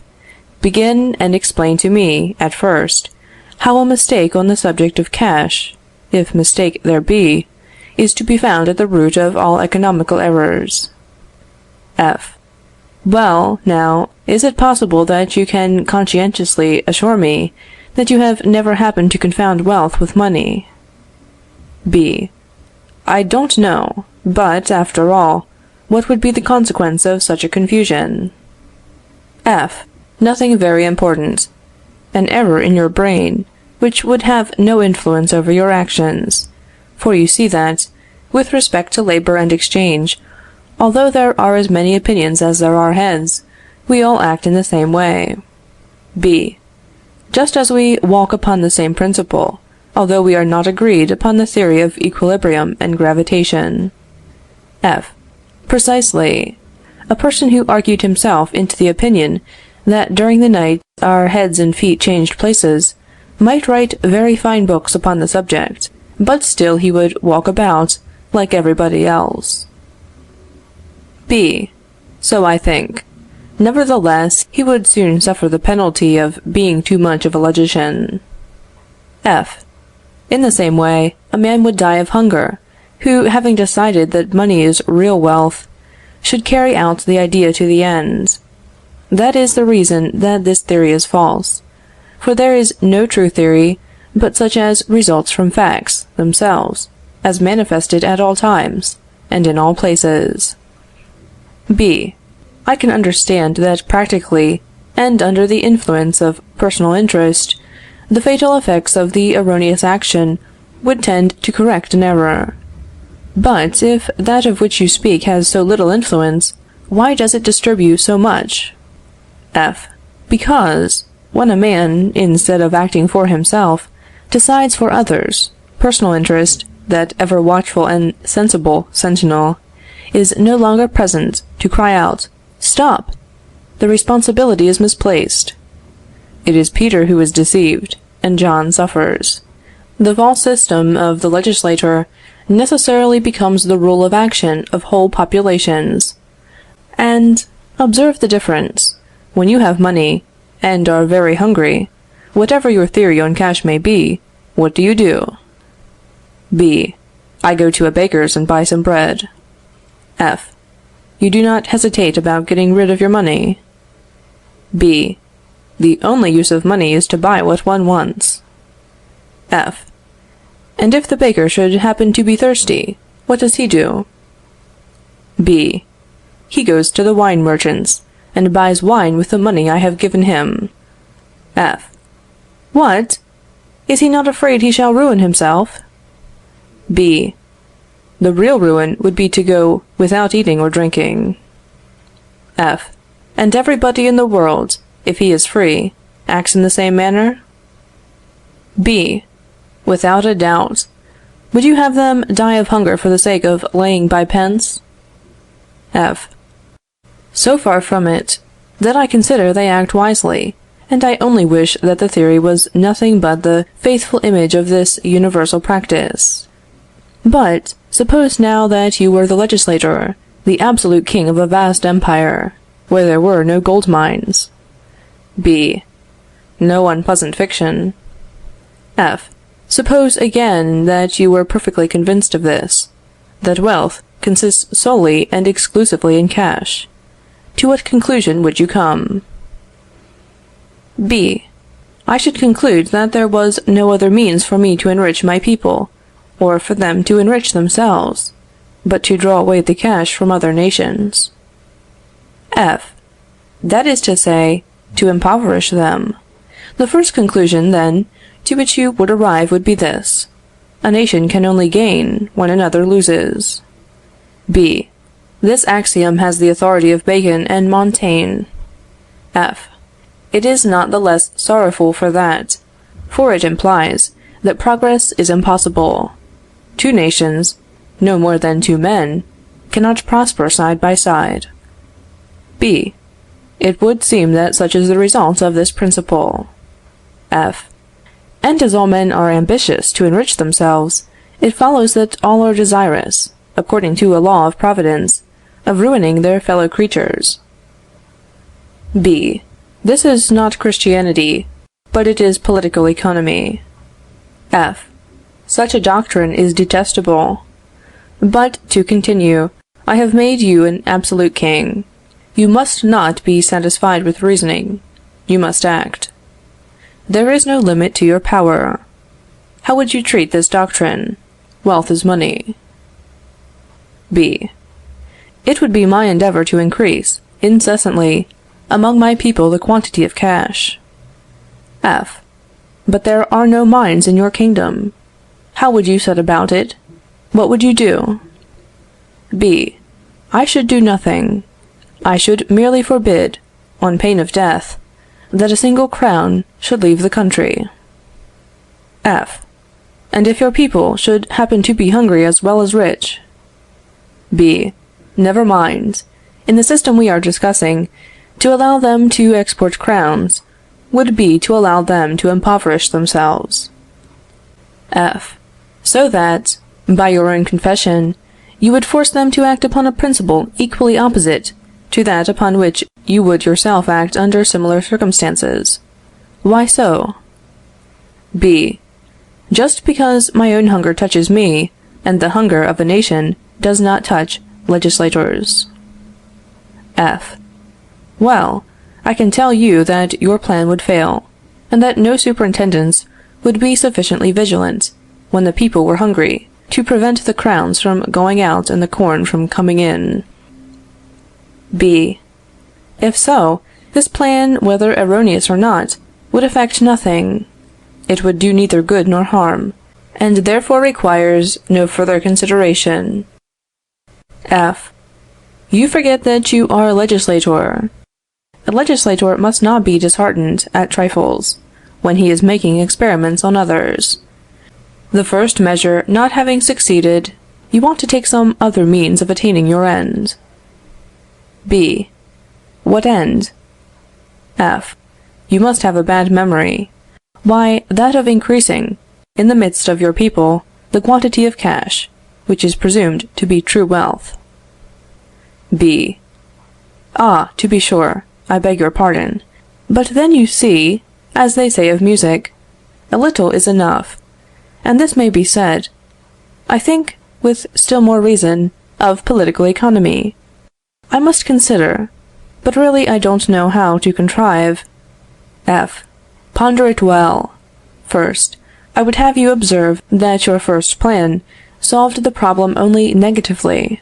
To prevent the crowns from going out of the country is the way to prevent the wealth from diminishing, but it is not the way to increase it.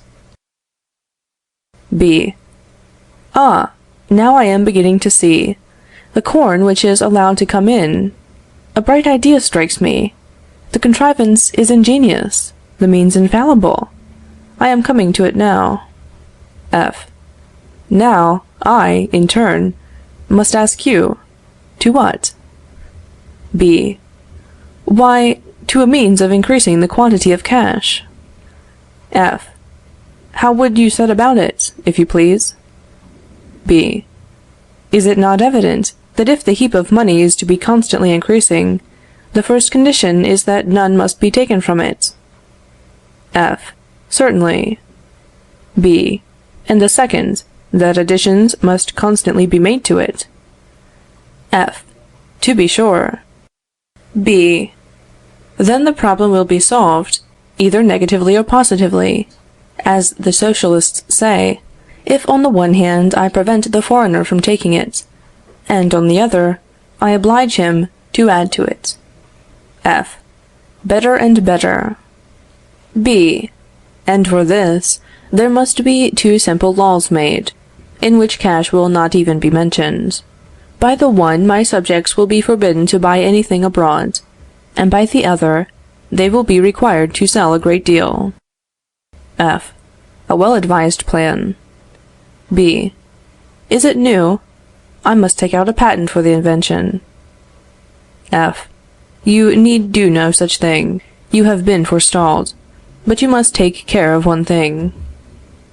B. What is that? F. I have made you an absolute king. I understand that you are going to prevent your subjects from buying foreign productions. It will be enough if you prevent them from entering the country. 30 or 40,000 custom house officers will do the business. B. It would be rather expensive, but what does that signify? The money they receive will not go out of the country. F. True, and in this system, it is the grand point. But to ensure a sale abroad, how would you proceed? B. I should encourage it by prizes, obtained by means of some good taxes, laid upon my people. F. In this case, the exporters, constrained by competition among themselves, would lower their prices in proportion, and it would be like making a present to the foreigner of the prizes, or of the taxes. B. Still, the money would not go out of the country. F. Of course, that is understood. But if your system is beneficial, the kings around you will adopt it. They will make similar plans to yours. They will have their custom house officers, and reject your productions, so that with them, as with you, the heap of money may not be diminished. B. I shall have an army enforce their barriers. F. They will have an army enforce yours. B. I shall arm vessels, make conquests, acquire colonies, and create consumers for my people, who will be obliged to eat our corn and drink our wine. F. The other kings will do the same. They will dispute your conquests, your colonies, and your consumers. Then on all sides there will be war, and all will be uproar. B. I shall raise my taxes, and increase my custom house officers, my army, and my navy. F. The others will do the same. B. I shall redouble my exertions. F. The others will redouble theirs. In the meantime, we have no proof that you would succeed in selling to a great extent. B. It is but too true. It would be well if the commercial efforts would neutralize each other. F. And the military efforts also. And tell me, are not these custom house officers, soldiers, and vessels, these oppressive taxes, this perpetual struggle towards an impossible result, this permanent state of open or secret war with the whole world, are they not the logical and inevitable consequence of the legislators having adopted an idea which you admit is acted upon by no man who is his own master, that wealth is cash, and to increase cash is to increase wealth? B. I grant it. Either the axiom is true, and then the legislator ought to act as I have described, although universal war should be the consequence, or it is false, and in this case men, in destroying each other, only ruin themselves. F. And remember that before you became a king, this same axiom had led you by a logical process to the following maxims: that which one gains, another loses; the profit of one is the loss of the other; which maxims imply an unavoidable antagonism amongst all men. B. It is only too certain.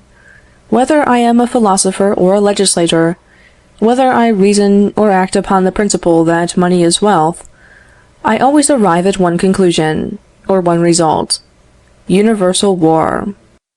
It is well that you pointed out the consequences before beginning a discussion upon it. Otherwise, I should never have had the courage to follow you to the end of your economical dissertation, for, to tell you the truth, it is not much to my taste. F. What do you mean?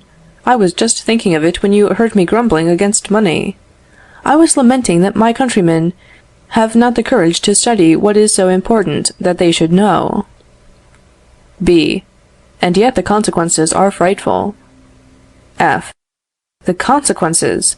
As yet I have only mentioned one. I might have told you of others, still more fatal.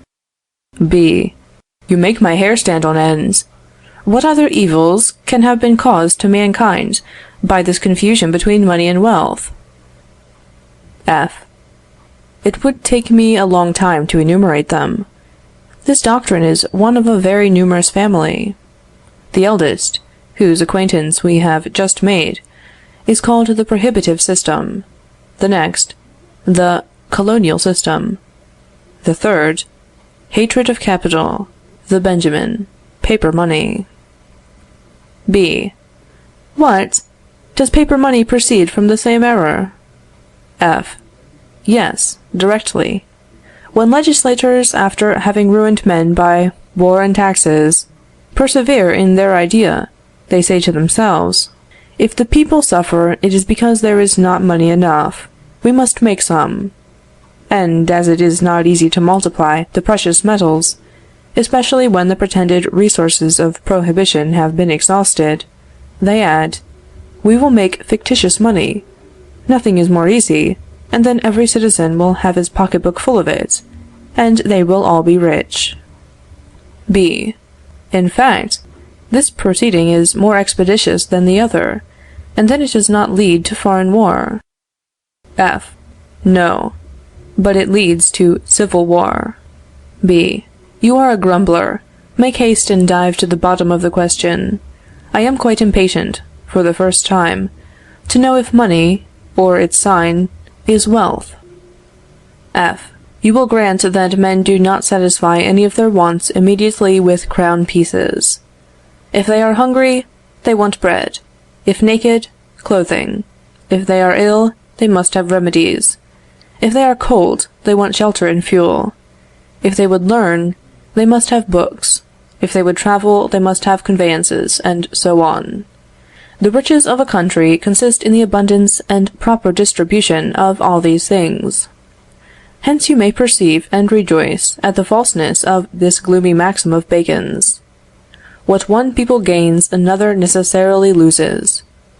A maxim expressed in a still more discouraging manner by Montaigne, in these words: the profit of one is the loss of another.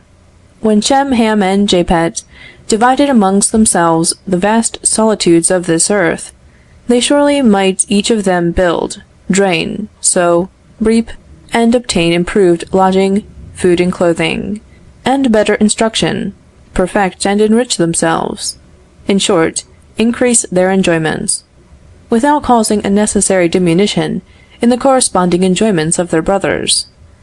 It is the same with two nations. B. There is no doubt that two nations, the same as two men, unconnected with each other, may, by working more, and working better, prosper at the same time, without injuring each other. It is not this which is denied by the axioms of Montaigne and Bacon. They only mean to say that in the transactions which take place between two nations or two men, if one gains, the other must lose, and this is self-evident, as exchange adds nothing by itself to the mass of those useful things of which you were speaking. For if, after the exchange, one of the parties is found to have gained something, the other will, of course, be found to have lost something. F. You have formed a very incomplete, nay, a false idea of exchange. If Shem is located upon a plain which is fertile in corn, Japheth upon a slope adapted for growing the vine, Ham upon a rich pasturage, the distinction of their occupations, far from hurting any of them, might cause all three to prosper more. It must be so, in fact, for the distribution of labor, introduced by exchange, will have the effect of increasing the mass of corn, wine, and meat, which is produced, and which is to be shared. How can it be otherwise, if you allow liberty in these transactions? From the moment that any one of the brothers should perceive that labor in company, as it were, was a permanent loss, compared to solitary labor, he would cease to exchange. Exchange brings with it its claims to our gratitude. The fact of its being accomplished proves that it is a good thing. B. But Bacon's axiom is true in the case of gold and silver. If we admit that at a certain moment there exists in the world a given quantity, it is perfectly clear that one purse cannot be filled without another being emptied. F. And if gold is considered to be riches, the natural conclusion is, that displacements of fortune take place among men, but no general progress. It is just what I said when I began.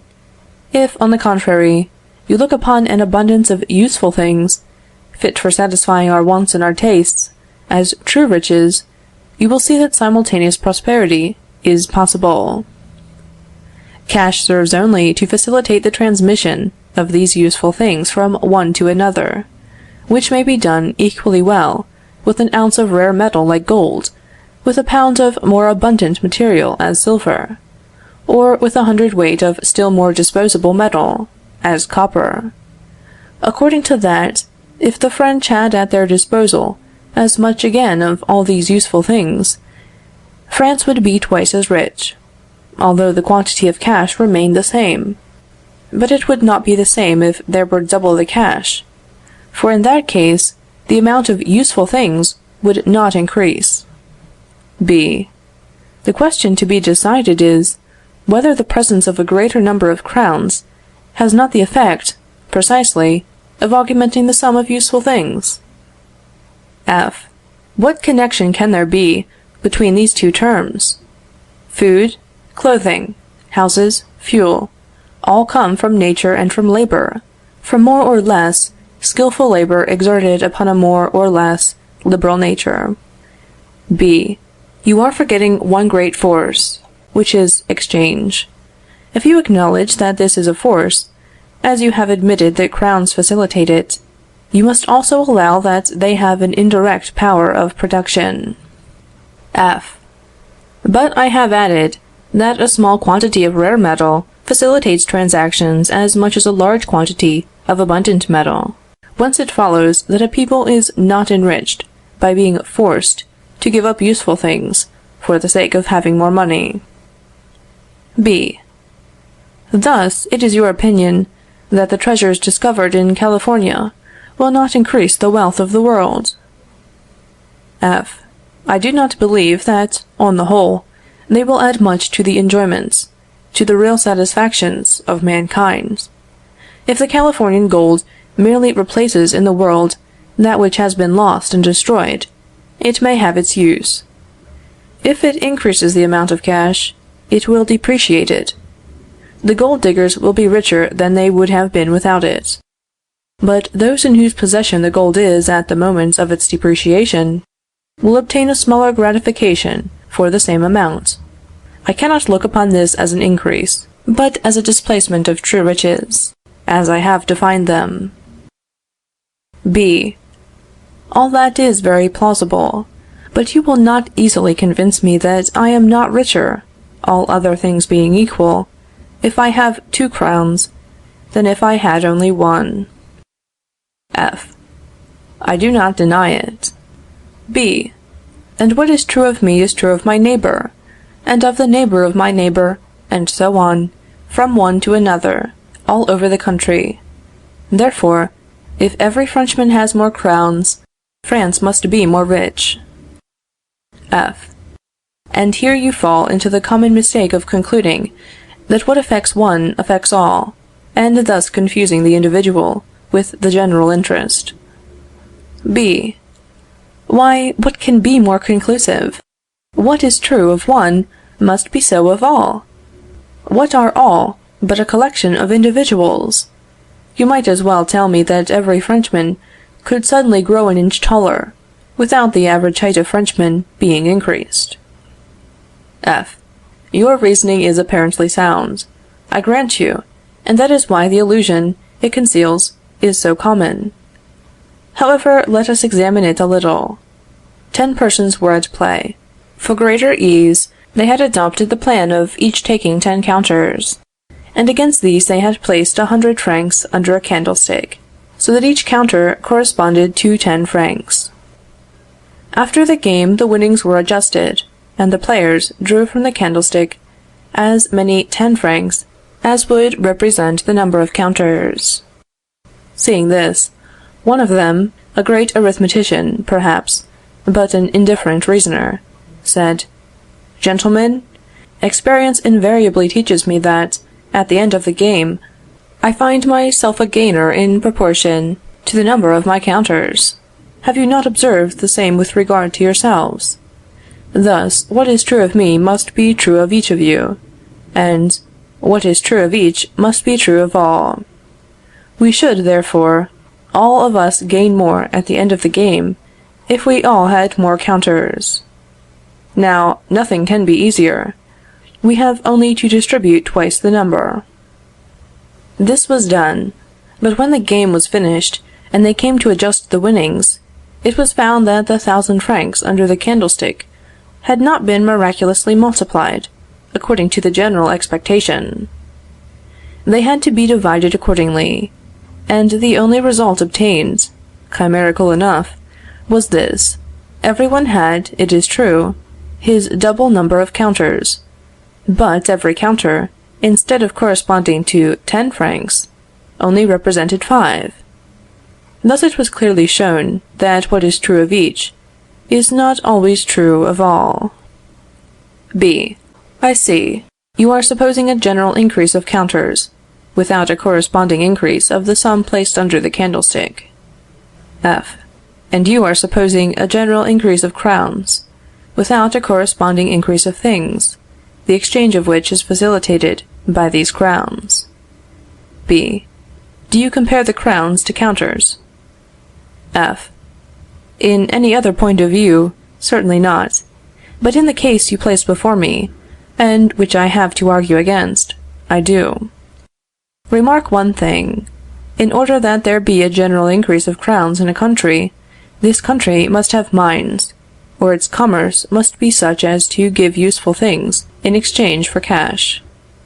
Apart from these two circumstances, a universal increase is impossible, the crowns only changing hands, and, in this case, although it may be very true that each one, taken individually, is richer in proportion to the number of crowns that he has, we cannot draw the inference which you drew just now, because a crown more in one purse implies necessarily a crown less in some other.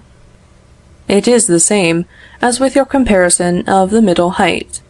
If each of us grew only at the expense of others, it would be very true of each, taken individually, that he would be a taller man if he had the chance, but this would never be true of the whole taken collectively. B. Be it so. But in the two suppositions that you have made, the increase is real, and you must allow that I am right. F. To a certain point, gold and silver have a value. To obtain this, men consent to give useful things which have a value also.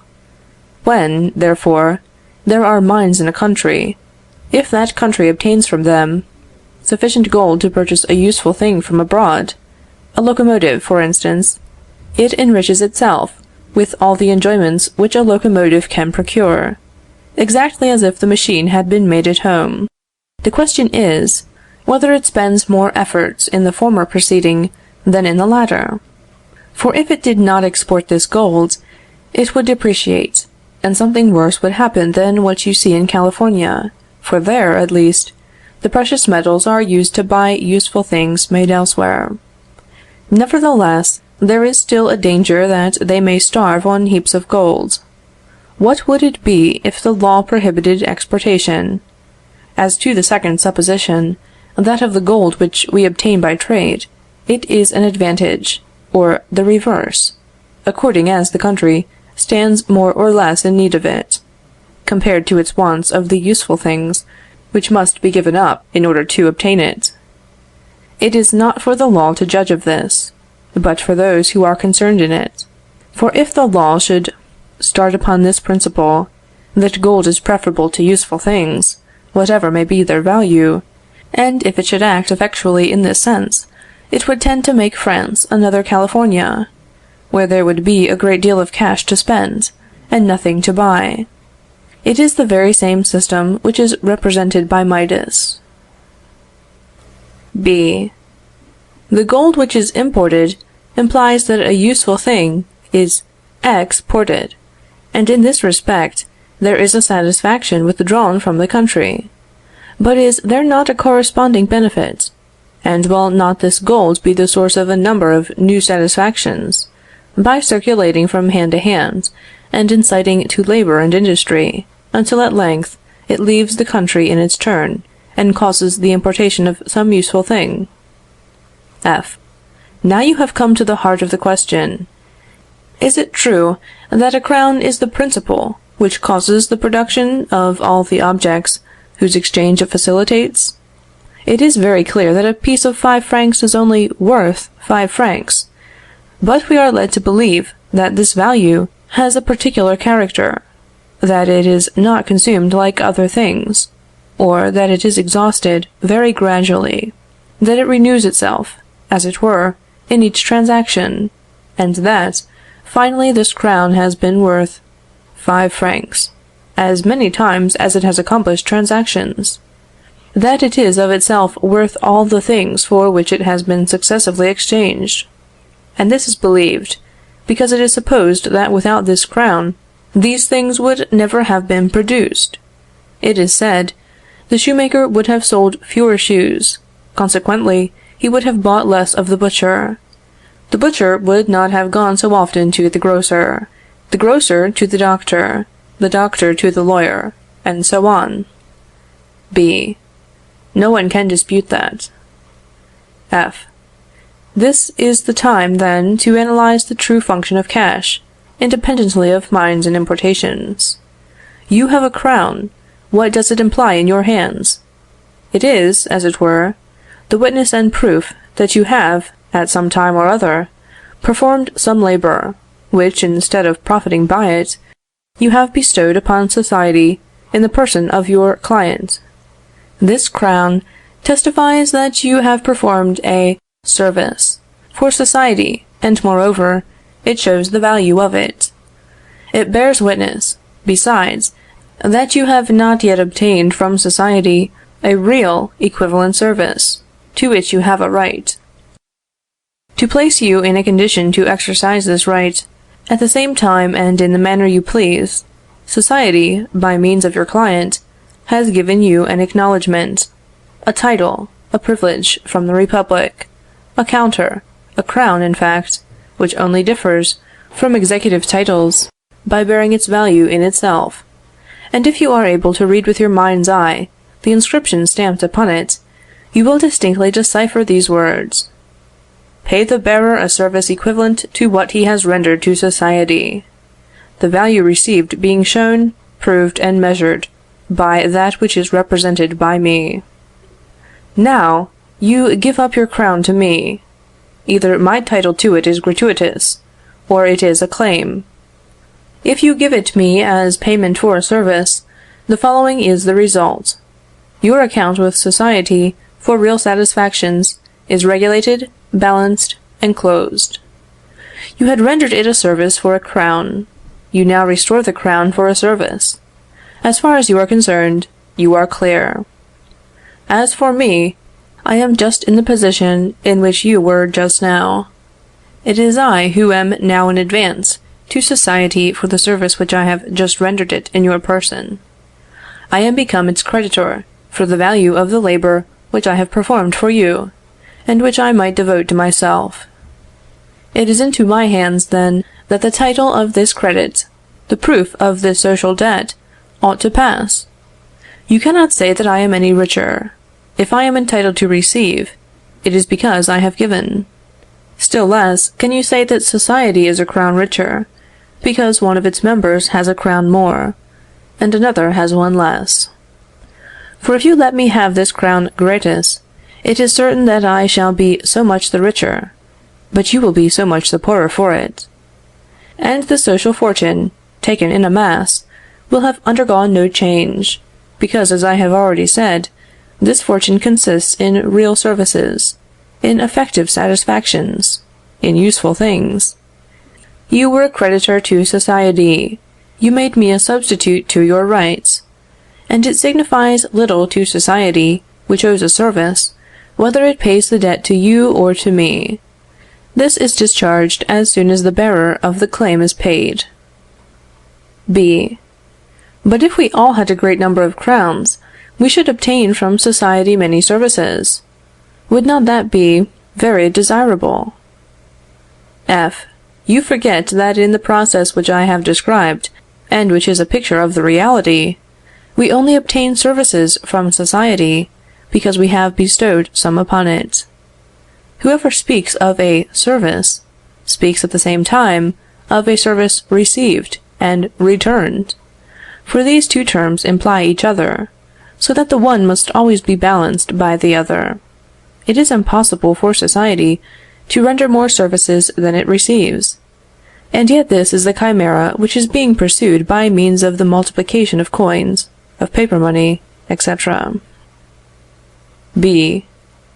All that appears very reasonable in theory, but in practice I cannot help thinking, when I see how things go, that if, by some fortunate circumstance, the number of crowns should be multiplied in such a way that each of us could see his little property doubled, we should all be more at our ease, we should all make more purchases, and trade would receive a powerful stimulus. F. More purchases! And what should we buy? Doubtless, useful articles, things likely to procure for us substantial gratification, such as provisions, stuffs, houses, books, pictures.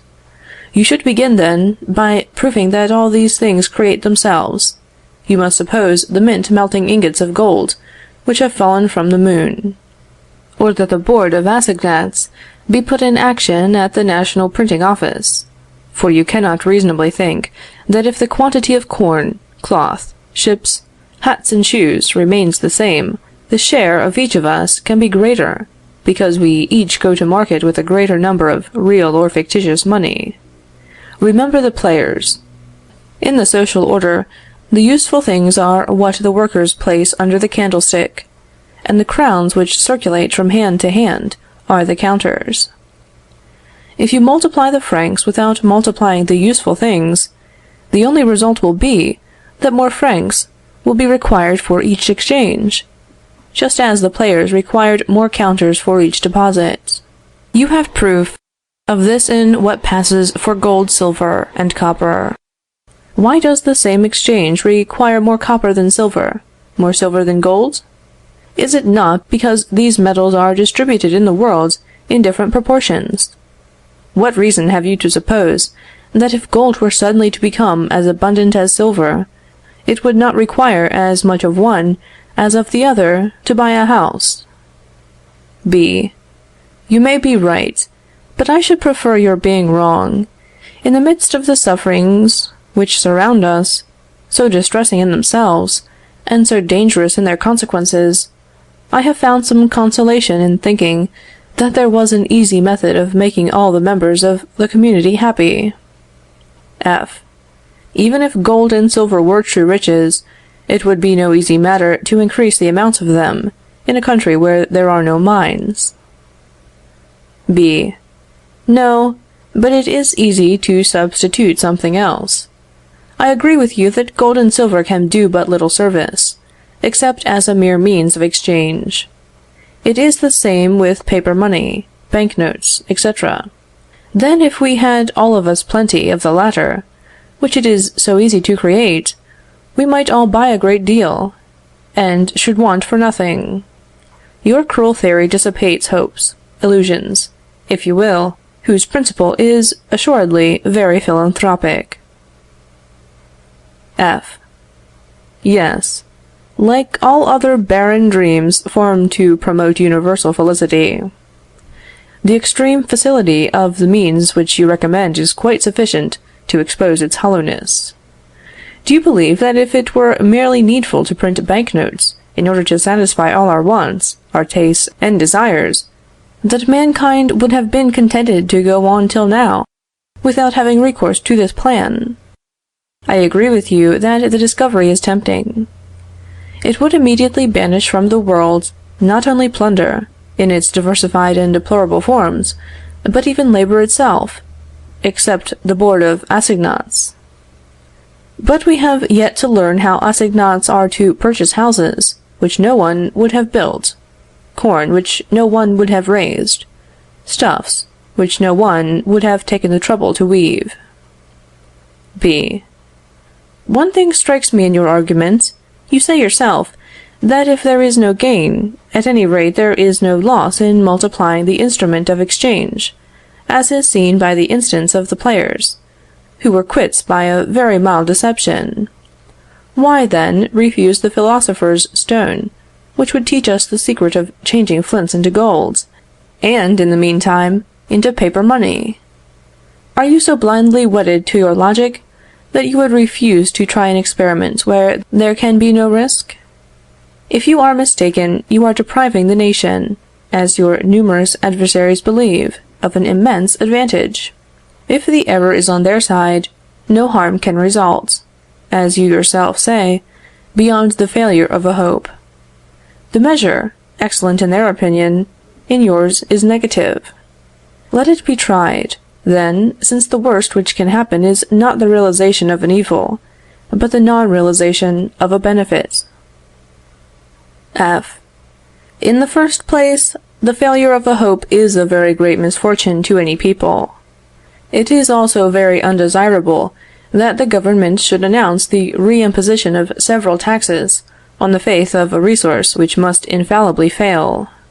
Nevertheless, your remark would deserve some consideration, if, after the issue of paper money and its depreciation, the equilibrium of values should instantly and simultaneously take place, in all things and in every part of the country. The measure would tend, as in my example of the players, to a universal mystification, upon which the best thing we could do would be to look at one another and laugh. But this is not in the course of events. The experiment has been made, and every time a deposit has altered the money. B. Who says anything about altering the money? F. Why, to force people to take in payment scraps of paper which have been officially baptized francs, or to force them to receive, as weighing 5 grains, a piece of silver which weighs only 2½ but which has been officially named a franc, is the same thing, if not worse. And all the reasoning which can be made in favor of assignats has been made in favor of legal false money. Certainly, looking at it, as you did just now, and as you appear to be doing still, if it is believed that to multiply the instruments of exchange is to multiply the exchanges themselves, as well as the things exchanged, it might very reasonably be thought that the most simple means was to double the crowns, and to cause the law to give to the half the name and value of the whole. Well, in both cases, depreciation is inevitable. I think I have told you the cause. I must also inform you that this depreciation, which with paper might go on till it came to nothing, is effected by continually making dupes, and of these, poor people, simple persons, workmen, and countrymen are the chief. B. I see, but stop a little. This dose of economy is rather too strong for once. F. Be it so. We are agreed, then, upon this point, that wealth is the mass of useful things which we produce by labor, or still better, the result of all the efforts which we make for the satisfaction of our wants and tastes. These useful things are exchanged for each other, according to the convenience of those to whom they belong. There are 2 forms in these transactions. One is called barter. In this case, a service is rendered for the sake of receiving an equivalent service immediately. In this form, transactions would be exceedingly limited. In order that they may be multiplied, and accomplished independently of time and space, amongst persons unknown to each other, and by infinite fractions, an intermediate agent has been necessary. This is cash. It gives occasion for exchange, which is nothing else but a complicated bargain. This is what has to be remarked and understood. Exchange decomposes itself into 2 bargains, into 2 actors, sale and purchase, the reunion of which is needed to complete it. You sell a service, and receive a crown. Then, with this crown, you buy a service. Then only is the bargain complete. It is not till then that your effort has been followed by a real satisfaction. Evidently, you only work to satisfy the wants of others, that others may work to satisfy yours.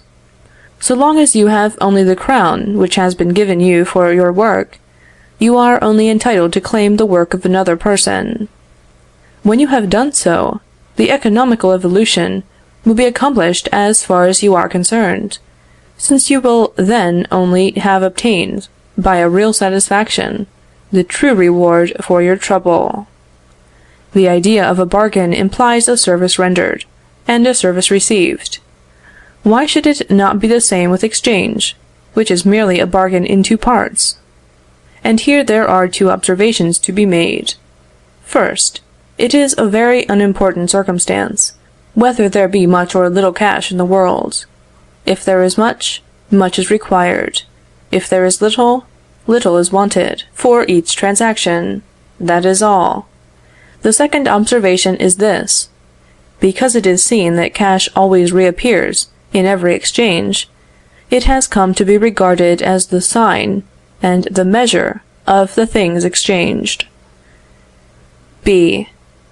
Will you still deny that cash is the sign of the useful things of which you speak? F. A louis is no more the sign of a sack of corn than a sack of corn is the sign of a louis. B. What harm is there in looking at cash as the sign of wealth? F. The inconvenience is this: it leads to the idea that we have only to increase the sign, in order to increase the things signified, and we are in danger of adopting all the false measures which you took when I made you an absolute king. We should go still further. Just as in money we see the sign of wealth, we see also in paper money the sign of money, and thence conclude that there is a very easy and simple method of procuring for everybody the pleasures of fortune. B. But you will not go so far as to dispute that cash is the measure of values? F. Yes, certainly, I do go as far as that, for that is precisely where the illusion lies. It has become customary to refer the value of everything to that of cash. It is said, this is worth 5, 10, or 20 francs, as we say this weighs 5, 10, or 20 grains.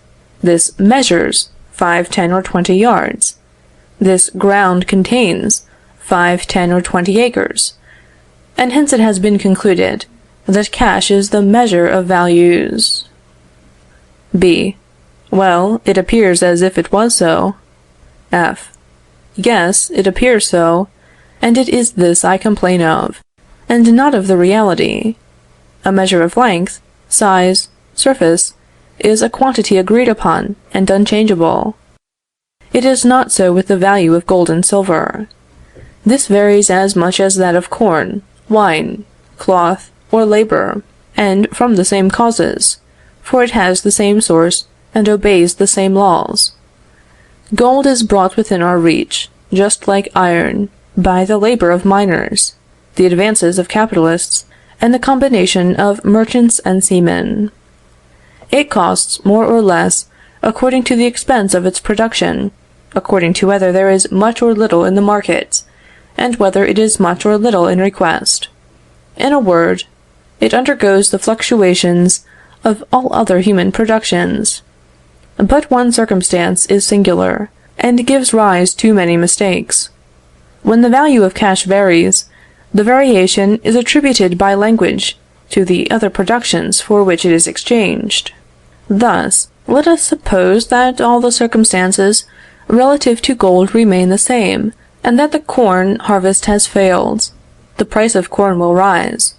It will be said, the quarter of corn, which was worth 20 francs, is now worth 30.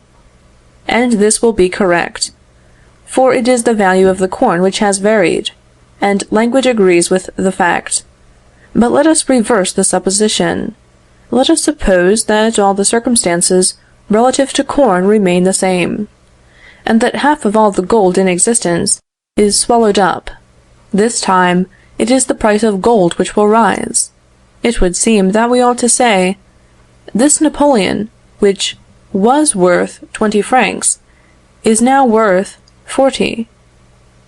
Now, do you know how this is expressed? Just as if it was the other objects of comparison which had fallen in price. It is said, corn, which was worth 20 francs, is now only worth 10. B. It all comes to the same thing in the end. F. No doubt. But only think what disturbances, what cheatings are produced in exchanges, when the value of the medium varies, without our becoming aware of it, by a change in the name. Old pieces are issued, or notes bearing the name of 20 francs, and which will bear that name through every subsequent depreciation. The value will be reduced a quarter, a half, but they will still be called pieces, or notes of 20 francs. Clever persons will take care not to part with their goods unless for a larger number of notes. In other words, they will ask 40 francs for what they would formerly have sold for 20. But simple persons will be taken in. Many years must pass before all the values will find their proper level. Under the influence of ignorance and custom, the day's pay of a country laborer will remain for a long time at a franc, while the saleable price of all the articles of consumption around him will be rising. He will sink into destitution without being able to discover the cause. In short, since you wish me to finish, I must beg you, before we separate, to fix your whole attention upon this essential point. When once false money, under whatever form it may take, is put into circulation, depreciation will ensue, and manifest itself by the universal rise of everything which is capable of being sold. But this rise in prices is not instantaneous and equal for all things. Sharp men, brokers, and men of business will not suffer by it, for it is their trade to watch the fluctuations of prices, to observe the cause, and even to speculate upon it. But little tradesmen, countrymen, and workmen will bear the whole weight of it. The rich man is not any the richer for it, but the poor man becomes poorer by it. Therefore, expedients of this kind have the effect of increasing the distance which separates wealth from poverty, of paralyzing the social tendencies which are incessantly bringing men to the same level, and it will require centuries for the suffering classes to regain the ground which they have lost in their advance towards equality of condition. B. Good morning. I shall go and meditate upon the lecture you have been giving me. F. Have you finished your own dissertation? As for me, I have scarcely begun mine.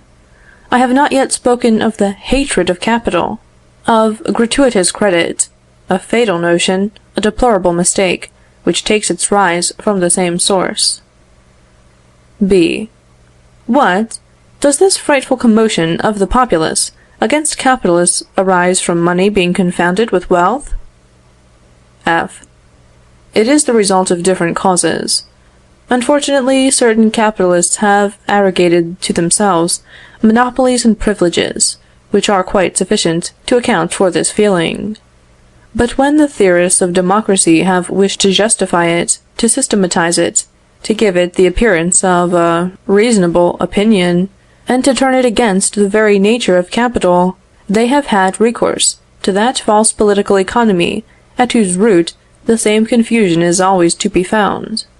They have said to the people, take a crown, put it under a glass, forget it for a year, then go and look at it, and you will be convinced that it has not produced 10 sous, nor 5 sous, nor any fraction of a sou.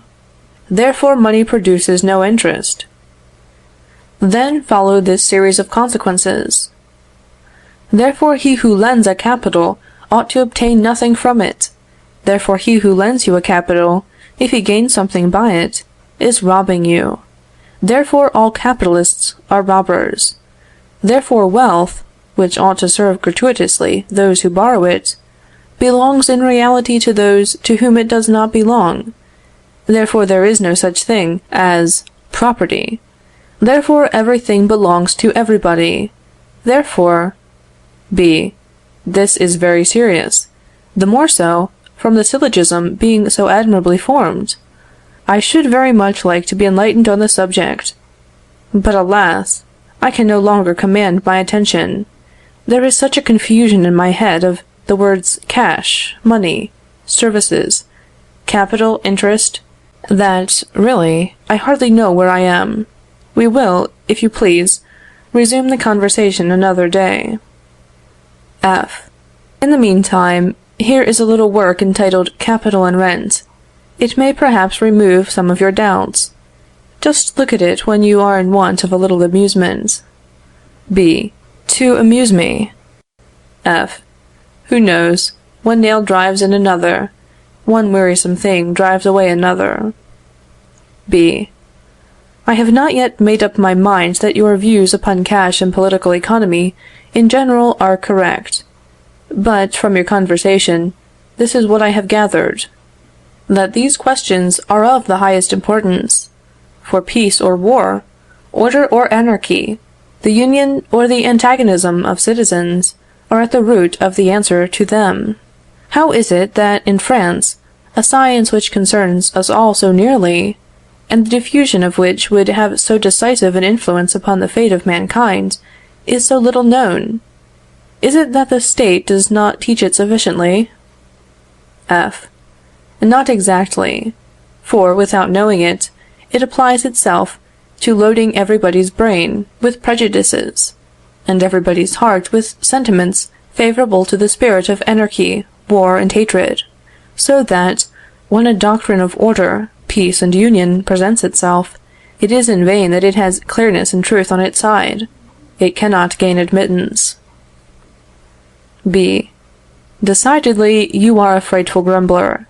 What interest can the State have in mystifying people's intellects, in favor of revolutions, and civil and foreign wars? There must certainly be a great deal of exaggeration in what you say. F. Consider.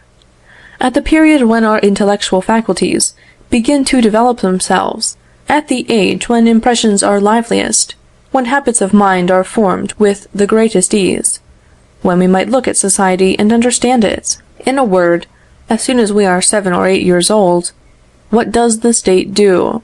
It puts a bandage over our eyes, takes us gently from the midst of the social circle which surrounds us, to plunge us, with our susceptible faculties, our impressionable hearts, into the midst of Roman society. It keeps us there for 10 years at least, long enough to make an ineffaceable impression on the brain. Now observe that Roman society is directly opposed to what our society ought to be. There they lived upon war. Here we ought to hate war. There they hated labor. Here we ought to live upon labor. There the means of subsistence were founded upon slavery and plunder. Here they should be drawn from free industry. Roman society was organized in consequence of its principle. It necessarily admired what made it prosper. There they considered as virtue what we look upon as vice. Its poets and historians had to exalt what we ought to despise. The very words liberty, order, justice, people, honor, influence, etc., could not have the same signification at Rome as they have, or ought to have, at Paris. How can you expect that all these youths who have been at university or conventual schools, with Livy and Quintus Curtius for their catechism, will not understand liberty like the Gracchi, virtue like Cato, patriotism like Caesar? How can you expect them not to be factitious and warlike? How can you expect them to take the slightest interest in the mechanism of our social order? Do you think that their minds have been prepared to understand it? Do you not see that, in order to do so, they must get rid of their present impressions, and receive others entirely opposed to them? B. What do you conclude from that? F. I will tell you. The most urgent necessity is, not that the State should teach, but that it should allow education. All monopolies are detestable, but the worst of all is the monopoly of education. End of section 9. Section 10. The Law. The law perverted. The law, and in its wake, all the collective forces of the nation. The law, I say, not only diverted from its proper direction, but made to pursue one entirely contrary.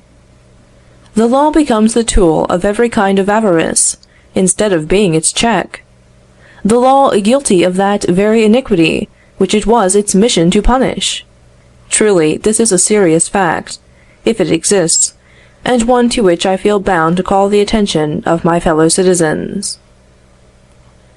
We hold from God the gift, which, as far as we are concerned, contains all others: life, physical, intellectual, and moral life.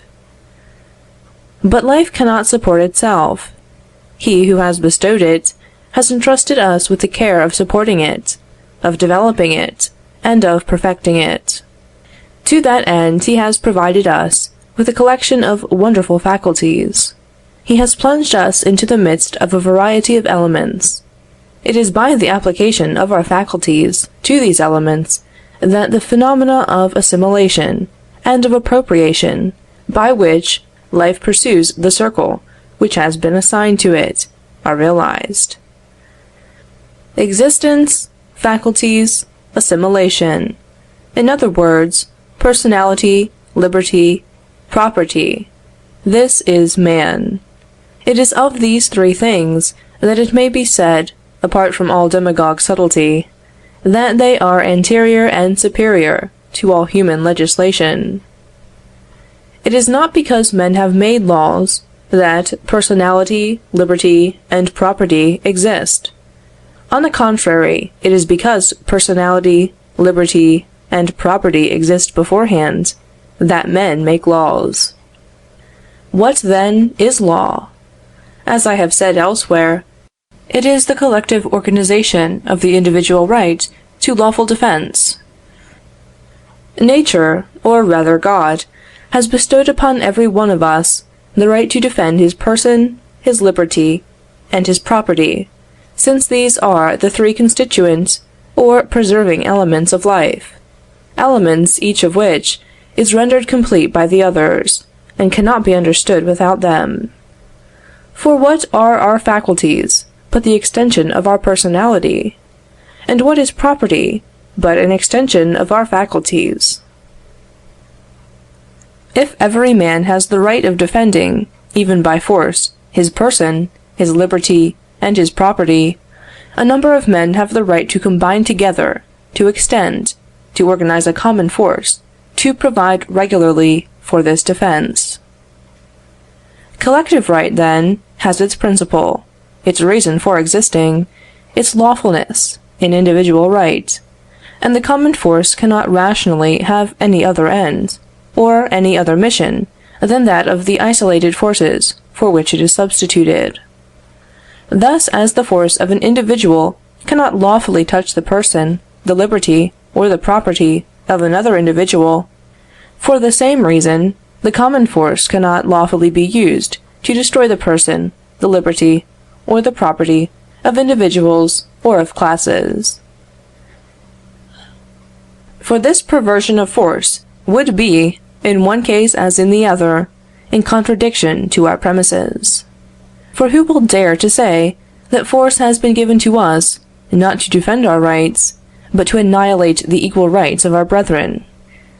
And if this be not true of every individual force, acting independently, how can it be true of the collective force, which is only the organized union of isolated forces? Nothing, therefore, can be more evident than this. The law is the organization of the natural right of lawful defense.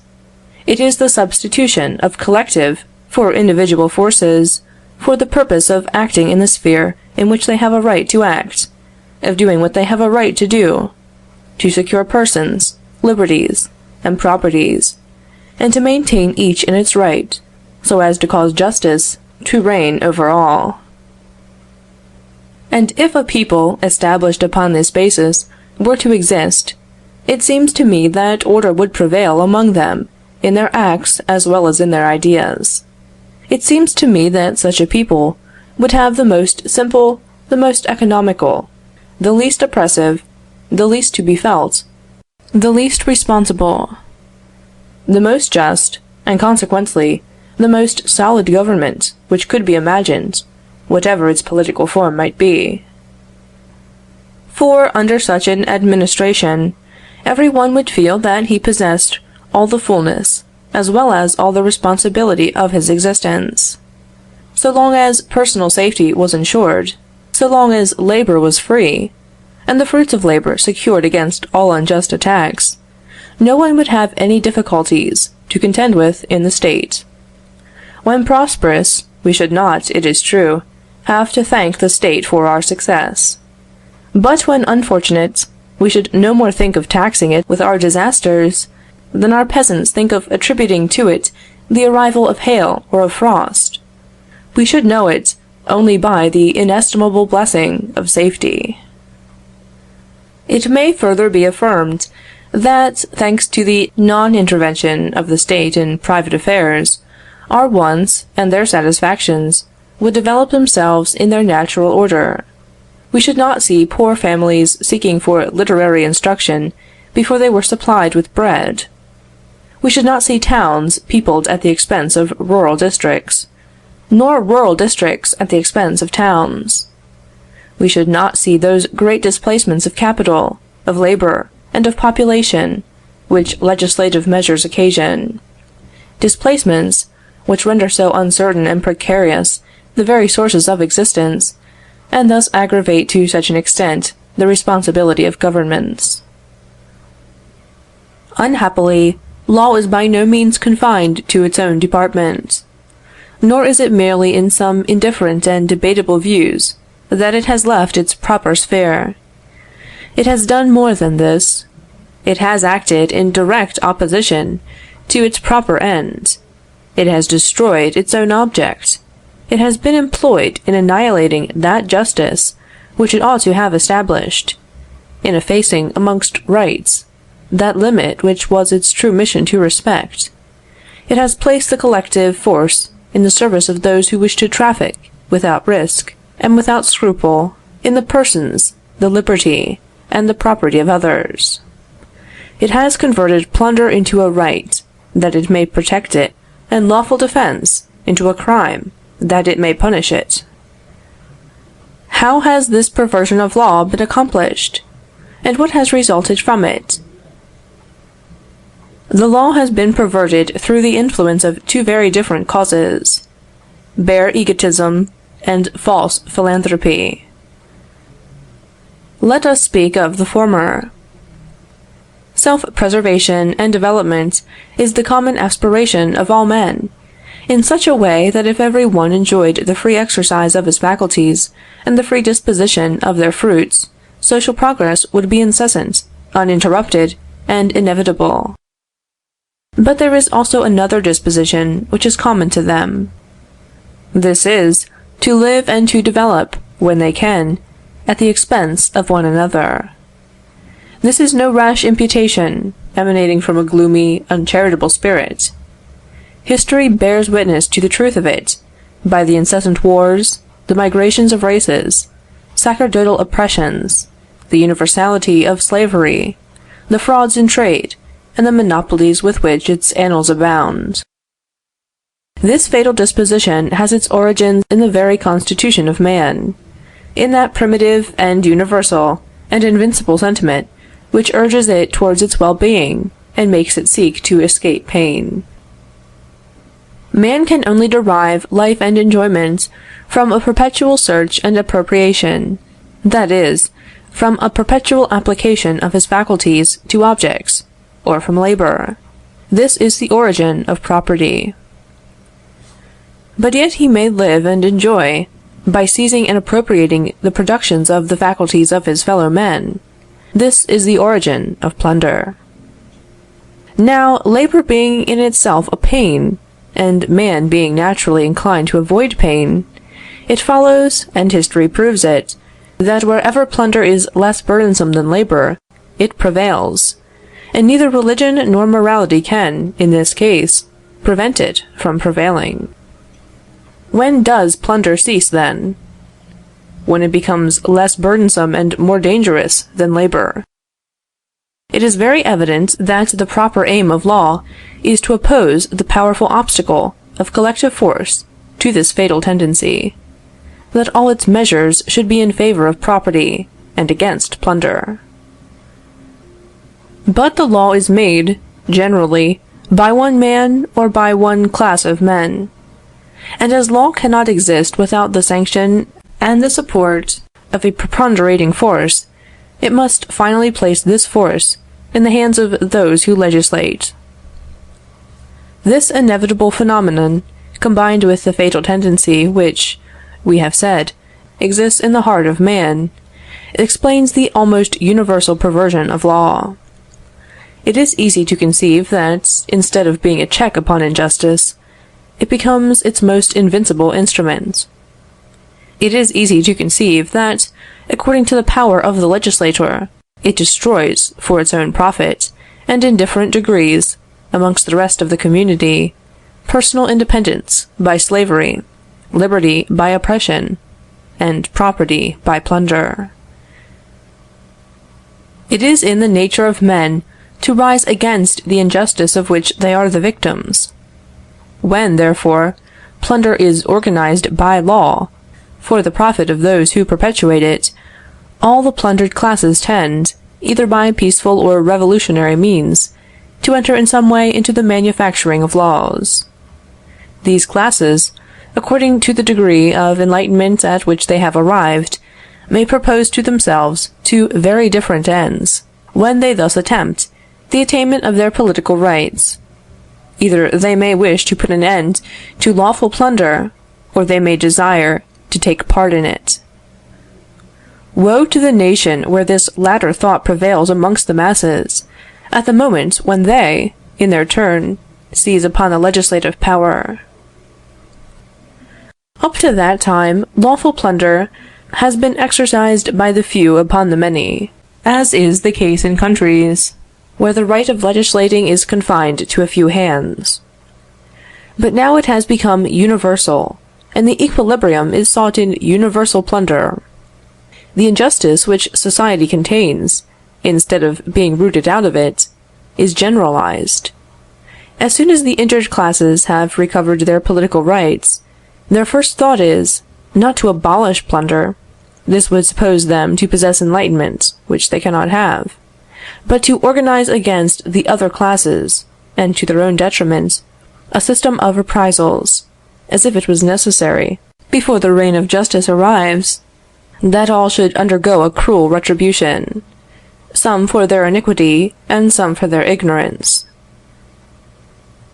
It would be impossible, therefore, to introduce into society a greater change and a greater evil than this, the conversion of the law into an instrument of plunder.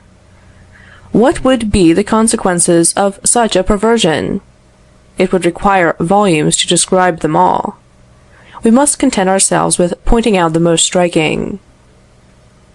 In the first place, it would efface from everybody's conscience the distinction between justice and injustice. No society can exist unless the laws are respected to a certain degree, but the safest way to make them respected is to make them respectable. When law and morality are in contradiction to each other, the citizen finds himself in the cruel alternative of either losing his moral sense or of losing his respect for the law, two evils of equal magnitude, between which it would be difficult to choose. It is so much in the nature of law to support justice, that in the minds of the masses they are one and the same. There is in all of us a strong disposition to regard what is lawful as legitimate, so much so, that many falsely derive all justice from law. It is sufficient, then, for the law to order and sanction plunder, that it may appear to many consciences just and sacred. Slavery, protection, and monopoly find defenders, not only in those who profit by them, but in those who suffer by them. If you suggest a doubt as to the morality of these institutions, it is said directly, you are a dangerous innovator, a utopian, a theorist, a despiser of the laws. You would shake the basis upon which society rests. If you lecture upon morality or political economy, official bodies will be found to make this request to the government: that henceforth science be taught, and not only with sole reference to free exchange, to liberty, property, and justice, as has been the case up to the present time, but also and especially with reference to the facts and legislation, contrary to liberty, property, and justice, which regulate French industry; that, in public pulpits, salaried by the Treasury, the professor abstain rigorously from endangering in the slightest degree the respect due to the laws now in force. So that if a law exists which sanctions slavery or monopoly, oppression or plunder, in any form whatever, it must not even be mentioned, for how can it be mentioned without damaging the respect which it inspires? Still further, morality and political economy must be taught in connection with this law, that is, under the supposition that it must be just, only because it is law. Another effect of this deplorable perversion of the law is, that it gives to human passions and to political struggles, and in general to politics, properly so called, an exaggerated preponderance. I could prove this assertion in 1,000 ways, but I shall confine myself, by way of illustration, to bringing it to bear upon a subject which of late has occupied everybody's mind: universal suffrage. Whatever may be thought of it by the adepts of the school of Rousseau, which professes to be very far advanced, but which I consider 20 centuries behind, universal suffrage, taking the word in its strictest sense, is not one of those sacred dogmas with respect to which examination and doubt are crimes. Serious objections may be made to it. In the first place, the word universal conceals a gross sophism. There are in France 36 millions of inhabitants. To make the right of suffrage universal, 36 millions of electors should be reckoned. The most extended system reckons only 9 million. 3 persons out of 4, then, are excluded, and more than this, they are excluded by the 4th. Upon what principle is this exclusion founded? Upon the principle of incapacity. Universal suffrage, then, means universal suffrage of those who are capable. In point of fact, who are the capable? Are age, sex, and judicial condemnations the only conditions to which incapacity is to be attached? On taking a nearer view of the subject, we may soon perceive the motive which causes the right of suffrage to depend upon the presumption of incapacity, the most extended system of differing only in this respect from the most restricted, by the appreciation of those conditions on which this incapacity depends, and which constitutes not a difference in principle, but in degree. This motive is, that the elector does not stipulate for himself, but for everybody. If, as the republicans of the Greek and Roman tone pretend, the right of suffrage had fallen to the lot of every one at his birth, it would be an injustice to adults to prevent women and children from voting. Why are they prevented? Because they are presumed to be incapable. And why is incapacity a motive for exclusion? Because the elector does not reap alone the responsibility of his vote. Because every vote engages and affects the community at large. Because the community has a right to demand some securities as regards the acts upon which his well-being and his existence depend. I know what might be said in answer to this. I know what might be objected. But this is not the place to exhaust a controversy of this kind. What I wish to observe is this: that this same controversy, in common with the greater part of political questions, which agitates, excites, and unsettles the nations, would lose almost all its importance if the law had always been what it ought to be. In fact, if law were confined to causing all persons, all liberties, and all properties to be respected, if it were merely the organization of individual right and individual defense, if it were the obstacle, the check, the chastisement opposed to all oppression, to all plunder, is it likely that we should dispute much, as citizens, on the subject of the greater or less universality of suffrage? Is it likely that it would compromise that greatest of advantages, the public peace? Is it likely that the excluded classes would not quietly wait for their turn? Is it likely that the enfranchised classes would be very jealous of their privilege? And is it not clear that the interest of all being one and the same, some would act without much inconvenience to the others?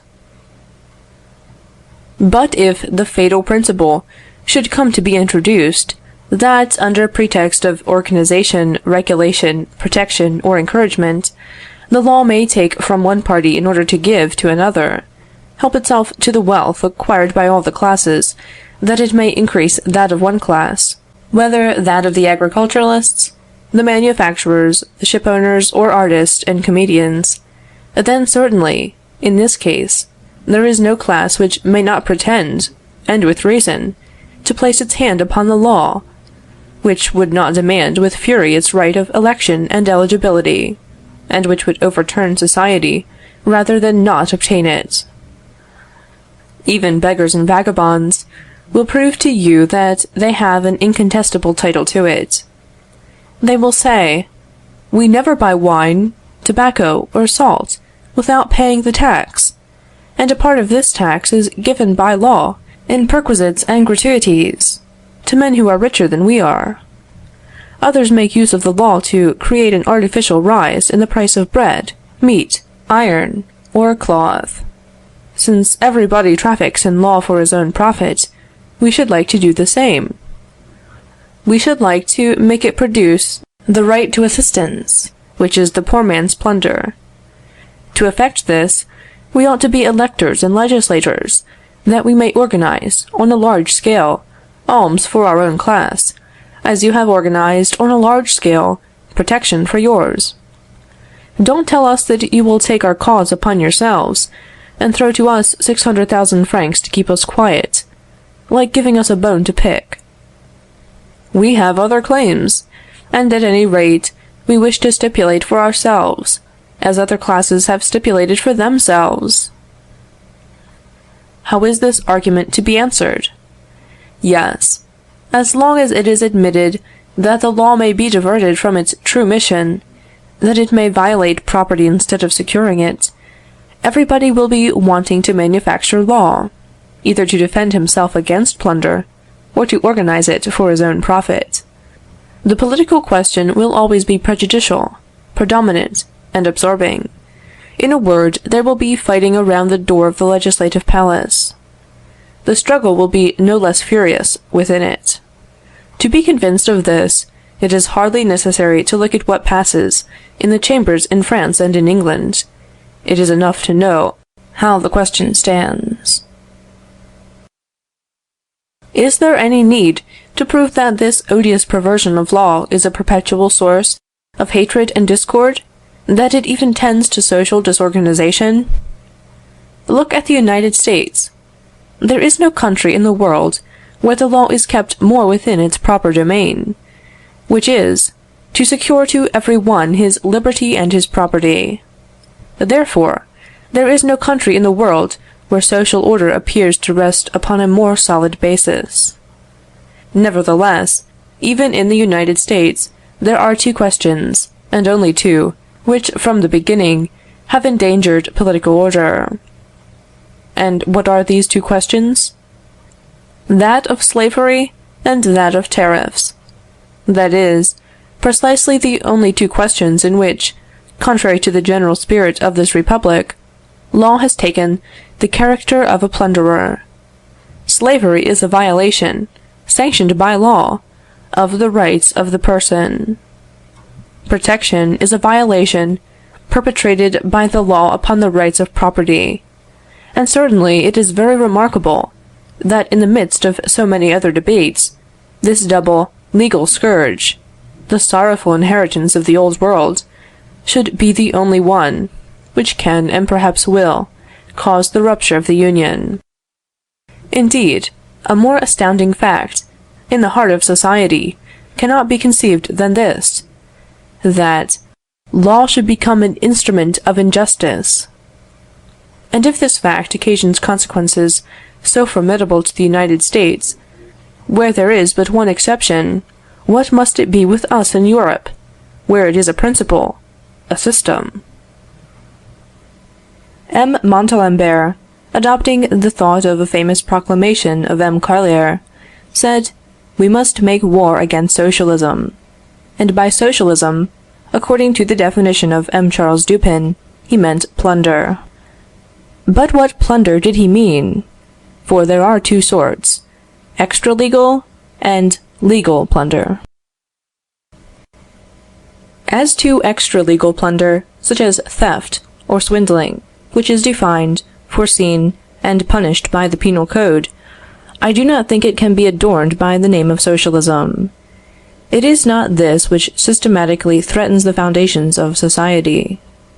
Besides, the war against this kind of plunder has not waited for the signal of M. Montalembert or M. Carlier.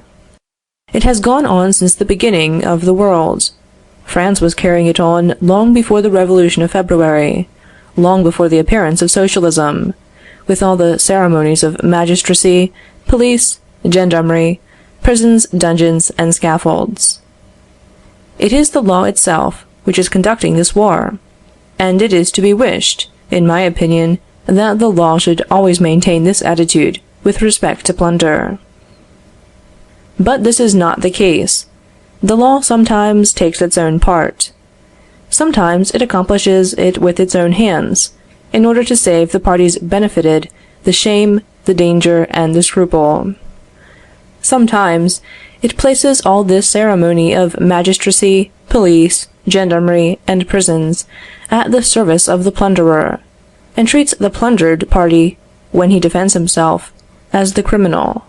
In a word, there is a legal plunder, and it is, no doubt, this which is meant by M. Montalembert. This plunder may be only an exceptional blemish in the legislation of a people, and in this case, the best thing that can be done is, without so many speeches and lamentations, to do away with it as soon as possible, notwithstanding the clamors of interested parties. But how is it to be distinguished? Very easily. See whether the law takes from some persons that which belongs to them, to give to others what does not belong to them. See whether the law performs, for the profit of one citizen, and to the injury of others, an act which this citizen cannot perform without committing a crime. Abolish this law without delay. It is not merely an iniquity, it is a fertile source of iniquities, for it invites reprisals, and if you do not take care, the exceptional case will extend, multiply, and become systematic. No doubt the party benefited will exclaim loudly, he will assert his acquired rights. He will say that the state is bound to protect and encourage his industry. He will plead that it is a good thing for the state to be enriched, that it may spend the more, and thus shower down salaries upon the poor workmen. Take care not to listen to this sophistry, for it is just by the systematizing of these arguments that legal plunder becomes systematized. And this is what has taken place. The delusion of the day is to enrich all classes at the expense of each other. It is to generalize plunder under pretense of organizing it.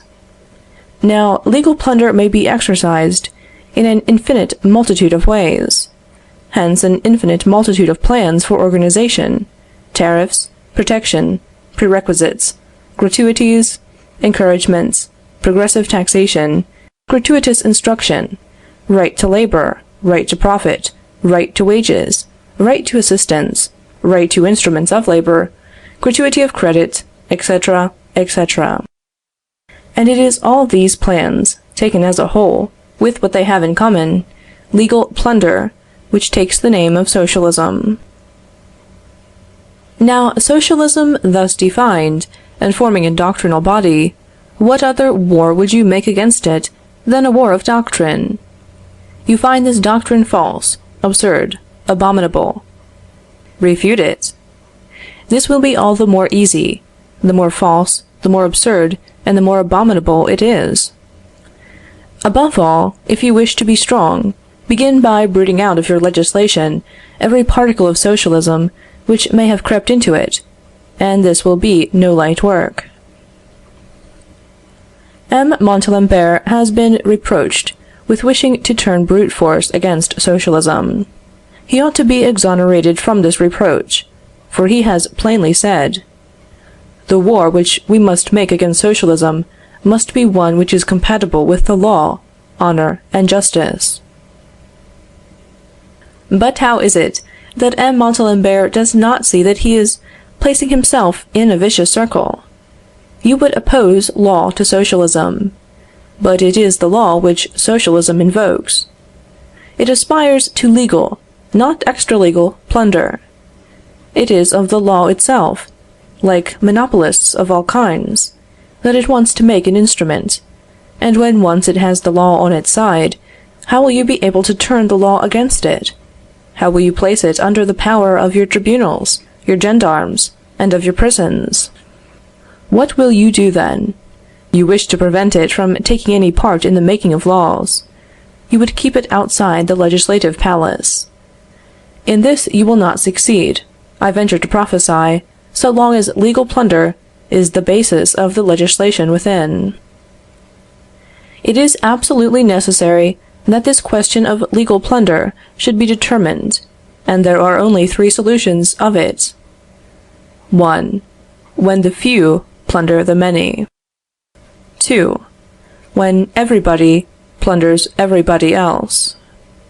3. When nobody plunders anybody. Partial plunder, universal plunder, absence of plunder.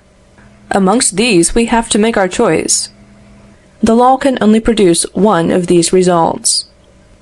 Partial plunder. This is the system which prevailed so long as the elective privilege was partial, a system which is resorted to avoid the invasion of socialism. Universal plunder. We have been threatened by this system when the elective privilege has become universal, the masses having conceived the idea of making law on the principle of legislators who had preceded them. Absence of plunder. This is the principle of justice, peace, order, stability, conciliation, and of good sense, which I shall proclaim with all the force of my lungs, which is very inadequate, alas, till the day of my death. And in all sincerity, can anything more be required at the hands of the law? Can the law, whose necessary sanction is force, be reasonably employed upon anything beyond securing to every one his right? I defy any one to remove it from this circle without perverting it, and consequently turning force against right. And as this is the most fatal, the most illogical social perversion which can possibly be imagined, it must be admitted that the true solution, so much sought after, of the social problem, is contained in these simple words: Law is organized justice.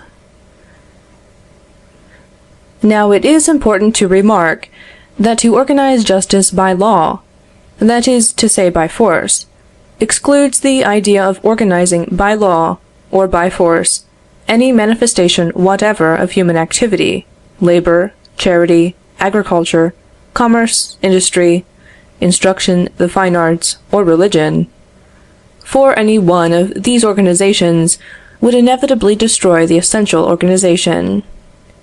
How, in fact, can we imagine force encroaching upon the liberty of citizens without infringing upon justice, and so acting against its proper aim? Here I am encountering the most popular prejudice of our time. It is not considered enough that law should be just, it must be philanthropic. It is not sufficient that it should guarantee to every citizen the free and inoffensive exercise of his faculties, applied to his physical, intellectual, and moral development. It is required to extend well-being, instruction, and morality directly over the nation. This is the fascinating side of socialism. But, I repeat it, these two missions of the law contradict each other. We have to choose between them. A citizen cannot at the same time be free and not free. M. de Lamartine wrote to me one day thus: "Your doctrine is only the half of my program. You have stopped at liberty. I go on to fraternity. I answered him, the second part of your program will destroy the first. And in fact it is impossible for me to separate the word fraternity from the word voluntary. I cannot possibly conceive fraternity legally enforced without liberty being legally destroyed, and justice legally trampled underfoot. Legal plunder has two roots. One of them, as we have already seen, is in human egotism. The other is in false philanthropy. End of section 10. Section 11. Before I proceed, I think I ought to explain myself upon the word plunder. I do not take it, as it often is taken, in a vague, undefined, relative, or metaphorical sense. I use it in its scientific acceptation, and as expressing the opposite idea to property. When a portion of wealth passes out of the hands of him who has acquired it, without his consent, and without compensation, to him who has not created it, whether by force or by artifice, I say that property is violated, that plunder is perpetrated. I say that this is exactly what the law ought to repress always and everywhere.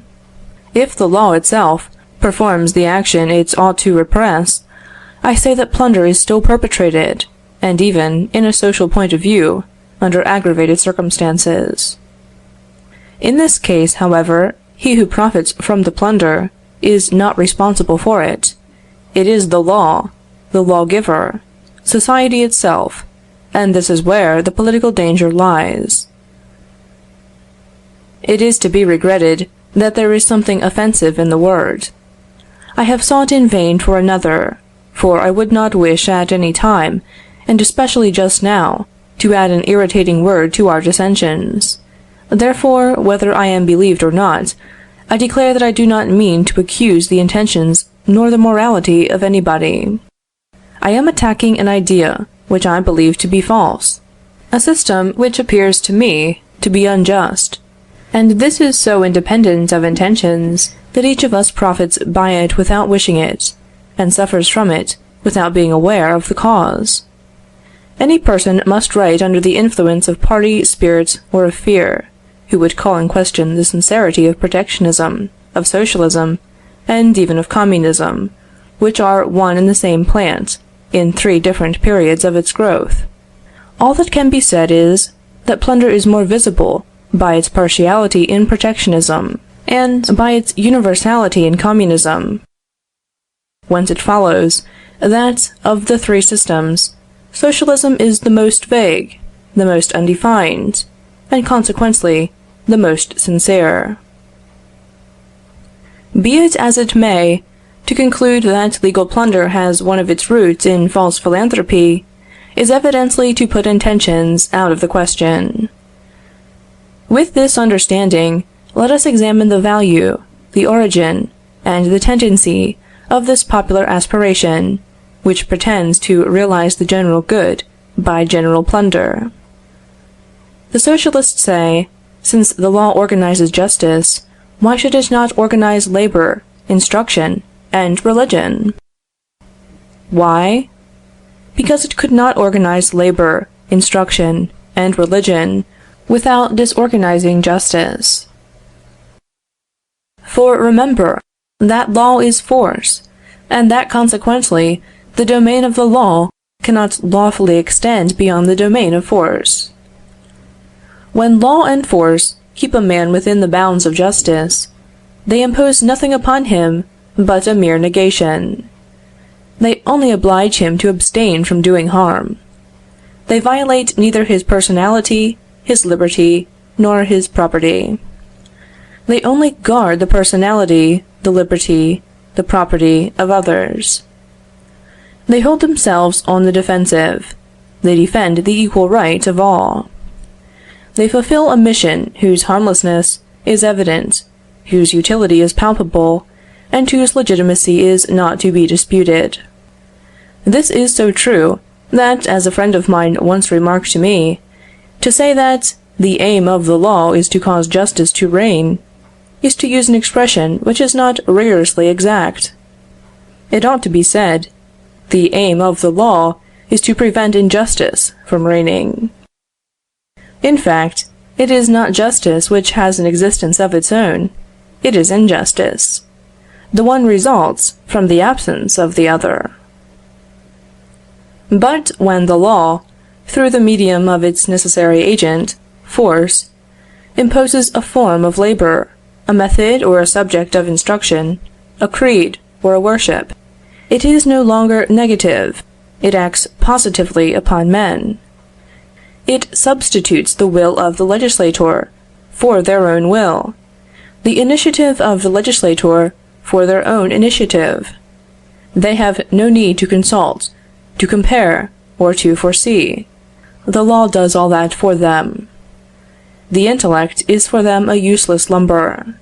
They cease to be men. They lose their personality, their liberty, their property. Endeavor to imagine a form of labor imposed by force, which is not a violation of liberty, a transmission of wealth imposed by force, which is not a violation of property. If you cannot succeed in reconciling this, you are bound to conclude that the law cannot organize labor and industry without organizing injustice. When, from the seclusion of his cabinet, a politician takes a view of society, he is struck with the spectacle of inequality which presents itself. He mourns over the sufferings which are the lot of so many of our brethren, sufferings whose aspect is rendered yet more sorrowful by the contrast of luxury and wealth. He ought, perhaps, to ask himself, whether such a social state has not been caused by the plunder of ancient times, exercised in the way of conquests, and by plunder of later times, effected through the medium of the laws. He ought to ask himself whether, granting the aspiration of all men after well-being and perfection, the reign of justice would not suffice to realize the greatest activity of progress, and the greatest amount of equality compatible with that individual responsibility, which God has awarded as a just retribution of virtue and vice. He never gives this a thought. His mind turns towards combinations, arrangements, legal or factitious organizations. He seeks the remedy in perpetuating and exaggerating what has produced the evil. For, justice apart, which we have seen is only a negation, is there any one of these legal arrangements which does not contain the principle of plunder? You say, there are men who have no money, and you apply to the law. But the law is not a self-supplied fountain, whence every stream may obtain supplies independently of society. Nothing can enter the public treasury in favor of one citizen or one class, but what other citizens and other classes have been forced to send to it.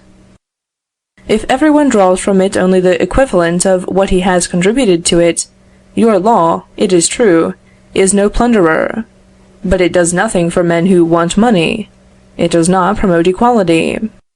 It can only be an instrument of equalization as far as it takes from one party to give to another. And then it is an instrument of plunder. Examine in this light the protection of tariffs, prices for encouragement, right to profit, right to labor, right to assistance, right to instruction, progressive taxation, gratuitousness of credit, social workshops, and you will always find at the bottom legal plunder, organized injustice.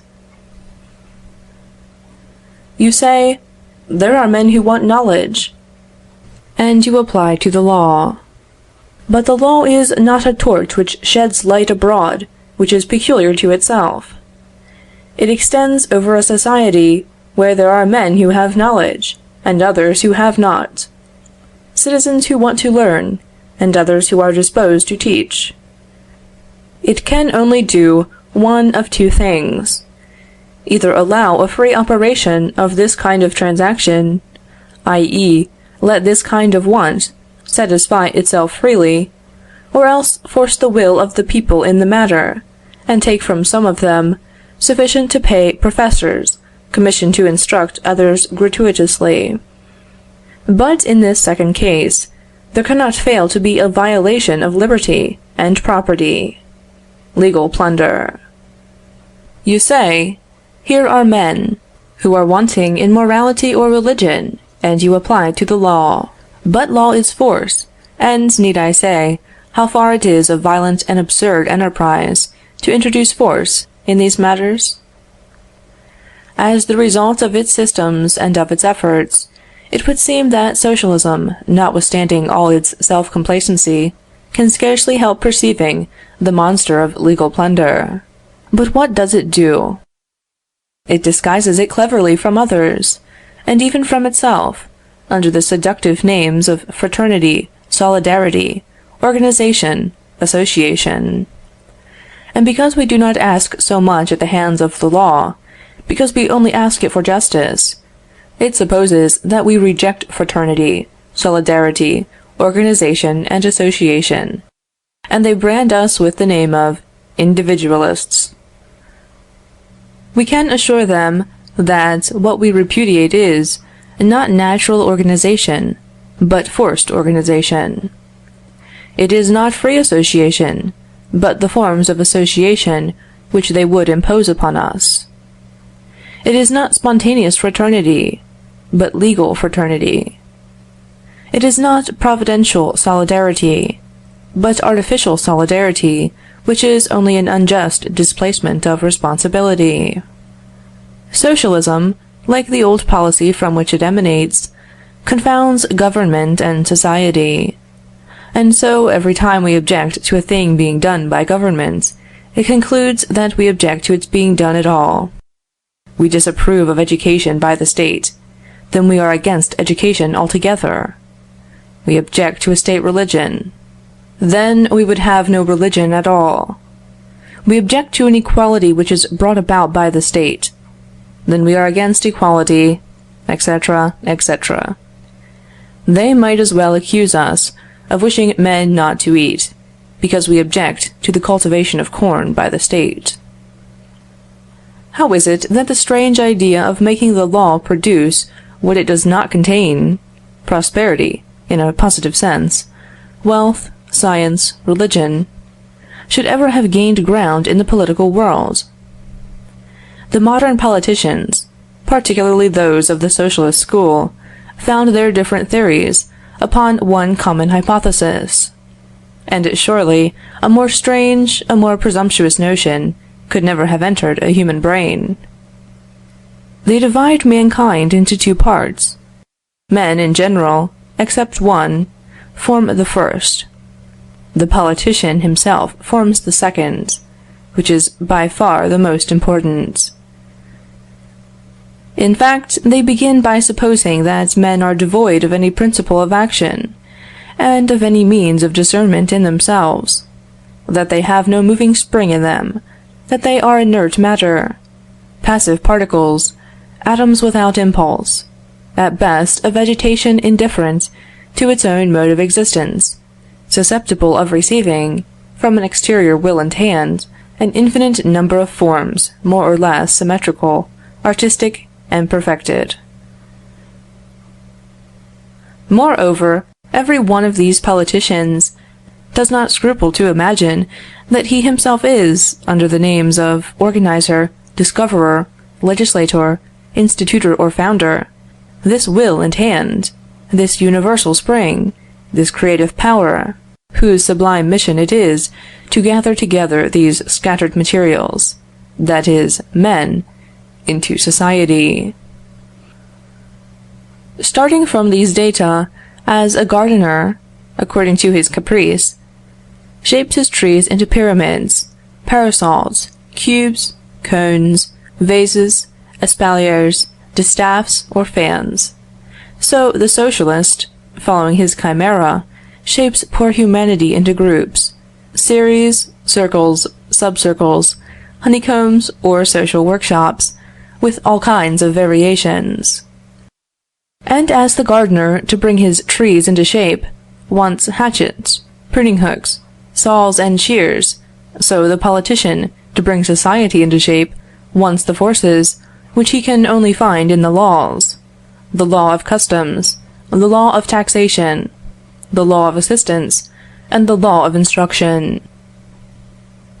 It is so true that the Socialists look upon mankind as a subject for social combinations, that if, by chance, they are not quite certain of the success of these combinations, they will request a portion of mankind as a subject to experiment upon. It is well known how popular the idea of trying all systems is, and one of their chiefs has been known seriously to demand of the Constituent Assembly a parish, with all its inhabitants, upon which to make his experiments. It is thus that an inventor will make a small machine before he makes one of the regular size. Thus the chemist sacrifices some substances, the agriculturalist some seed in a corner of his field, to make trial of an idea. But then, think of the immeasurable distance between the gardener and his trees, between the inventor and his machine, between the chemist and his substances, between the agriculturalist and his seed. The Socialist thinks, in all sincerity, that there is the same distance between himself and mankind. It is not to be wondered at that the politicians of the 19th century look upon society as an artificial production of the legislator's genius. This idea, the result of a classical education, has taken possession of all the thinkers and great writers of our country. To all these persons, the relations between mankind and the legislator appear to be the same as those which exist between the clay and the potter. Moreover, if they have consented to recognize in the heart of man a principle of action, and in his intellect a principle of discernment, they have looked upon this gift of God as a fatal one, and thought that mankind, under these two impulses, tended fatally toward ruin. They have taken it for granted that if abandoned to their own inclinations, men would only occupy themselves with religion to arrive at atheism, with instruction to come to ignorance, and with labor and exchange to be extinguished in misery. Happily, according to these writers, there are some men, termed governors and legislators, upon whom heaven has bestowed opposite tendencies, not for their own sake only, but for the sake of the rest of the world. Whilst mankind tends to evil, they incline to good. Whilst mankind is advancing towards darkness, they are aspiring to enlightenment. Whilst mankind is drawn toward vice, they are attracted by virtue.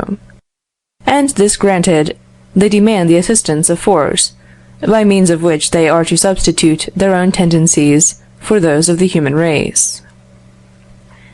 It is only needful to open, almost at random, a book on philosophy, politics, or history, to see how strongly this idea, the child of classical studies and the mother of socialism, is rooted in our country. That mankind is merely inert matter, receiving life, organization, morality, and wealth from power, or rather, and still worse, that mankind itself tends toward degradation, and is only arrested in its tendency by the mysterious hand of the legislator. Classical conventionalism shows us everywhere, behind passive society, a hidden power under the names of law or legislator, or by a mode of expression which refers to some person or persons of undisputed weight and authority, but not named, which moves, animates, enriches, and regenerates mankind. We will give a quotation from Bossuet. One of the things which was the most strongly impressed, by whom, upon the mind of the Egyptians, was the love of their country. Nobody was allowed to be useless to the state. The law assigned to every one his employment, which descended from father to son. No one was permitted to have two professions, nor to adopt another. But there was one occupation which was obliged to be common to all. This was the study of the laws and of wisdom. Ignorance of religion, and the political regulations of the country, was excused in no condition of life. Moreover, every profession had a district assigned to it. By whom? Amongst good laws, one of the best things was, that everybody was taught to observe them. By whom? Egypt abounded with wonderful inventions, and nothing was neglected which could render life comfortable and tranquil. Thus men, according to Bossuet, derive nothing from themselves. Patriotism, wealth, inventions, husbandry, science, all come to them by the operation of the laws, or by kings. All they have to do is to be passive. It is on this ground that Bossuet takes exception, when Diderot accuses the Egyptians of rejecting wrestling and music. How is that possible, says he, since these arts were invented by Trismegistus? It is the same with the Persians. One of the first cares of the prince was to encourage agriculture. As there were posts established for the regulation of the armies, so there were offices for the superintending of rural works. The respect with which the Persians were inspired for royal authority was excessive. The Greeks, although full of mind, were no less strangers to their own responsibilities, so much so, that of themselves, like dogs and horses, they would not have ventured upon the most simple games. In a classical sense, it is an undisputed thing that everything comes to the people from without.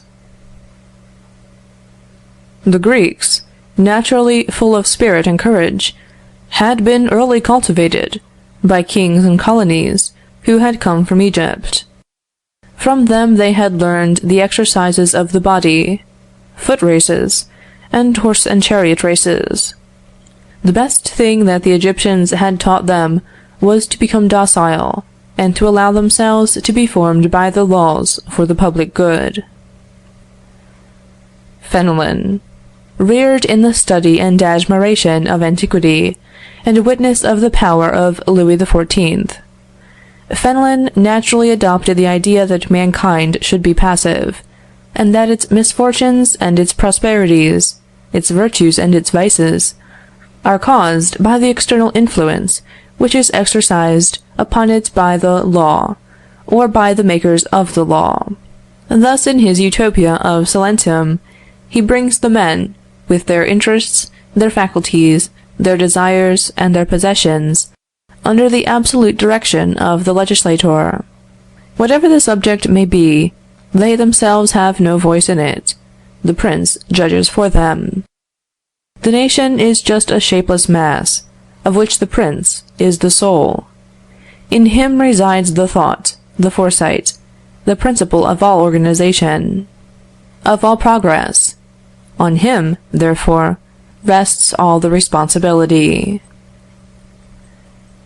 In proof of this assertion, I might transcribe the whole of the 10th book of Telemachus.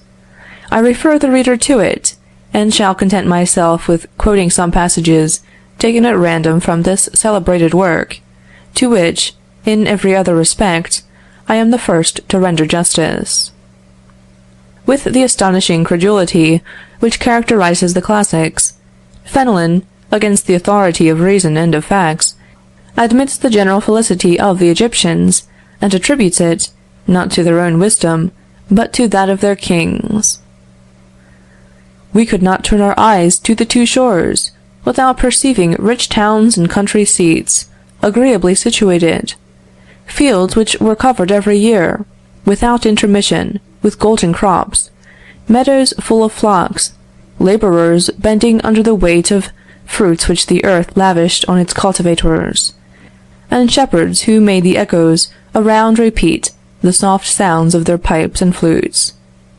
Happy, said Mentor, is that people which is governed by a wise king. Mentor afterwards desired me to remark the happiness and abundance which was spread over all the country of Egypt, where 22,000 cities might be counted. He admired the excellent police regulations of the cities, the justice administered in favor of the poor against the rich, the good education of the children, who were accustomed to obedience, labor, and the love of arts and letters, the exactness with which all the ceremonies of religion were performed, the disinterestedness, the desire of honor, the fidelity to men, and the fear of gods, with which every father inspired his children. He could not sufficiently admire the prosperous state of the country.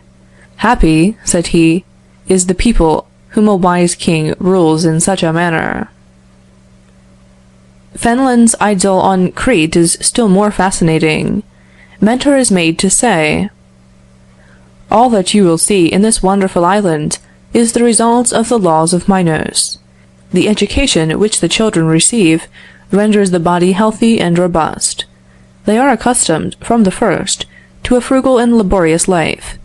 It is supposed that all the pleasures of sense enervate the body and the mind. No other pleasure is presented to them but that of being invincible by virtue, that of acquiring much glory. There they punish three vices which go unpunished amongst other people: ingratitude, dissimulation, and avarice. As to pomp and dissipation, there is no need to punish these, for they are unknown in Crete. No costly furniture, no magnificent clothing, no delicious feasts, no gilded palaces are allowed." It is thus that Mentor prepares his scholar to mold and manipulate, doubtless with the most philanthropic intentions, the people of Ithaca. And to confirm him in these ideas, he gives him the example of Salentum. It is thus that we receive our first political notions. We are taught to treat men very much as Oliver de Serres teaches farmers to manage and to mix the soil. Montesquieu. To sustain the spirit of commerce, it is necessary that all the laws should favor it, that these same laws, by their regulations in dividing the fortunes in proportion as commerce enlarges them, should place every poor citizen in sufficiently easy circumstances to enable him to work like the others, and every rich citizen in such mediocrity that he must work in order to retain or to acquire. Thus the laws are to dispose of all fortunes. Although, in a democracy, real equality be the soul of the state, yet it is so difficult to establish, that an extreme exactness in this matter would not always be desirable.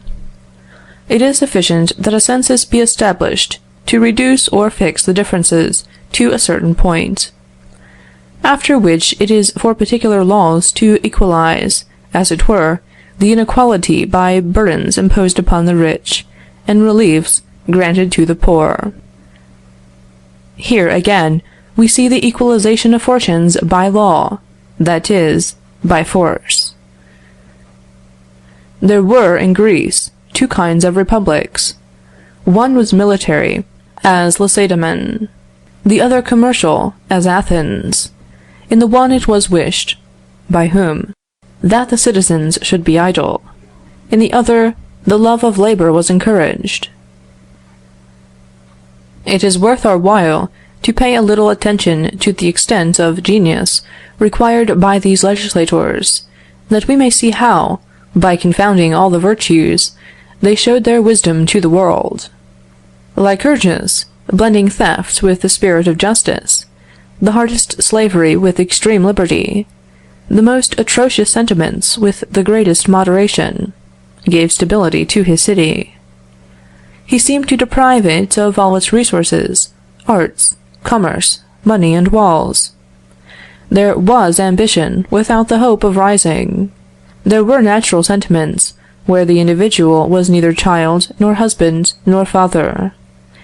Chastity even was deprived of modesty. By this road, Sparta was led on to grandeur and to glory.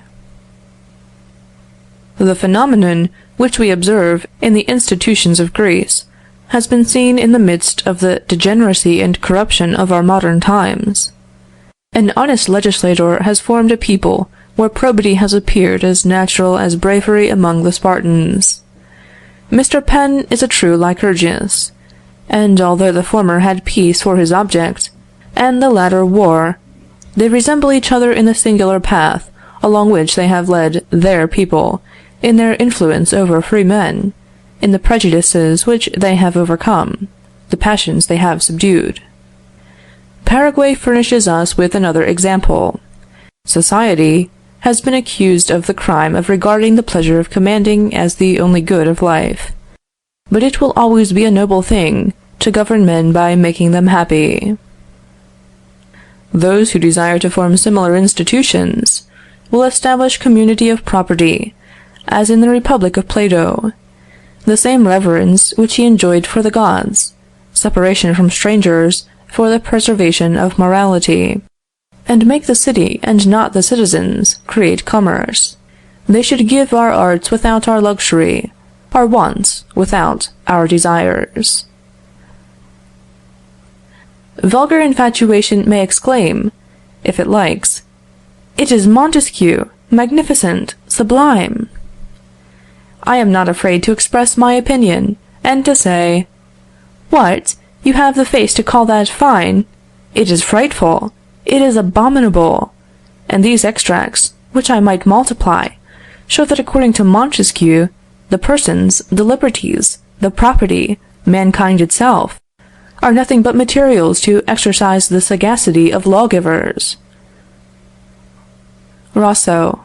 Although this politician, the paramount authority of the Democrats, makes the social edifice rest upon the general will, no one has so completely admitted the hypothesis of the entire passiveness of human nature in the presence of the lawgiver.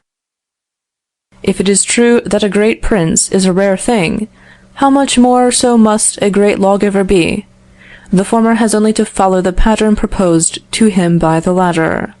This latter is the mechanician who invents the machine. The former is merely the workman who sets it in motion.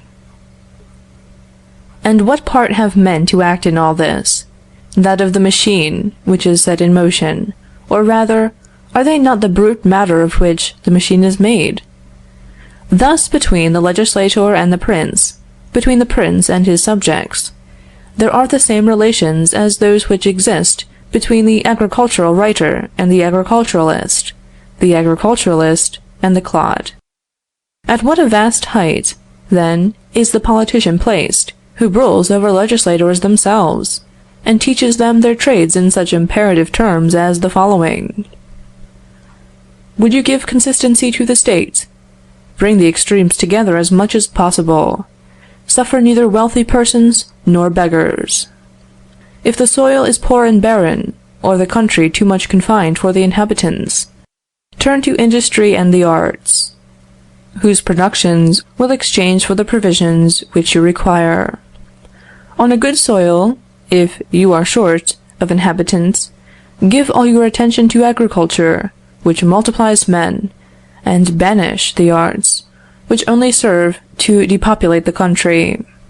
Pay attention to extensive and convenient coasts. Cover the sea with vessels, and you will have a brilliant and short existence.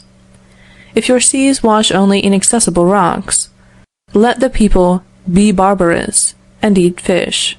They will live more quietly, perhaps better, and most certainly more happily. In short, besides those maxims which are common to all, every people has its own particular circumstances, which demand a legislation peculiar to itself. It was thus that the Hebrews formerly, and the Arabs more recently, had religion for their principal object. That of the Athenians was literature; that of Carthage and Tyre, commerce; of Rhodes, naval affairs; of Sparta, war; and of Rome, virtue.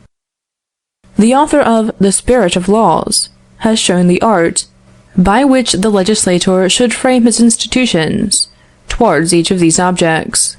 But if the legislator, mistaking his object, should take up a principle different from that which arises from the nature of things, if one should tend to slavery, and the other to liberty, if one to wealth, and the other to population, one to peace, and the other to conquests, the laws will insensibly become enfeebled, the constitution will be impaired, and the state will be subject to incessant agitations, until it is destroyed, or becomes changed, and invincible nature regains her empire. But if nature is sufficiently invincible to regain its empire, why does not Cassio admit that it had no need of the legislator to gain its empire from the beginning? Why does he not allow that, by obeying their own impulse, men would, of themselves, apply agriculture to a fertile district, and commerce to extensive and commodious coasts, without the interference of a Lycurgus, a Solon, or a Rousseau, who would undertake it at the risk of deceiving themselves? Be that as it may, we see with what a terrible responsibility Rousseau invests inventors, institutors, conductors, and manipulators of societies. He is therefore very exacting with regard to them. He who dares to undertake the institutions of a people ought to feel that he can, as it were, transform every individual, who is by himself a perfect and solitary whole, receiving his life and being from a larger whole, of which he forms a part. He must feel that he can change the constitution of man, to fortify it, and substitute a partial and moral existence for the physical and independent one which we have all received from nature. In a word, he must deprive man of his own powers, to give him others which are foreign to him. Poor human nature! What would become of its dignity if it were entrusted to the disciples of Rousseau? Right now, the climate, that is, the air and the soil, is the first element for the legislator. His resources prescribe to him his duties. First, he must consult his local position. A population dwelling upon maritime shores must have laws fitted for navigation. If the colony is located in an inland region, a legislator must provide for the nature of the soil, and for its degree of fertility. It is more especially in the distribution of property that the wisdom of legislation will appear. As a general rule, and in every country, when a new colony is founded, land should be given to each man, sufficient for the support of his family. In an uncultivated island, which you are colonizing with children, it will only be needful to let the germs of truth expand in the new developments of reason. But when you establish old people in a new country, the skill consists in only allowing it, those injurious opinions and customs which it is impossible to cure and correct. If you wish to prevent them from being perpetuated, you will act upon the rising generation by a general and public education of the children. A prince or legislator ought never to found a colony without previously sending wise men there to instruct the youth. In a new colony, every facility is open to the precautions of the legislator who desires to purify the tone and the manners of the people.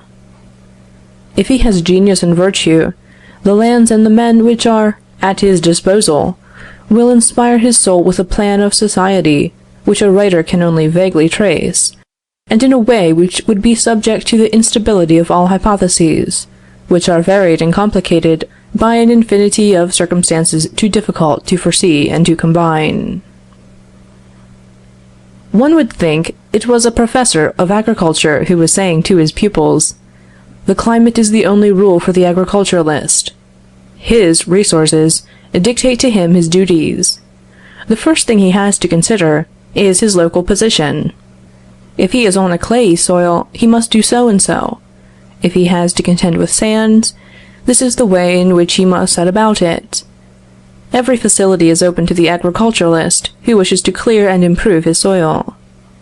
If he only has the skill, the manure which he has at his disposal will suggest to him a plan of operation, which a professor can only vaguely trace, and in a way that would be subject to the uncertainty of all hypotheses, which vary and are complicated by an infinity of circumstances too difficult to foresee and to combine." But oh, sublime writers, Deign to remember sometimes that this clay, this sand, this manure, of which you are disposing in so arbitrary a manner, are men, your equals, intelligent and free beings like yourselves, who have received from God, as you have, the faculty of seeing, of foreseeing, of thinking, and of judging for themselves. End of section 11. Section 12. Mably, he is supposing the laws to be worn out by time and by the neglect of security, and continues thus. Under these circumstances, we must be convinced that the springs of government are relaxed. Give them a new tension. It is the reader who is addressed, and the evil will be remedied. Think less of punishing the faults than of encouraging the virtues which you want. By this method you will bestow upon your republic the vigor of youth. Through ignorance of this, a free people has lost its liberty. But if the evil has made so much way that the ordinary magistrates are unable to remedy it effectually, have recourse to an extraordinary magistracy, whose time should be short and its power considerable. The imagination of the citizens requires to be impressed. In this style he goes on through 20 volumes. There was a time when, under the influence of teaching like this, which is the root of classical education, every one was for placing himself beyond and above mankind, for the sake of arranging, organizing, and instituting it in his own way. Condillac. Take upon yourself, my lord, the character of Lycurgus or of Solon. Before you finish reading this essay, amuse yourself with giving laws to some wild people in America, or in Africa. Establish these roving men in fixed dwellings. Teach them to keep flocks. Endeavor to develop the social qualities which nature has implanted in them. Make them begin to practice the duties of humanity. Cause the pleasures of the passions to become distasteful to them by punishments, and you will see these barbarians, with every plan of your legislation, lose a vice and gain a virtue. All these people have had laws, but few among them have been happy. Why is this? Because legislators have almost always been ignorant of the object of society, which is to unite families by a common interest. Impartiality in law consists in two things: in establishing equality in the fortunes and in the dignity of the citizens. In proportion to the degree of equality established by the laws, the dearer will they become to every citizen. How can avarice, ambition, dissipation, idleness, sloth, envy, hatred, or jealousy agitate men who are equal in fortune and dignity, and to whom the laws leave no hope of disturbing their equality? What has been told you of the Republic of Sparta ought to enlighten you on this question. No other state has had laws more in accordance with the order of nature or of equality. It is not to be wondered at that the 17th and 18th centuries should have looked upon the human race as inert matter, ready to receive everything, form, figure, impulse, movement, and life, from a great prince, or a great legislator, or a great genius. These ages were reared in the study of antiquity, and antiquity presents everywhere, in Egypt, Persia, Greece, and Rome, the spectacle of a few men molding mankind according to their fancy, and mankind to this end enslaved by force or by imposture. And what does this prove? That because men and society are improvable, error, ignorance, despotism, slavery, and superstition must be more prevalent in early times. The mistake of the writers quoted above is not that they have asserted this fact, but that they have proposed it, as a rule, for the administration and imitation of future generations. Their mistake has been, with an inconceivable absence of discernment, and upon the faith of a puerile conventionalism, that they have admitted what is inadmissible, viz., the grandeur, dignity, morality, and well-being of the artificial societies of the ancient world. They have not understood that time produces and spreads enlightenment, and that in proportion to the increase of enlightenment, right ceases to be upheld by force, and society regains possession of herself. And in fact, what is the political work which we are endeavoring to promote? It is no other than the instinctive effort of every people towards liberty. And what is liberty, whose name can make every heart beat, and which can agitate the world, but the union of all liberties, the liberty of conscience, of instruction, of association, of the press, of locomotion, of labor, and of exchange? In other words, the free exercise, for all, of all the inoffensive faculties. And again, in other words, the destruction of all despotisms, even of legal despotism, and the reduction of law to its only rational sphere, which is to regulate the individual right of legitimate defense, or to repress injustice. This tendency of the human race, it must be admitted, is greatly thwarted, particularly in our country, by the fatal disposition, resulting from classical teaching, and common to all politicians, of placing themselves beyond mankind, to arrange, organize, and regulate it, according to their fancy. For whilst society is struggling to realize liberty, the great men who place themselves at its head, imbued with the principles of the 17th and 18th centuries, think only of subjecting it to the philanthropic despotism of their social inventions, and making it bear with docility, according to the expression of Rousseau, the yoke of public felicity, as pictured in their own imaginations. This was particularly the case in 1789. No sooner was the old system destroyed, than society was to be submitted to other artificial arrangements, always with the same starting point, the omnipotence of the law. Saint Just. The legislator commands the future. It is for him to will the good of mankind. It is for him to make men what he wishes them to be. Robespierre. The function of government is to direct the physical and moral powers of the nation towards the object of its institution. Billaud-Varenne. A people who are to be restored to liberty must be formed anew.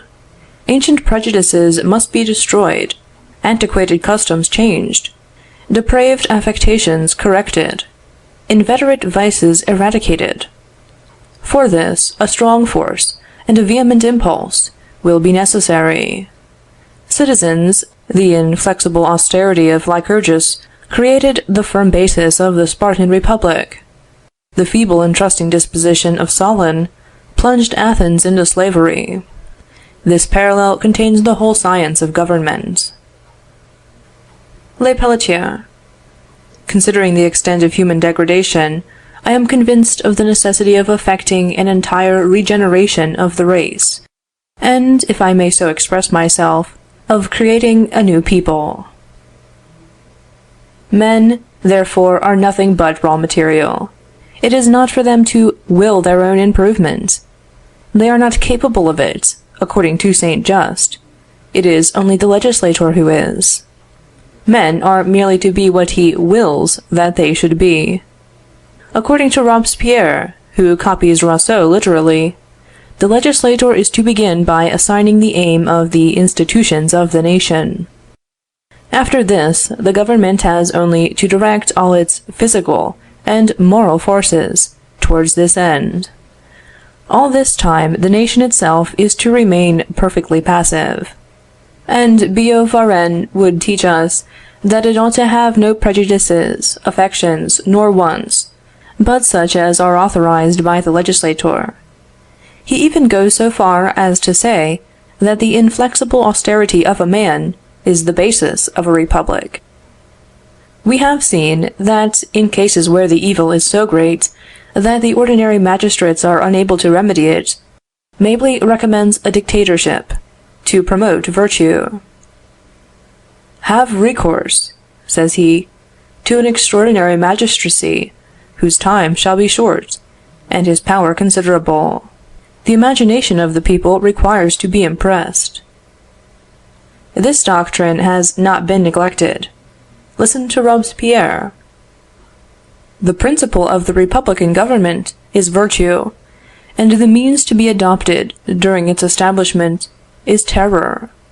We want to substitute in our country morality for egotism, probity for honor, principles for customs, duties for decorum, the empire of reason for the tyranny of fashion, contempt of vice for contempt of misfortune, pride for insolence, greatness of soul for vanity, love of glory for love of money, good people for good company, merit for intrigue, genius for wit, truth for glitter, the charm of happiness for the weariness of pleasure, the greatness of man for the littleness of the great, a magnanimous, powerful, happy people for one that is easy, frivolous, degraded.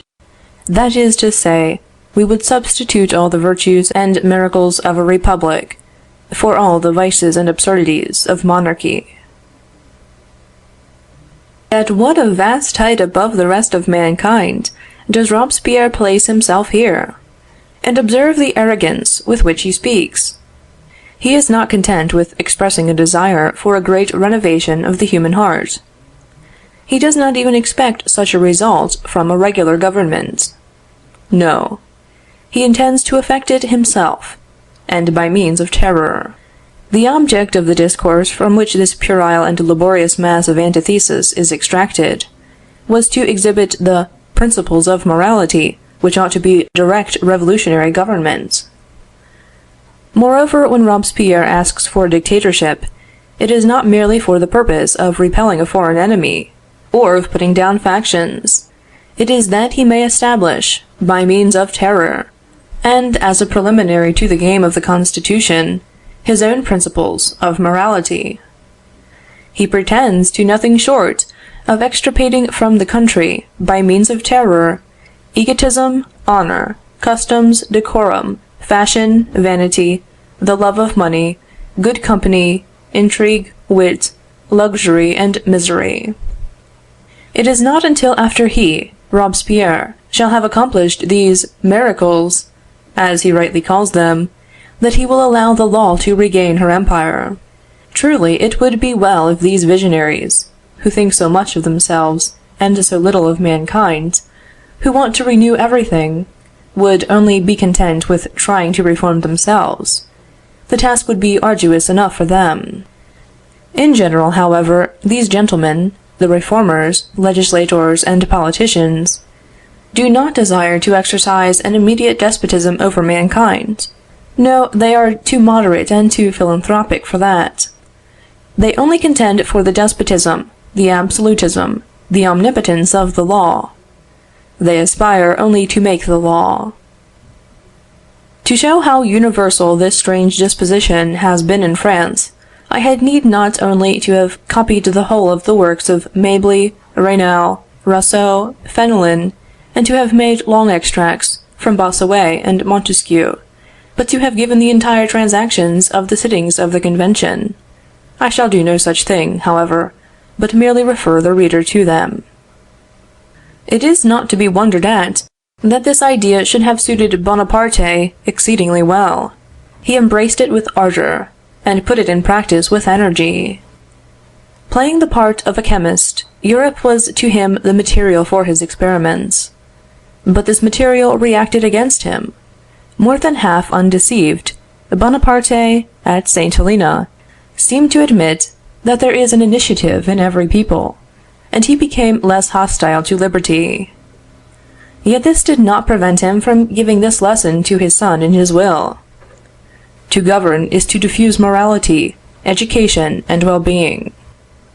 After all this, I hardly need show, by fastidious quotations, the opinions of Morelly, Babeuf, Owen, Saint-Simon, and Fourier. I shall confine myself to a few extracts from Louis Blanc's book on the organization of labor.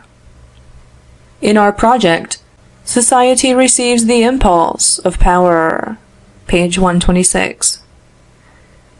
In what does the impulse which power gives to society consist? In imposing upon it the project of M. Louis Blanc. On the other hand, society is the human race. The human race, then, is to receive its impulse from M. Louis Blanc. It is at liberty to do so or not, it will be said. Of course the human race is at liberty to take advice from anybody, whoever it may be. But this is not the way in which M. Louis Blanc understands the thing. He means that his project should be converted into law, and consequently forcibly imposed by power. In our project, the State has only to give a legislation to labor, by means of which the industrial movement may and ought to be accomplished in all liberty. It, the State, merely places society on an incline, that is all, that it may descend, when once it is placed there, by the mere force of things, and by the natural course of the established mechanism. But what is this incline? One indicated by M. Louis Blanc. Does it not lead to an abyss? No, it leads to happiness. Why, then, does not society go there of itself? Because it does not know what it wants, and it requires an impulse. What is to give it this impulse? Power. And who is to give the impulse to power? The inventor of the machine, M. Louis Blanc. We shall never get out of this circle, mankind passive, and a great man moving it by the intervention of the law. Once on this incline, will society enjoy something like liberty? Without a doubt. And what is liberty? Once for all, liberty consists not only in the right granted, but in the power given to men, to exercise, to develop his faculties under the empire of justice, and under the protection of the law. And this is no vain distinction. There is a deep meaning in it, and its consequences are not to be estimated. For when once it is admitted that man, to be truly free, must have the power to exercise and develop his faculties, it follows that every member of society has a claim upon it for such instruction as shall enable it to display itself, and for the instruments of labor, without which human activity can find no scope. Now, by whose intervention is society to give each of its members the requisite instruction and the necessary instruments of labor, unless by that of the State? Thus, liberty is power. In what does this power consist? In possessing instruction and instruments of labor. Who is to give instruction and instruments of labor? Society. Who owns them? By whose intervention is society to give instruments of labor to those who do not possess them? By the intervention of the State. From whom is the State to obtain them? It is for the reader to answer this question, and to notice whither all this tends. One of the strangest phenomena of our time, and one which will probably be a matter of astonishment to our descendants, is the doctrine which is founded upon this triple hypothesis: the radical passiveness of mankind, the omnipotence of the law, the infallibility of the legislator. This is the sacred symbol of the party which proclaims itself exclusively democratic. It is true that it professes also to be social. So far as it is democratic, it has an unlimited faith in mankind. So far as it is social, it places it beneath the mud. Are political rights under discussion? Is a legislator to be chosen? Oh, then the people possess science by instinct. They are gifted with an admirable tact. Their will is always right.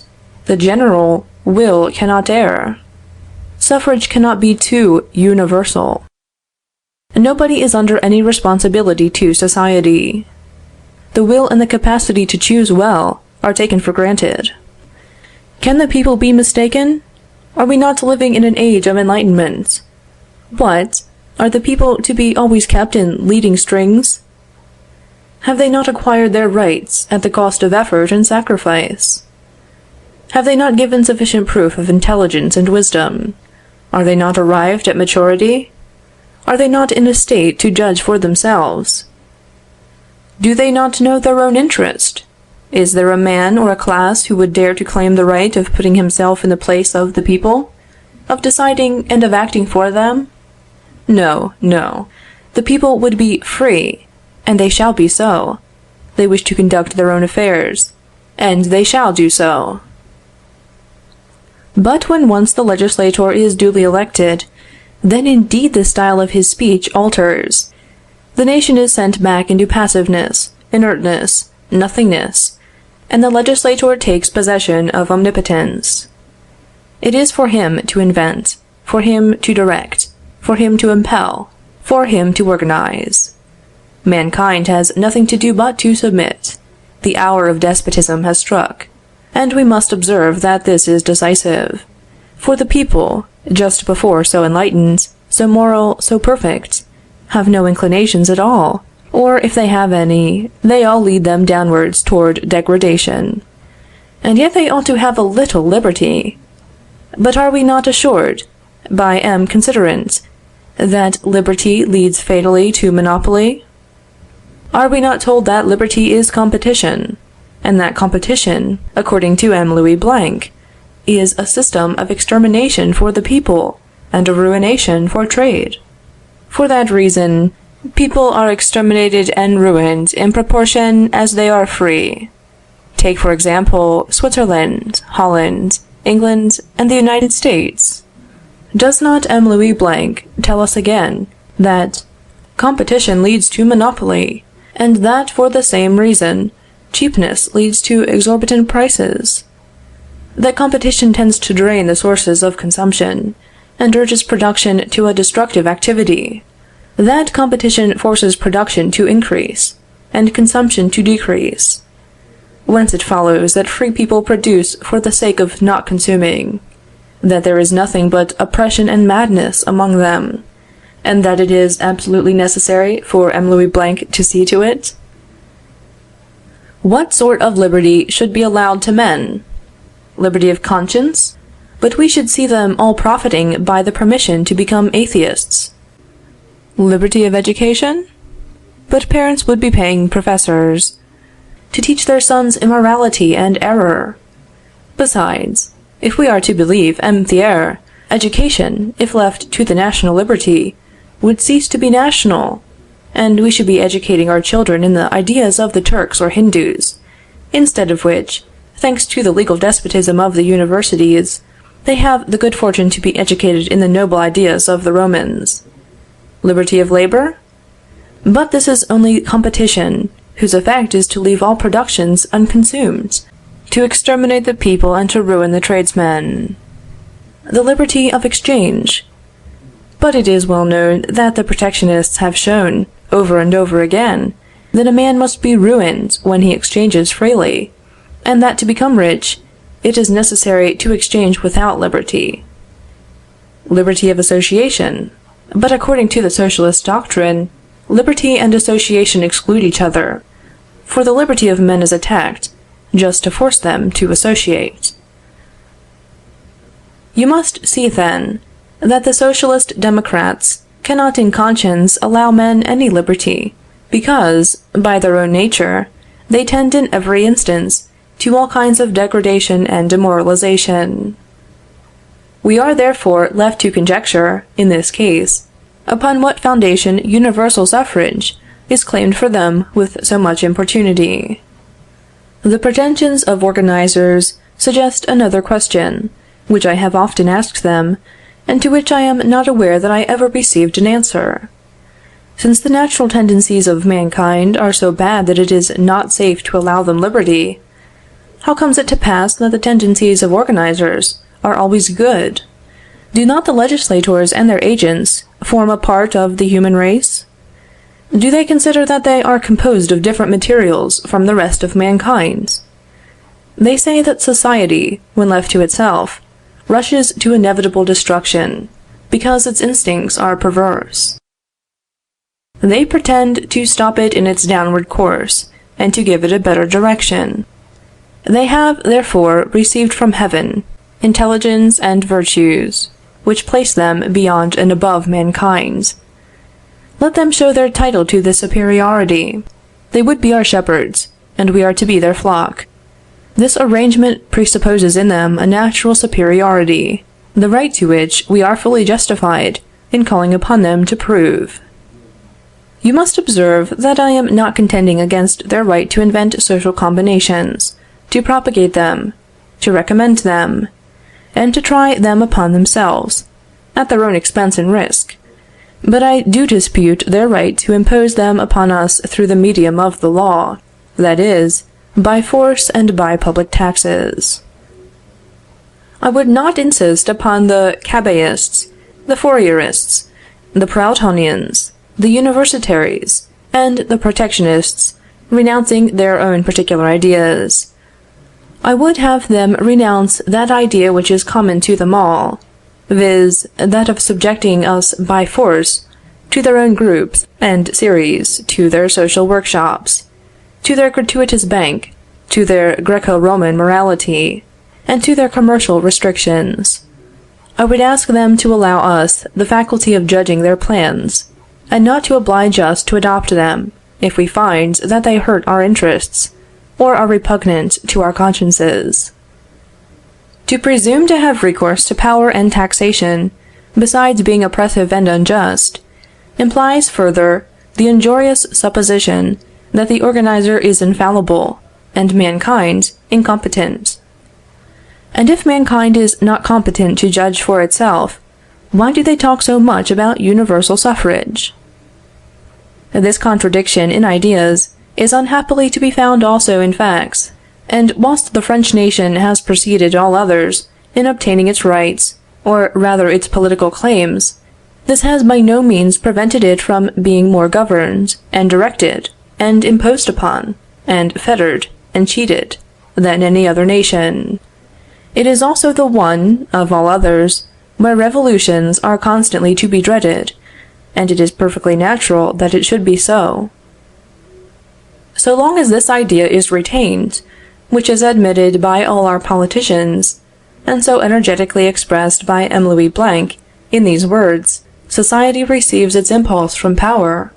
So long as men consider themselves as capable of feeling, yet passive, incapable of raising themselves by their own discernment, and by their own energy to any morality or well-being, and while they expect everything from the law, in a word, while they admit that their relations with the state are the same as those of the flock with the shepherd, it is clear that the responsibility of power is immense. Fortune and misfortune, wealth and destitution, equality and inequality, all proceed from it. It is charged with everything. It undertakes everything. It does everything. Therefore it has to answer for everything. If we are happy, it has a right to claim our gratitude. But if we are miserable, it alone must bear the blame. Are not our persons and property, in fact, at its disposal? Is not the law omnipotent? In creating the universal monopoly, it has engaged to answer the expectations of fathers of families who have been deprived of liberty. And if these expectations are disappointed, whose fault is it? In regulating industry, it has engaged to make it prosper. Otherwise it would have been absurd to deprive it of its liberty. And if it suffers, whose fault is it? In pretending to adjust the balance of commerce by the game of tariffs, it engages to make it prosper.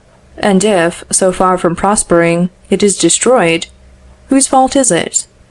In granting its protection to maritime armaments in exchange for their liberty, it has engaged to render them lucrative. If they become burdensome, whose fault is it?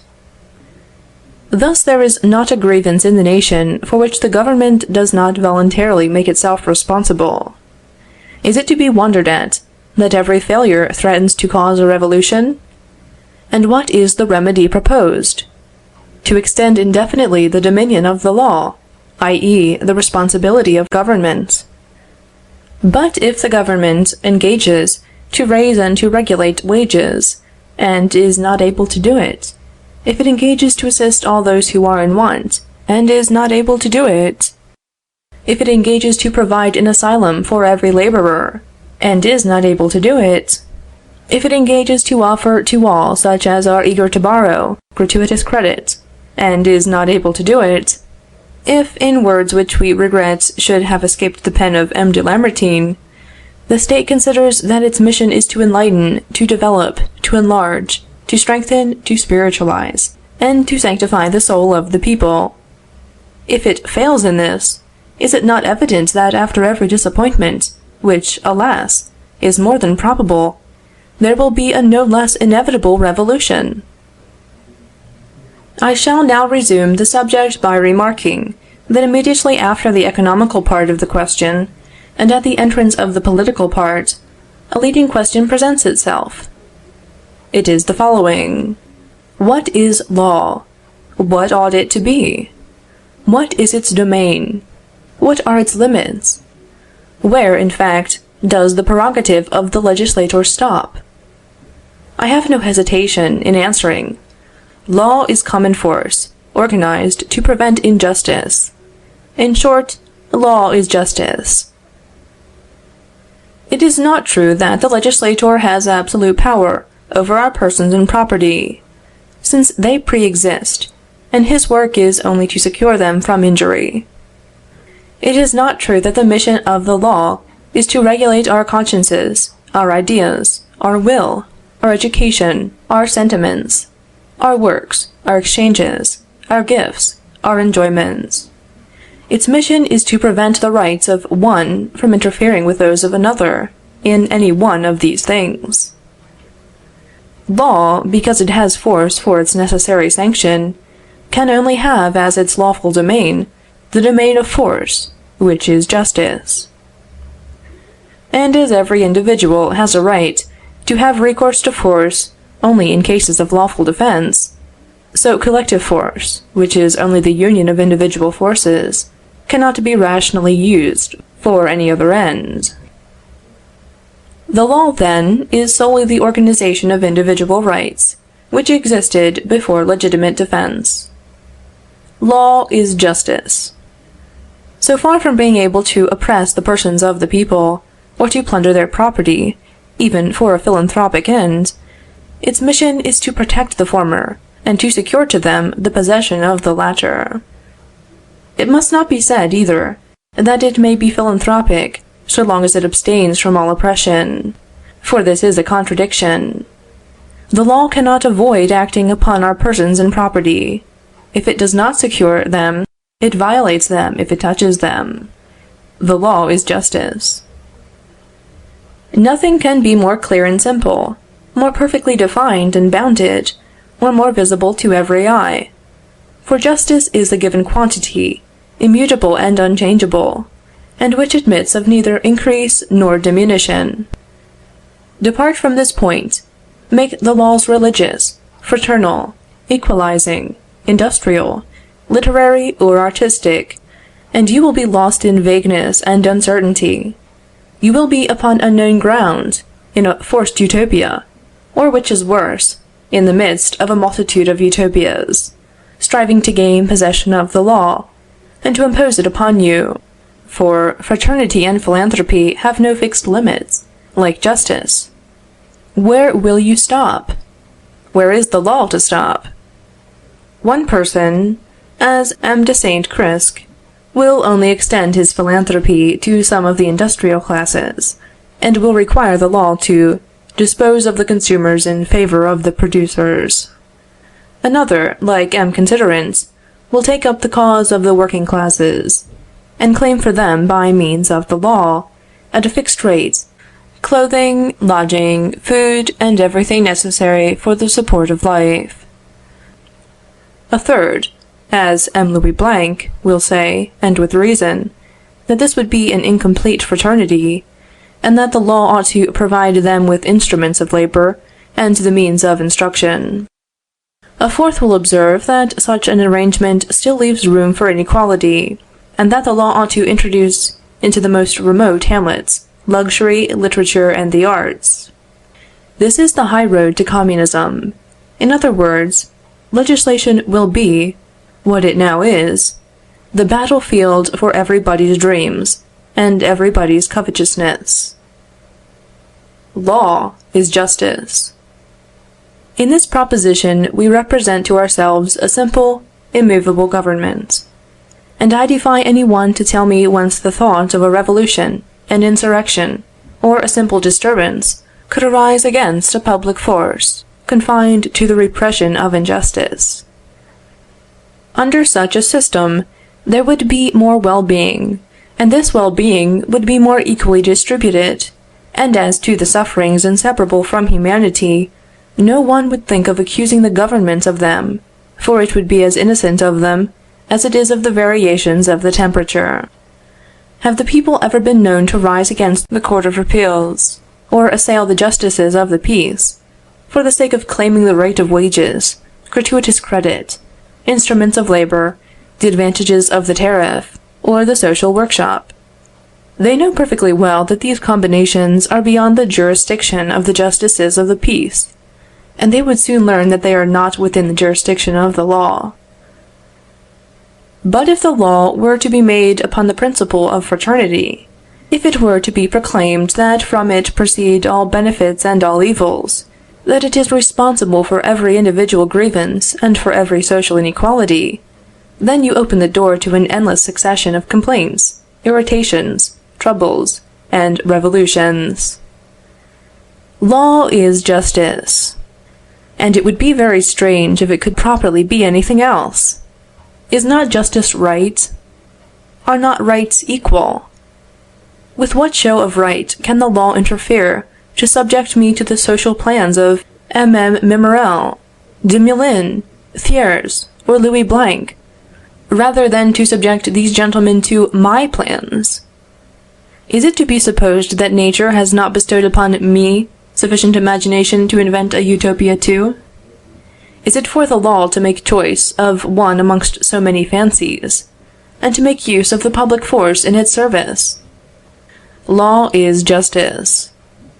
And let it not be said, as it continually is, that the law in this sense would be atheistic, individual, and heartless, and that it would make mankind wear its own image. This is an absurd conclusion, quite worthy of the governmental infatuation which sees mankind in the law. What, then? Does it follow that if we are free, we shall cease to act? Does it follow that if we do not receive an impulse from the law, we shall receive no impulse at all? Does it follow that if the law confines itself to securing to us the free exercise of our faculties will be paralyzed? Does it follow that if the law does not impose upon us forms of religion, modes of association, methods of instruction, rules for labor, directions for exchange, and plans for charity, we shall plunge eagerly into atheism, isolation, ignorance, misery, and egotism? Does it follow that we shall no longer recognize the power and goodness of God, that we shall cease to associate together, to help each other, to love and assist our unfortunate brethren, to study the secrets of nature, and to aspire after perfection in our existence?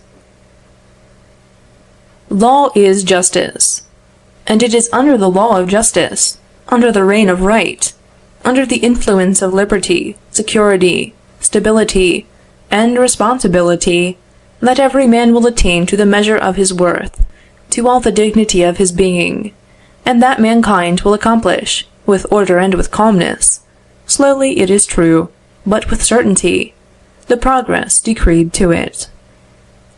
I believe that my theory is correct, for whatever be the question upon which I am arguing, whether it be religious, philosophical, political, or economical, whether it affects well-being, morality, equality, right, justice, progress, responsibility, property, labor, exchange, capital, wages, taxes, population, credit, or government. At whatever point of the scientific horizon I start from, I invariably come to the same thing. The solution of the social problem is in liberty. And have I not experience on my side? Cast your eye over the globe. Which are the happiest, the most moral, and the most peaceable nations? Those where the law interferes the least with private activity, where the government is the least felt, where individuality has the most scope, the public opinion the most influence, where the machinery of the administration is the least important and the least complicated, where taxation is lightest and least unequal, where the responsibility of individuals and classes is the most active, and where, consequently, if morals are not in a perfect state, at any rate they tend incessantly to correct themselves, where transactions, meetings, and associations are the least fettered, where labor, capital, and production suffer the least from artificial displacements, where mankind follows most completely its own natural course, where the thought of God prevails the most over the inventions of men. Those, in short, who realize the most nearly this idea, that within the limits of right all should flow from the free, perfectible, and voluntary action of man. Nothing be attempted by the law or by force, except the administration of universal justice. I cannot avoid coming to this conclusion, that there are too many great men in the world, there are too many legislators, organizers, institutors of society, conductors of the people, fathers of nations, etc., etc. Too many persons place themselves above mankind, to rule and patronize it. Too many persons make a trade of attending to it. It will be answered, you yourself are occupied upon it all this time. Very true. But it must be admitted that it is in another sense entirely that I am speaking, and if I join the reformers it is solely for the purpose of inducing them to relax their hold. I am not doing as Vaucanson did with his automaton, but as a physiologist does with the organization of the human frame. I would study and admire it. I am acting with regard to it in the spirit which animated a celebrated traveler. He found himself in the midst of a savage tribe. A child had just been born, and a crowd of soothsayers, magicians, and quacks were around it, armed with rings, hooks, and bandages. One said, "This child will never smell the perfume of a calumet, unless I stretch his nostrils." Another said, "He will be without the sense of hearing, unless I draw his ears down to his shoulders." A third said, "He will never see the light of the sun, unless I give his eyes an oblique direction." A fourth said, "He will never be upright, unless I bend his legs." A fifth said, "He will not be able to think, unless I press his brain." "Stop!" said the traveler. "Whatever God does is well done. Do not pretend to know more than he. And as he has given organs to this frail creature, allow those organs to develop themselves, to strengthen themselves by exercise, use, experience, and liberty. God has implanted in mankind also all that is necessary to enable it to accomplish its destinies. There is a providential social physiology, as well as a providential human physiology. The social organs are constituted so as to enable them to develop harmoniously in the grand air of liberty. Away, then, with quacks and organizers. Away with their rings, and their chains, and their hooks, and their pincers. Away with their artificial methods. Away with their social workshops, their governmental whims, their centralization, their tariffs, their universities, their state religions, their gratuitous or monopolizing banks, their limitations, their restrictions, their moralizations, and their equalization by taxation. And now, after having vainly inflicted upon the social body so many systems, let them end where they ought to have begun. Reject all systems, and make trial of liberty, which is an act of faith in God and in his work. End of section 12. End of essays on political economy by Frédéric Bastiat.